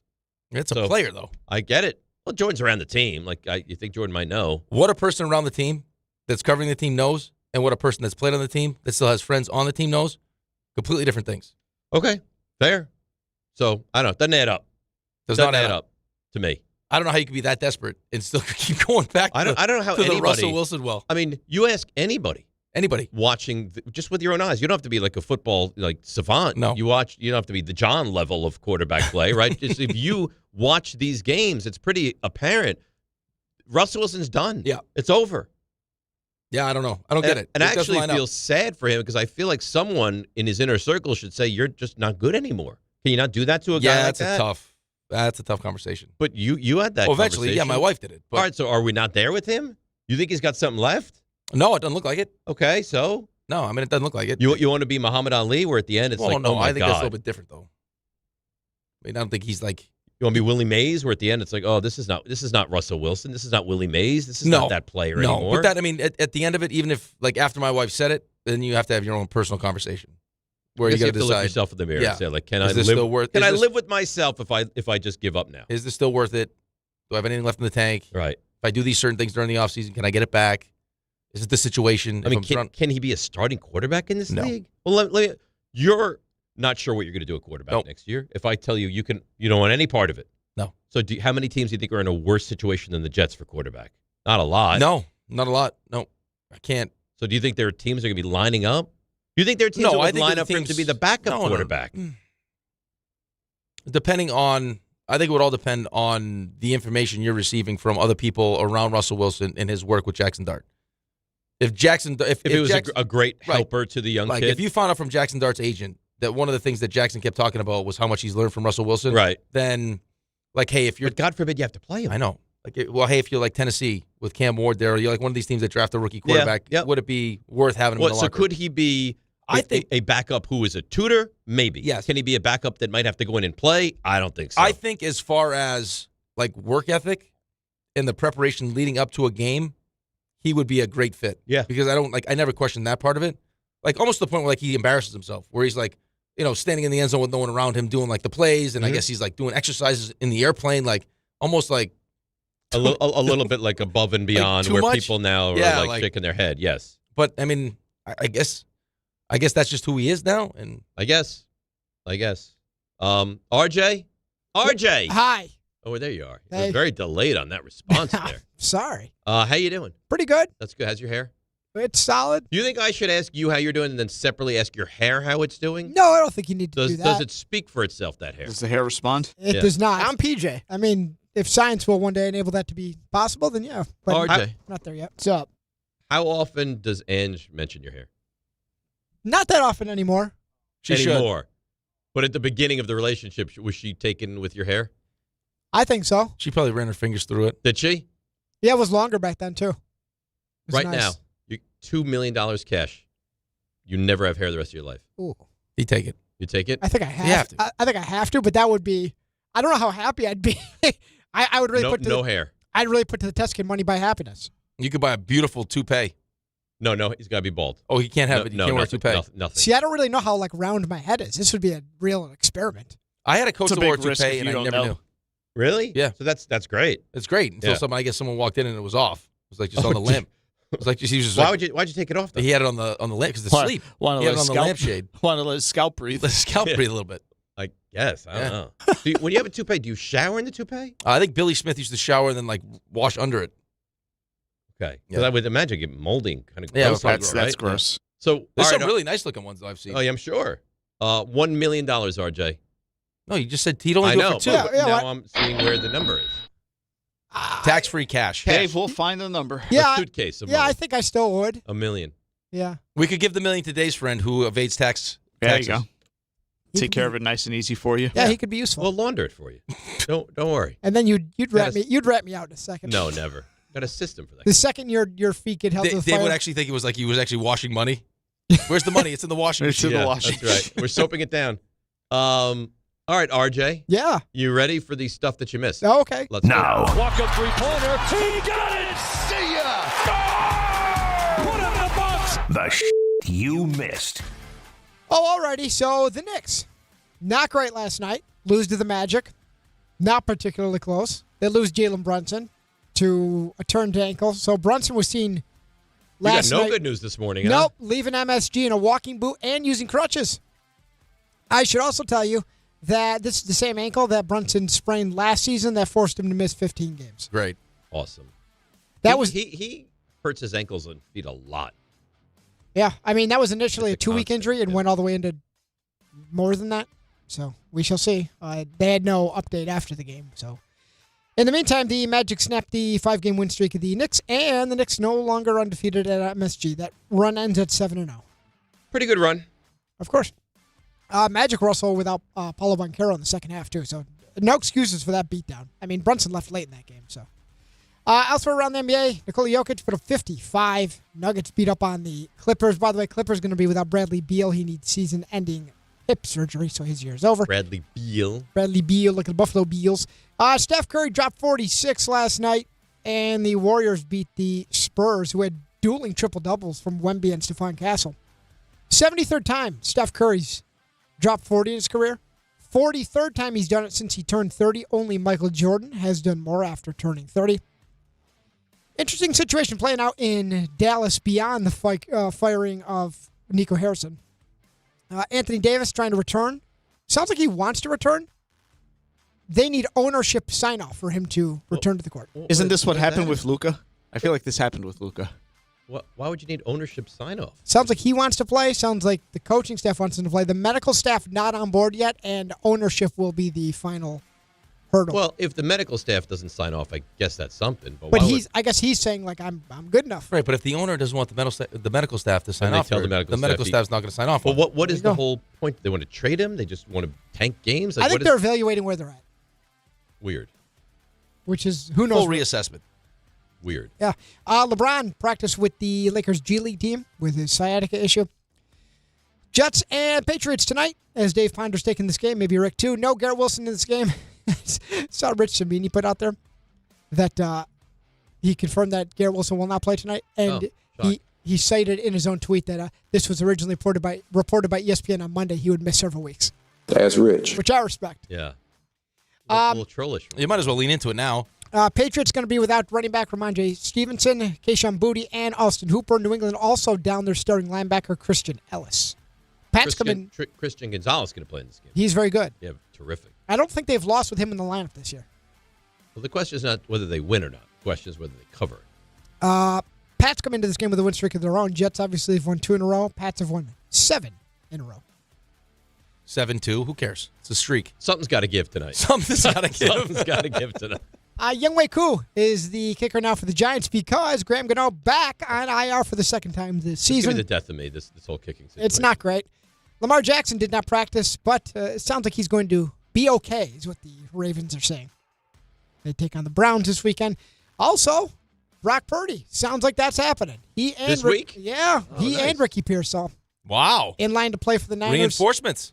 Against the Cardinals, who will be without Marvin Harrison Jr., who's out for this game with What's that number right now? Yeah, I got to tell you, that's Can I lock that in intriguing. now? Are we taking Nope. the Niners? Unfortunately, you Could I cannot. lock the Niners in right now? That is 2.5. I'd like to lock 2.5. it in. Yep. 2.5. You stay away from I'd like to lock the Niners in right now. Okay, that's great. You're not allowed. I'm locking it You're in. not allowed. 2.5. Wow. No. Wow. So if I take the same game as you, is that the... No, we haven't picked 5 together. Okay. Listen, the Niners have not been so forward as to say what I'm saying, but I'm just saying from what I hear and what I consume, I think it's happening. I'm locking it in. You cannot lock 2.5. it in. You can't do it. You're not allowed. I've got my 3. J.J. McCarthy dealing with a bruised hand on top of all the other issues. Yeah, but how's 9? I don't care about J.J. McCarthy. How's 9? Because that's what he turns 9. into. 9. Oh, that's his alter ego? That's his alter ego, 9. I don't think... Yeah, I don't know. I don't have it. That's very Russell Wilson-ish. That's all I'll say. When he gets worked up, he's 9. He's not been very good. He played well against the Lions. No. By the way, he's made 4 or 5 starts. I've had some bad takes recently. Yeah. That one, You feel good about that one? not bad. Okay. Not bad. Not yet. No, not bad. Not bad. That crochet Dodgers take. Oof. Those are good ones. I've had some. How about you jumped on me earlier? How about my boy Kalen DeBoer? How about You know my what? boy? He's rebounded very nicely. That's my guy. Everybody went after him. I'm still not sold. On DeBoer? I'm still not convinced that Alabama is a Alabama has legitimate no- national championship contender. They have no NIL money. They got their own problems. How? That's Alabama. Tuscaloosa is Spent it all on Nick Saban. Yeah. They don't have the rich alums that some do. How about that? Would you like that? What? Belichick, head coach. Saban coordinator. Yeah. Oh. I mean, come on. I mean, who? And then you doesn't get know? Jordan and Miss Terry No, together. I don't want Jordan and Miss Terry. Did you see Miss Terry yell at Nick Saban? Yeah. For he had to sit up. Sit up. It's your birthday. Blow these candles out. I tell you, Panarin 4 assists. Rangers got their 5th straight road win. Dropped a touchdown on the Lightning. 7-3 final. Simone Nemec scored his 3rd goal of the game in overtime. Good time for it. Assisted by the goalie, by the way. That's you love to see you that. got to mention Love that. it. Yep. Devils 4-3 winners over the Blackhawks. Tarek Skubal, Paul Skeens, your Cy Young Award winner. Skeens, historic in that he's the first starter to win a Cy Young with a non-winning record. That's not what Dave was noticing, though. What'd you notice, Dave? What'd you notice? What? Well, Skeens winning. Anything?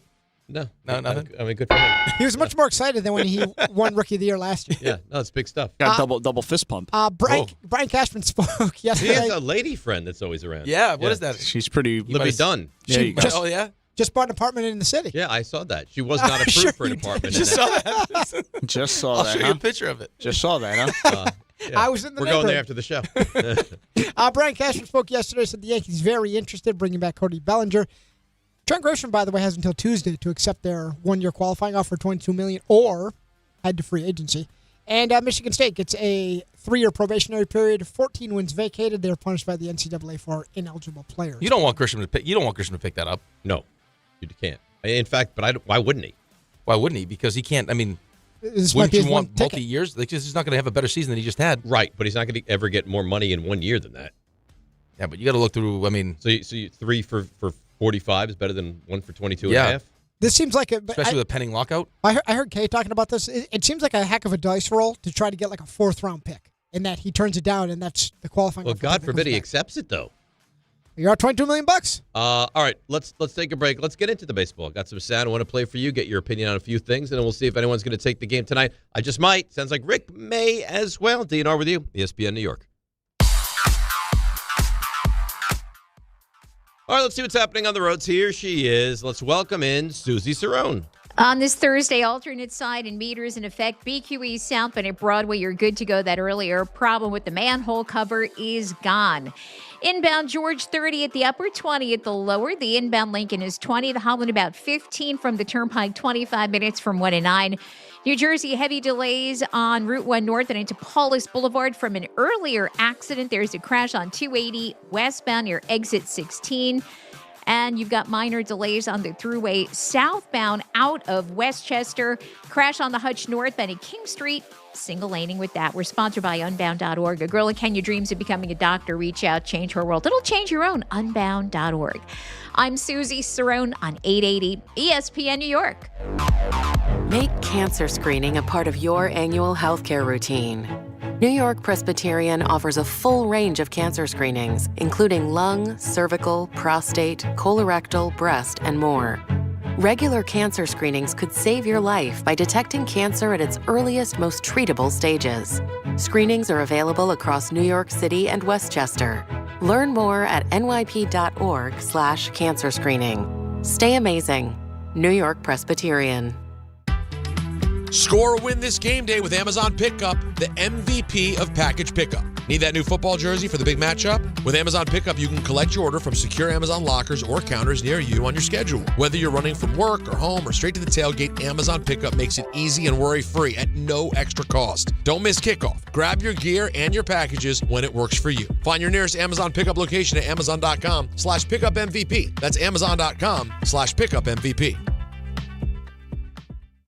Join Optimum and MSG Networks November 15th from noon to 2 p.m. at the new Gateway store for a grand opening celebration. Meet Knicks alum Larry Johnson. Plus, enjoy a family-filled day with balloon animals, face painting, and a Chick-fil-A lunch on us. At the 5-yard line, handoff Brees Hall, finds a crease, runs left, he's into the end zone for a jet touchdown. Jets fans, clear the runway and be at MetLife Stadium for Week 13 as your New York Jets take on the Atlanta Falcons. Sunday, November 30th at 1 p.m., presented by New Jersey Lottery. Join us as we celebrate First Responders Day. Don't miss your chance to be at the game. Lock in your seats now at nyjets.com/tickets. Once again, that's nyjets.com/tickets.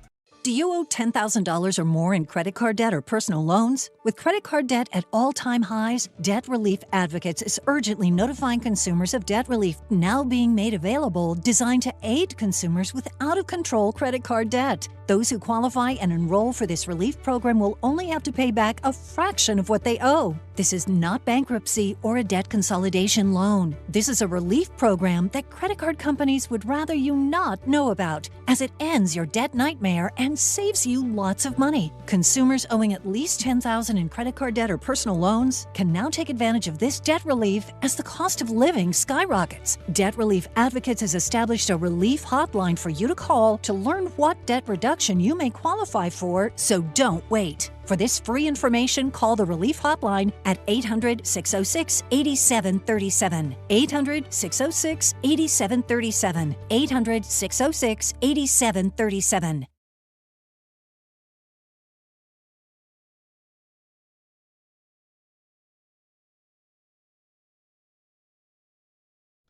All right, DNR with you, ESPN New York. Game time, Raymond, is brought to you by Tullamore Dew Irish Whiskey. When it's game time, it's Tully time. The Jets play the Patriots tonight, 8:15 up in New England, while the Islanders take on the Golden Knights out in Vegas at 10 o'clock. And that's it. That's game time, brought to you by Tullamore Dew, the original triple distilled, triple blended, and triple cask matured Irish whiskey. Be sure to grab a Tullamore Dew or try the new Tullamore Dew Honey during today's action. Glasses up to enjoying Tullamore Dew responsibly. So we have no idea where Rick is. I don't even think RJ has any idea where Rick is. I lost him. I looked. I couldn't find him. You know what the amazing thing is, Raymond, is that this is like, oh, this is just adorable. Like, this is funny and oh, it's comical, and we never know where Rick is, and he's gone for like 8, 10, 12 minutes at a time. Like, if this was me, this would be completely unacceptable. But because it's him, it's not even the most egregious thing he did this past break. No, like we're gonna have to crush him right now. And so we're gonna crush him right now. I want to convey, or I can convey, like, the suggestion that I had. Well, here's the thing, and I think you're gonna feel welcome. By the way, hey, nice to see you. Yeah, here's the thing. I was sitting right there. I don't want to hear it. Here's the thing, but I don't even care. Like, it's a joke. It's funny. I said to RJ, "Where is he?" He goes, "I don't know. I can't find him." Okay. But here's the thing.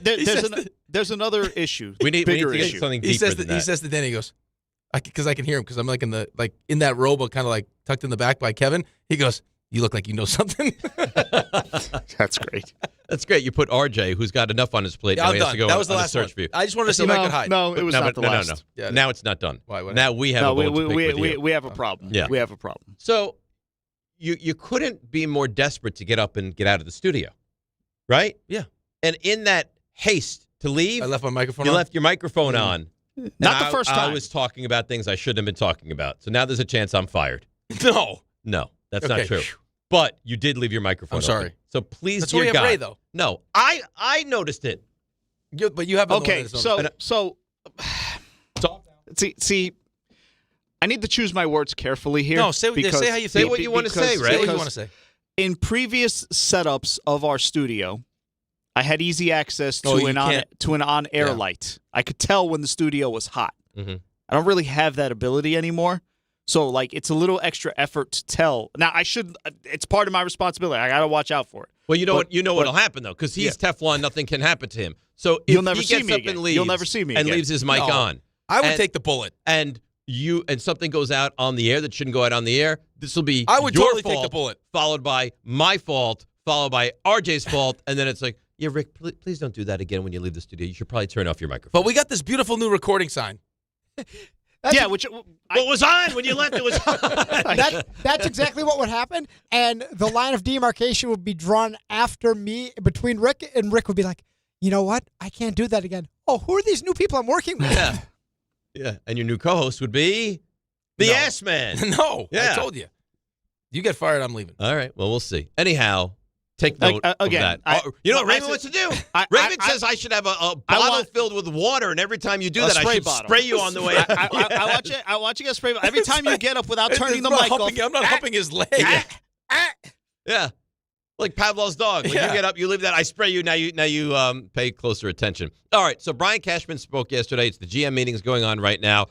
First thing we'll hear is bringing Bellinger back. You'd think it would be a priority. We're very interested in bringing him back. Obviously now that he's a free agent, he's going to have a lot of choices, because he can do a lot of different things. So he was a terrific addition for us last year, played a big role in the amount of success we wound up having, and certainly would love to have him come back to us where discussions with us as well as with others, because, Scott Boras is out having the conversations as he always would, remains to be seen. But, we'd be better served if we could retain him. But if not, then we'll have to look at, alternatives, ways to fill it and see where that takes us. But it's pretty early in the process. But I said it before and I'll say it again. Of course, we'd like to have him back. Yeah, and I think he has to be a priority. He was great for you last year. He's a great defensive player. You put him at first. You put him in center field. Yeah, the versatility. You love that. Right, you put him anywhere. Yeah. You need him. You can't let him get it. Unless there's a plan. Right? Well, but is there any excuse? To not keep him? Well, to lose him. No, not really. We want to keep him. You're the Yankees. He had a good experience there. I know there'll be other opportunities, right? But, if it's not him, I just want to know how the Yankee fan feels about it. If you identify this is a guy we want, it's obviously not going to be a Juan Soto kind of deal where it's like we're not willing to add the incentives and everything else. Like this will be a money thing. If you don't get him and you get outbid again by someone else, the way I would look at it is if we lose it on Bellinger, we better be getting who? Kyle Tucker or somebody. Well, you can make that pivot, right? Like last year you lost Soto, and whether you like what they did or not. Is Kyle Tucker going to be, is he as versatile? Is he going to be less expensive? No, he'd be more expensive. He's going to want a massive long-term deal, and he's coming off a year that wasn't great. And he was banged up this season as well. So, I don't know. I think that Bellinger has to be back with the Yankees. Because you're not going to be, the pivot's not going to be, we're going to dump a bunch more money into the rotation. But how do you, in a perfect world, see, and this kind of, I don't know, man, why are you now on the hook that there's a chance that you're going to have Grisham back? Unless they know that he's not going to take the offer. Okay, maybe. Like they feel like he's going to want to capitalize on his best season ever. It feels like a big risk for a draft pick, though. It does, unless I guess you're okay with spending the $22 million. But now what happens to? So what's your outfield now? What happens to Dominguez? What happens to? That's the thing. Yeah. How about Spencer Jones at some point? Right. What's going to happen to him? Unless you want to use those pieces to make another move. We'll see. Listen, Paul Skeens, right? Well, Skeens ain't going anywhere now. No, you wouldn't think so. Not for the time being. Skubal? He be traded? I don't see the Yankees getting into the Skubal. Yeah, but if you're going to try to get Skubal, that's going to cost you Schlittler, I would imagine. And more. Yeah, a lot more. And is there any guarantee that he signs an extension with you? He's a Boras guy. Well, there's no way I'm trading for Skubal if I'm not right. But signing him to an extension. But that would be the only argument against the Mets not doing it. Well, I think the Mets need to be in. If you know he's guaranteed going to free agency, like Juan Soto told you, I'm going to free agency, then you would just wait. Or maybe you can get him at a lesser deal, so you have him, it's and then still going to cost you some of the young arms that you like. Yeah, I get it. But are you trading? Who are you trading? You trading Tong? You trading Sproat? You trading both? You definitely not trading McLean. I'm not trading. You don't want to trade McLean. No, McLean's untouchable. Right. I'm not trading him. I don't know. You tell me I can around Sproat for but that has to be now. That has to be Sproat, whatever else it takes, and you got to promise me that we're getting him on an extension. No, the extension has to be done. But I don't know if that's going to be possible though. Like he's probably going to hit free agency. He's a Scott Boras guy, correct? I can't risk that. He's a Scott Boras guy, correct? Yes, I cannot risk that. Because if I'm the Yankees, we want Cody Bellinger so bad. He was with us. The smart play would be you have to keep him. Well, no, but let's get a deal done. Like I would think, me personally, before you hit free agency, right? Yeah. But that's another Scott Boras guy. So is that just these are the marching orders? Don't care what they offer, how much they like you, how much you like being there. This is what we do. We're hitting the market. Yeah, but you know what? He still works for you. Yeah, but some guys lose track of that because of. Well, his dad was a major league player. He's been in the big leagues for quite a bit of time. If he wants to come back to the Yankees, he tells Scott Boras, I don't want to hit free agency. Right, but I think he has the ability now to hit free agency, see what the market looks like, I'm sure they have a pretty good idea. Well, sometimes it doesn't. Sometimes Scott Boras doesn't. Right? Like, that's the reality. Sometimes Scott Boras mishandles the market. We've seen that in the and past. ends up making mistakes. But at the end of the process, you can pick up the phone, just like Pete did with Boras, and say, hey, this is where I want to be. Mm-hmm. Get me the most money from them. I think it was John Heyman had the report. Sounds like the Mets and Pete Alonso, it's a very nice start to the conversation. Like, it's already as long gone as cleaner. For 7 years. Well, that's ridiculous. But then the Mets will be well within their rights to say, like, no, we're not interested in that. But apparently Heyman was reporting that it's already off to a better start than last year's was. So hopefully they get this done. But if the Mets don't keep a guy like Pete Alonso, Bellinger would be right in your wheelhouse to sign. Could you imagine being in those meetings, though, where Steve Cohen actually came out after spending $765 million plus a litany of different, like, clothing and suites, and that wasn't as difficult as negotiating a deal with Pete Alonso? No. Like, how? No. How was that possible? It was that bad? I guess. I don't know. It must have been. He said the Soto thing was easier than the Right, that's what I'm saying. Thing. It must have been that bad. That I just spent $765 and that wasn't enough. Now I got to go above and beyond with all these different incentives. Very strange. Very strange. You want to hear Boris? You like Boris? You want to hear him or do no? I like him? No. No. I mean, but, like, do you like listening to him, or do you not want to hear his rhyming? Sometimes it's funny. Sometimes it's not. That's I'm asking. What's he using all P's now? I think the polar bear plunge is still the thing with Pete. You want to hear it or no? Yeah, let's hear it. All right, so here he is talking about Pete's free agency. Pete has been a lifetime Met, and obviously when he reflects on his career, it's all he has to look to. The one thing I think Pete understands, that playing in New York is not something most can do. To become a star-level player in New York, even fewer can do it. And so I think the New York fans recognize it, and they've been very, very outward and appreciative of him. He and Haley's involvement in the community has been received so well. He's, in so many ways, from a production, middle lineup, he's an ideal franchise player, plays every day. And it's clear that the New York fans relate to somebody who is workmanlike, who is what Pete is. When I use the term pachydermium-like, I mean, he is the elephant that goes out there every day. He is impenetrable, and he really knows how to manage the pressure of that situation. So I think it's something he's very proud of because of the fact that so few have achieved that standing. Well, I don't think it's a terrible soundbite. I will say 2 years ago, he didn't manage the pressure of the situation at all. He was bad, and I think was 1 foot out the door if he doesn't hit that home run off Devin Williams and they don't come back and win that series. Well, I think that was part of it, but I also think it was when push came to shove, I think both sides recognized that there was a certain value to be. And I think being the Mets' all-time home run hitter mattered. And I like Pete. Yep. I mean, I would love to have the conversation with Pete of, we'd like to bring you back. We wouldn't be opposed to you being a DH a little bit as well as a first right. baseman. Like at some point, we'd like to transition you to this. Yeah. But I can't do 7 years. I mean, I guess if it's just I want more years. I don't want 7 years. Do you want to do that? The advantage the Mets have is they don't have to play the They don't have to play the Yankees years game. to we do end up with like a LeMahieu situation. I don't want to do that. No. 5 years is more than enough. I'd rather time. go 5 years, a little bit more money, than go the 7. That's what I'm saying. I don't want to be strapped with him for 2 extra years. Makes no sense. All right, let's break. Come back. You want to get a point across, 800-919-3776, and we'll just see if we have a new Mr. Thursday night. DNR with you, ESPN New York. When you're hiring, have you ever felt like you're missing out on meeting truly great candidates for your roles? It seems impossible to find them, but they have to be out there somewhere, right? Well, they're not hard to find when you know where to go, and that place is ZipRecruiter. And right now, you can try ZipRecruiter for free at ZipRecruiter.com/ESPN. ZipRecruiter helps 10 million people with their job search every day. And because these people are actively looking for jobs just like yours, it's easy to find the right person right away. In fact, 4 out of 5 employers who post on ZipRecruiter get a quality candidate within the first day. But if you're not using ZipRecruiter, you're missing out. So see what it's like when the impossible is easy. When you go to ZipRecruiter.com/ESPN right now to try ZipRecruiter for free. Once again, that's ZipRecruiter.com/ESPN. ZipRecruiter.com/ESPN. Never miss out on great candidates with ZipRecruiter. Michelle Smallman here for Gainbridge and their Give Back program, Gainbridge Assist, powered by Parity.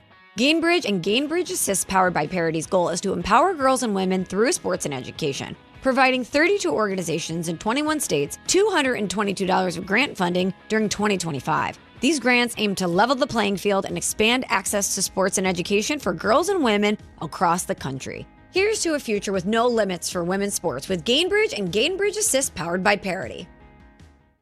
Hey, fans! Welcome back to Fansville's Cheers and Tears. Oh. Okay, so like everybody deals with losing, right? To a rival on a last-second field goal. Whatever, it's fine. I'm totally fine. But I cope with losing with an ice-cold Dr. Pepper. Those 23 flavors are like so delicious. They totally wash away the pain of your college football team taking a big fat L. College football, it's a pepper thing.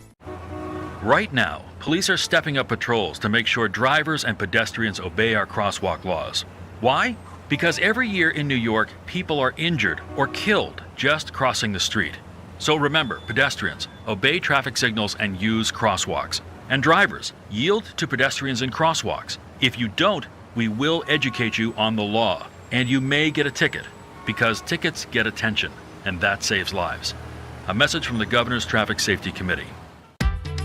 Score a win this game day with Amazon Pickup, the MVP of package pickup. Need that new football jersey for the big matchup? With Amazon Pickup, you can collect your order from secure Amazon lockers or counters near you on your schedule. Whether you're running from work or home or straight to the tailgate, Amazon Pickup makes it easy and worry-free at no extra cost. Don't miss kickoff. Grab your gear and your packages when it works for you. Find your nearest Amazon Pickup location at amazon.com/pickupmvp. That's amazon.com/pickupmvp. You live for this. The wins, the losses, the slam dunks, and the buzzer beaters. The dream that this is your team's year. Hope, it's what keeps you coming back. So you represent with anticipation and with pride. Because when everything's on the line, your support means everything. That's why the NBA Store is here to support you. Check out the largest selection of official NBA gear at NBAstore.com. A Fanatics experience.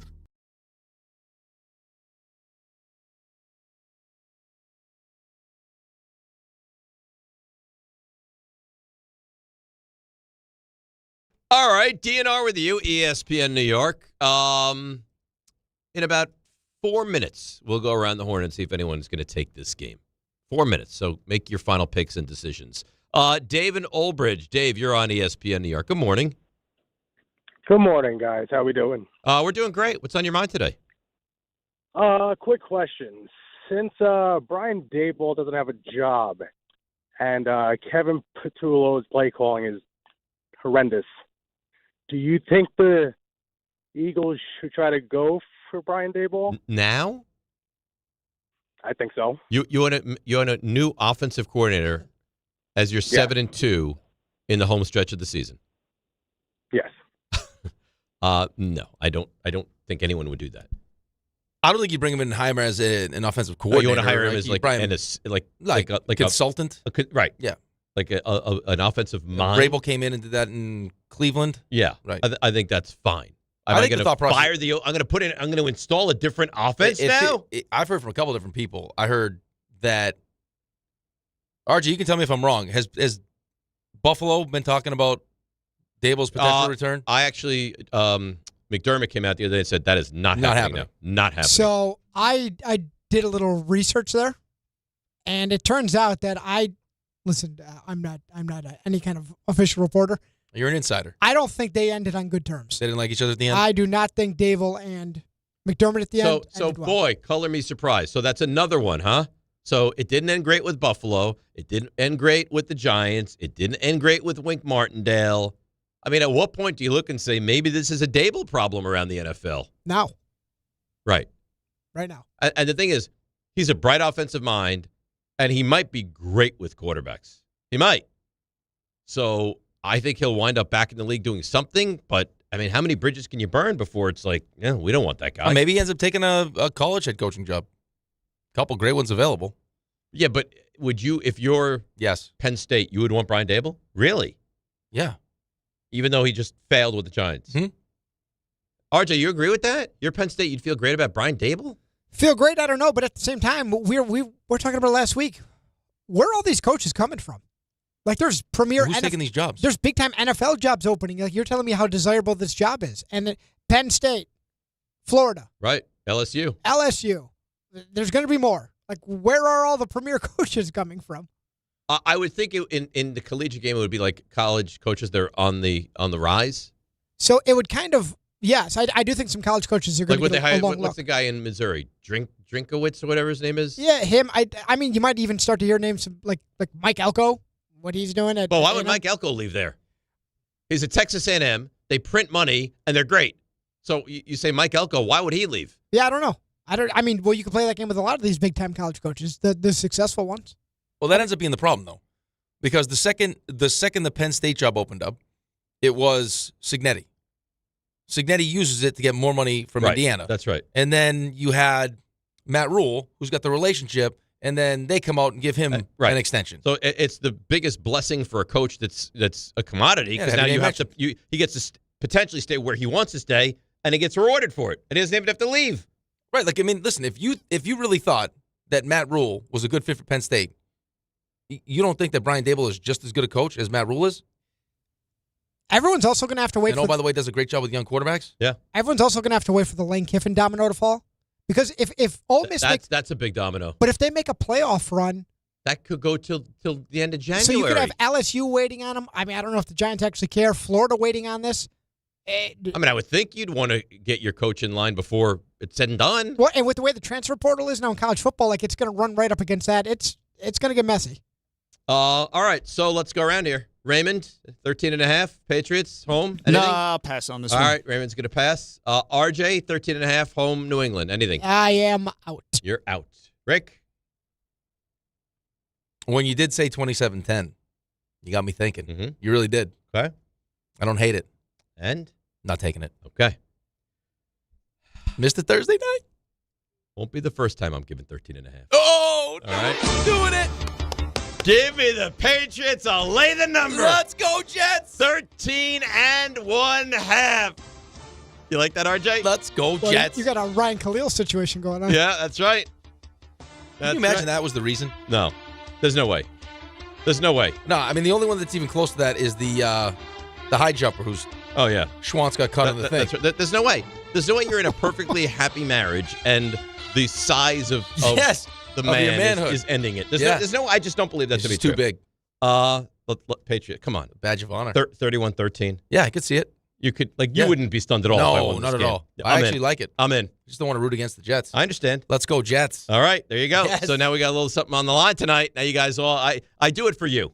No, you don't. I do it for me. No, you do it and for I you. do it for you. Raymond, what you do for us is the 3 stars, isn't it? There's a lot of things that I do for you, but the 3 stars is one of them. Sure. Would you like to go ahead with those? That'd be fun. That would be fun to do if I could hit the button. Yeah. Today's 3 stars. Number 3. Oh, we just talked about it. The Jets.